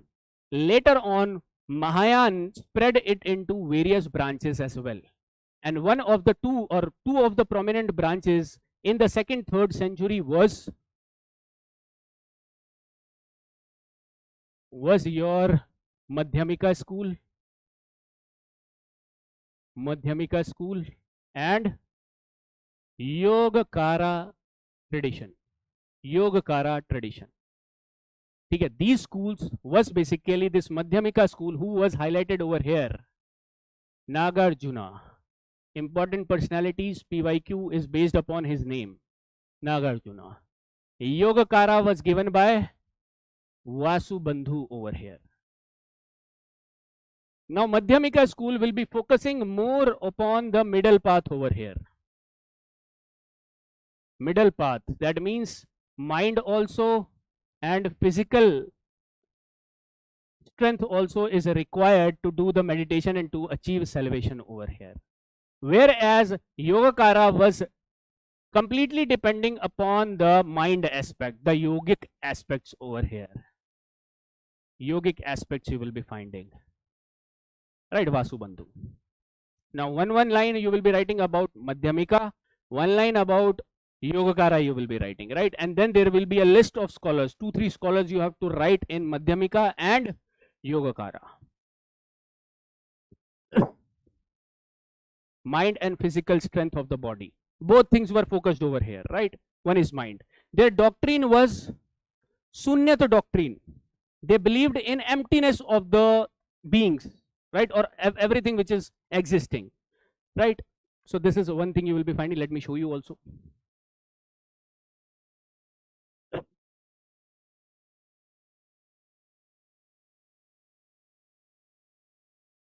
Okay, let me show you.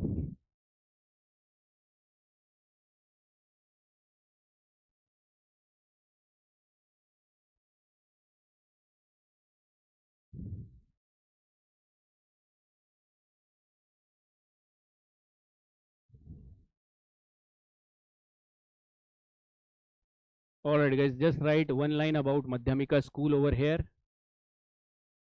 Madhyamika school,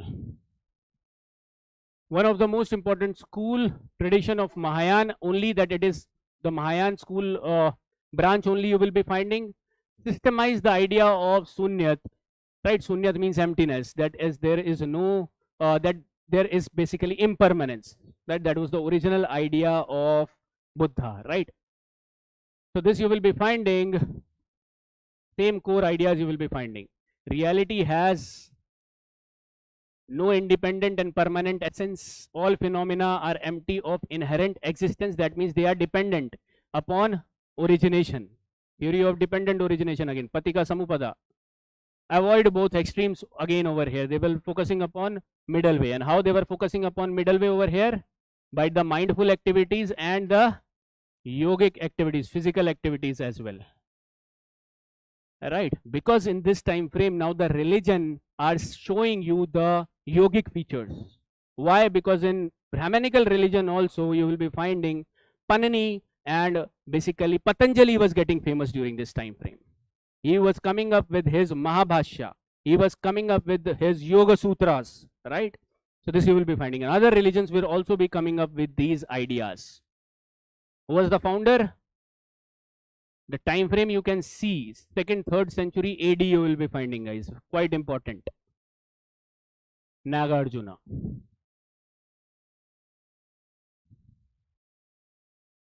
ठीक है.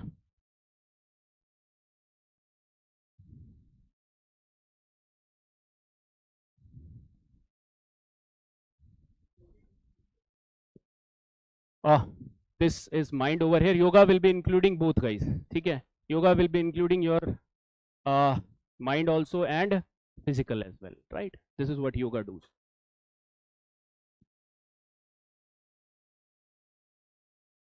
Right.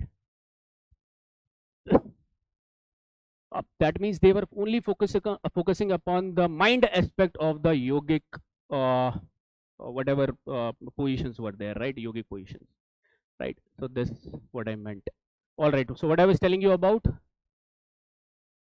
this over here, the Madhyamika school. Now comes the time of their scholars over here. There's some scholars are related to this Madhyamika school, guys.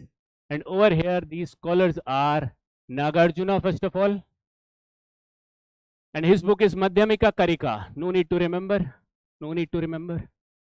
Second, Aryadev. This is the personality present over here.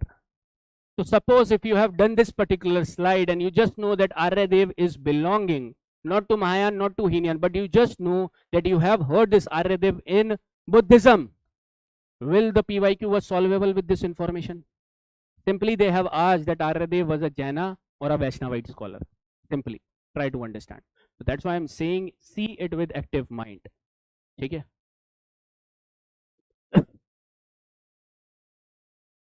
All right, over here, Chandra Kirti over here. No need to see their books over here. They might have written a lot of books, but the only utility of this topic which I want you to take is their reference with respect to the religion, right? Then over here, one more personality which has not yet been asked, but might be asked over here, that is Shantidev.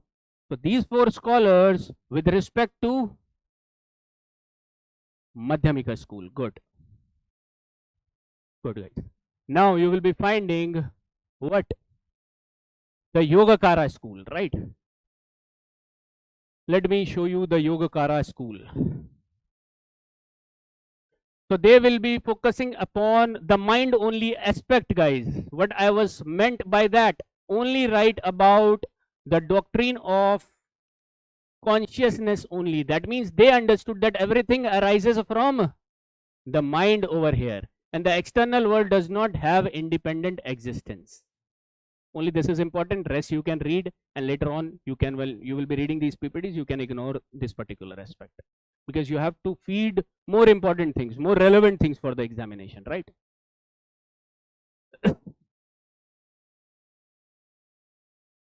Okay. And the part you will be seeing over here will be these particular scholars, important scholars. Now he is considered to be the original teacher, Maitreyanath, but the original teacher you will be finding will be Vasubandhu over here, written in your books, guys. So we'll be taking the reference of NCERT, okay, so that we can, when we have to object a particular question, we can show NCERTs to them. So this is written in your NCERT, Vasubandhu. Vasubandhu related to Yogacara. Asanga related to Yogacara. And then there are two personalities more, Dingnang and Dharamkirti. Try to see here, guys. Dingnang and Dharamkirti. As the question comes with respect to Dingnang, PYQ again. So are you understanding the importance of these two schools and how questions have come in the examination? Not once but twice. Dingnang they have already asked. Previously they have asked about Aryadeva as well, right? So this you will be finding with respect to the Yogacara school. Now when you will go back and you will see the PPT where you will be writing the final notes of your, you will be doing the revision, just read about them one line, right? Not more than that.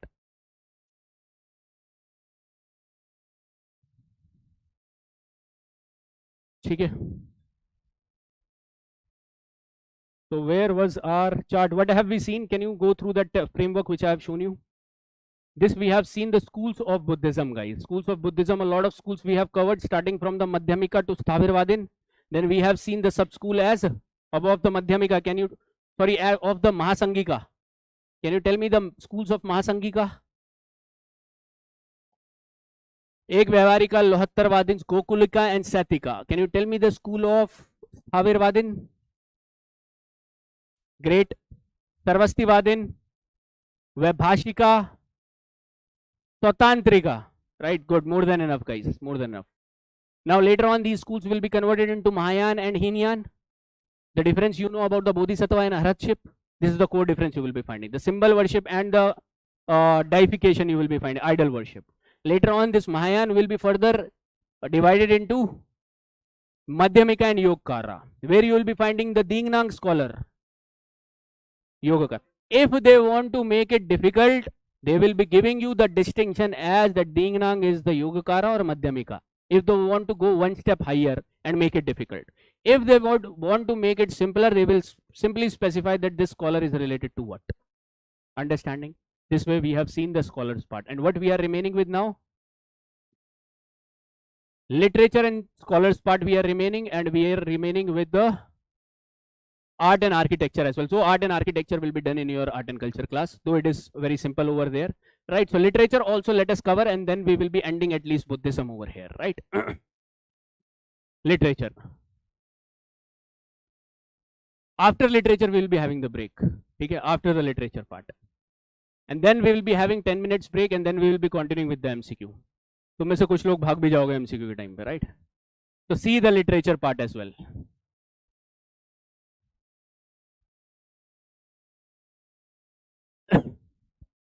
Started नहीं है?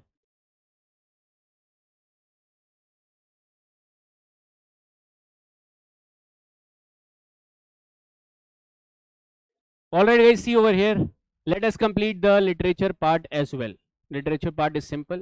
Over here we'll be seeing it, right? Literature part is simple and most asked also. Rewarding area you can say, right? Literature part.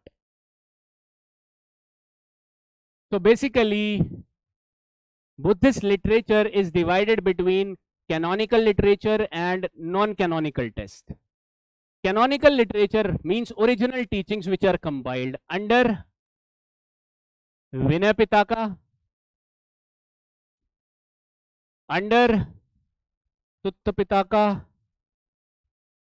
and Abhidhamma Pitaka, guys. This you all must be knowing. Now we will be going one level deeper into this, right? For all those who are in your higher attempts like third, fourth attempt, try to revise one more level over here, which I'll be showing you over here, right? Okay, this you all must be knowing.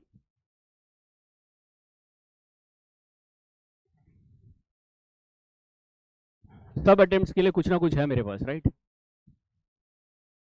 So that we should leave no stone unturned, guys. And this is the game. Let me tell you, prelims is one because you might be well prepared for the mains, but prelims you have to clear. And prelims nature is such that they have to make it quite unpredictable, because they want to provide it the level playing field for the first attempters as well. Right? That's why the nature is not difficult, it is random, which is making the paper difficult. Try to understand. It is not because difficult concepts are coming, it is because random questions are coming. There is a primary difference. That's why it is unpredictable, guys. That's why a person who has cleared consecutively the prelims might be failing in their third, fourth attempt as well, despite of clearing the 3 prelims, right? This also might be happening. So be careful. So over here, what I was telling you about Vinaya Pitaka. Now, Vinaya Pitaka is basically with respect to the rules and regulations of the monastic order of the Sangh, compiled by Upali. Already you have known this much, guys. Now, I want you to understand that under this you have certain compilation, right? You will be finding Sutta Vibhanga over here, guys. Sutta Vibhanga over here. Now there will be several stories, several rules written under Sutta Vibhanga, which you don't have to read about. But one step which I am saying you that you can prepare from here, that the compilation under Vinaya Pitaka, right? So the compilation under Vinaya Pitaka is Sutta Vibhanga. Then you will be finding over here Parivara as well. Parivara, guys. Okay. Now when you will be finding this Sutta Vibhanga, you will be finding there will be separate rules when Bhikkhunis were admitted into the Sangh. So the separate rules were written in the Bhikkhuni Vibhanga. Understanding? No need to read this Mahavibhanga, but when you will be knowing that, okay, Vibhanga word is related to Buddhist literature or Jainism literature. It is related to Buddhist literature, right? They will give you simpler in form. But right now we are practicing a difficult thing, that you should keep it under Vinaya Pitaka. Right? There are a lot of books, 5 books you will be seeing. Out of that, Sutta Vibhanga, Parivara and Bhikkuni Vibhanga is important. Right? So there is one tradition, right? For example, if you have done the mistake, you will be confessing it in front of all the monks. This was the type of tradition they were having. Where it was written in these Vibhangas only. And this type of ceremony was known to be as Pati Mukha. Pati Mukha. Right? Where they will be confessing about the wrong deeds which they have done. Right? Pati Mukha. Inside the Sangh was happening. Right? So from Vinaya Pitaka you will be learning about Parivara, Bhikkhuni Vibhanga and Sutta Vibhanga. Now with respect to the Sutta Pitaka, I have told you that there was various Nikayas over here, the compilation over here. Like the Digh Nikaya, Majjhim Nikaya, Samyutta Nikaya, and one which is very important I have told you already. The source for our Mahajanapadas, that is Anguttar Nikaya. And then there is one more Khudaka Nikaya over here, which will be again having a lot of books. Out of all these books, I want you to focus upon Thera Gatha over here. Thera Gatha, and if they have written Theri Gatha over here as well. I want you to focus upon Jataka as well, because you have heard all these names. Right? The life stories of Buddha. Whatever we know about these Jataka tales. Whatever we know about the Buddhist nuns, we will be knowing about the Theri Gatha, elder monks, elder female monks. Thera Gatha is about elder male monks, right? So these 3 are important, that these are under not Anguttar Nikaya, but Khudak Nikaya over here. Till this much you try to understand. This is where you are doing extra effort with respect to your competitors, guys, right? Because they are leaving this literature, canonical literature, by reading these 3 lines only. Okay? Time and again. Now Abhidhamma Pitaka, these are the philosophies over here. I want you to focus over here, that is Dhatu Katha you will be finding over here, one important. And Yamaka you will be finding over here, because it is somewhere mentioned in Upinder Singh, guys. References are taken, stories are taken, philosophies are taken, and box are created in Upinder Singh. Right? Dhatu Katha and Yamaka. Only 2 things I want you to take. Rest is up to you. But this is advisable over here. Right? The Dhatu Katha and Yamaka are the parts of Abhidhamma. Now, as I have told you, question can be easy, and which I am also thinking, assuming that it will be easy, that they will be giving you Yamaka or Dhatu Katha, and it is related to Jainism source or Buddhism source or Buddhism book. Like this, they will be giving you easy part, right? So this is one thing about the canonical literature. Rest you will be finding more books over here, guys, right? I hope you have written this out. Let me show you the more books over here.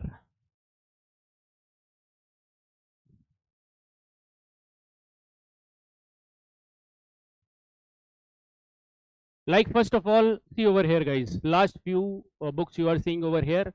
One is Deepavamsa. Okay. Second is Mahavamsa.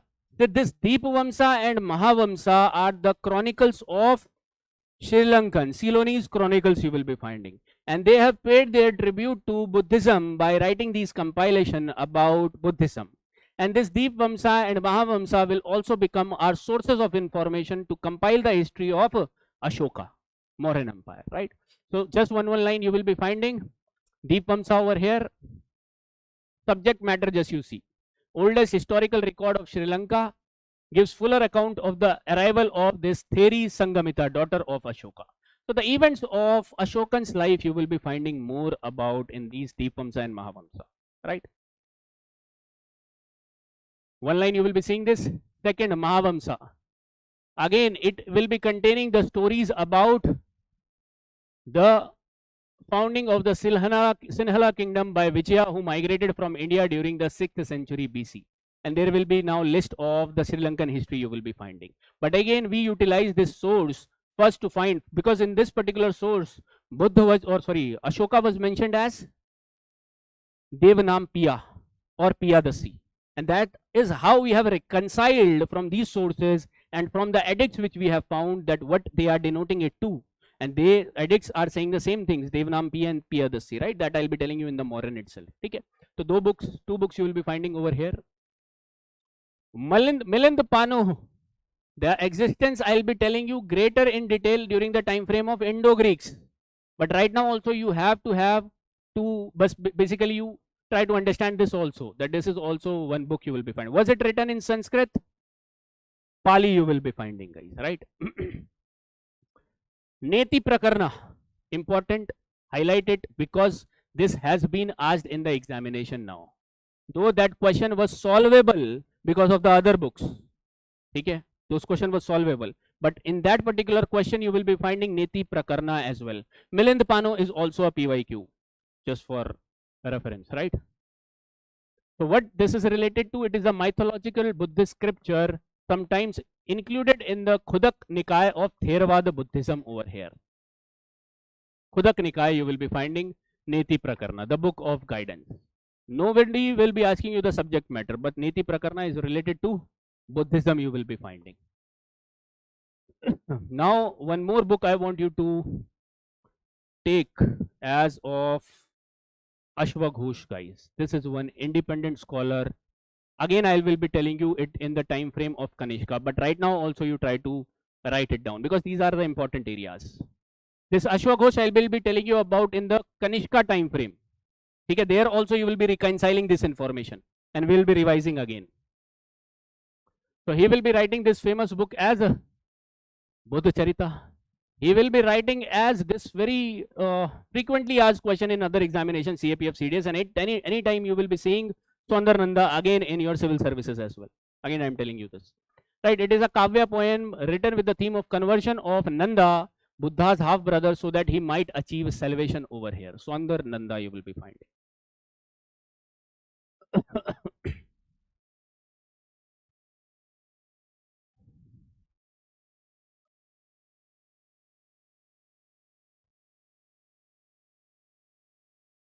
All right.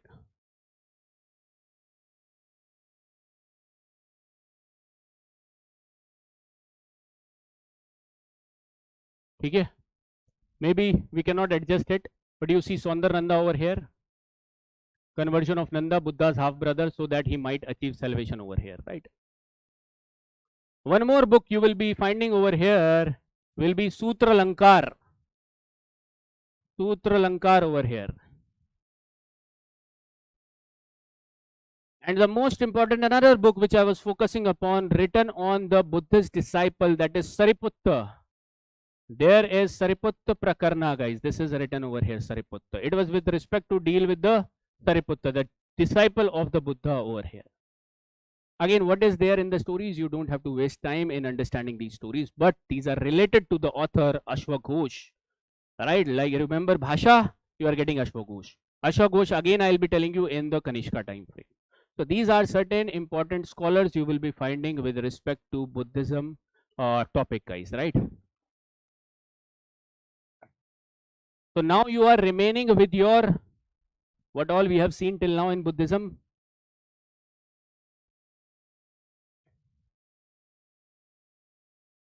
Right? So Buddhist school, Buddhist scholars, art and architectural aspect. In art and architectural aspect, you will be finding three things only. One is Chaityas, Viharas and the Stupas. Where they are situated, you have to learn that as well, guys. Then only this topic will be completed. And in the template, suno guys. In the templated, I have provided the art and architectural page also. So that once you will be get over with your art and culture, you will be adding the art and culture, architectural stuff with respect to the political history over here itself, right? So that in one go, you will be revising it, right? So this is all for today. We have tried to cover the broad topics with respect to what you will be finding.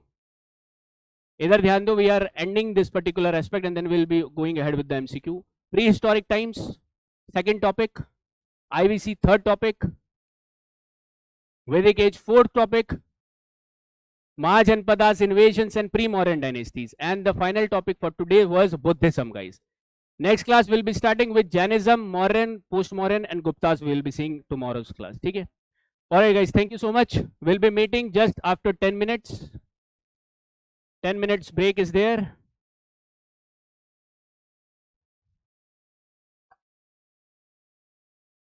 Then we'll be meeting for MCQ, guys.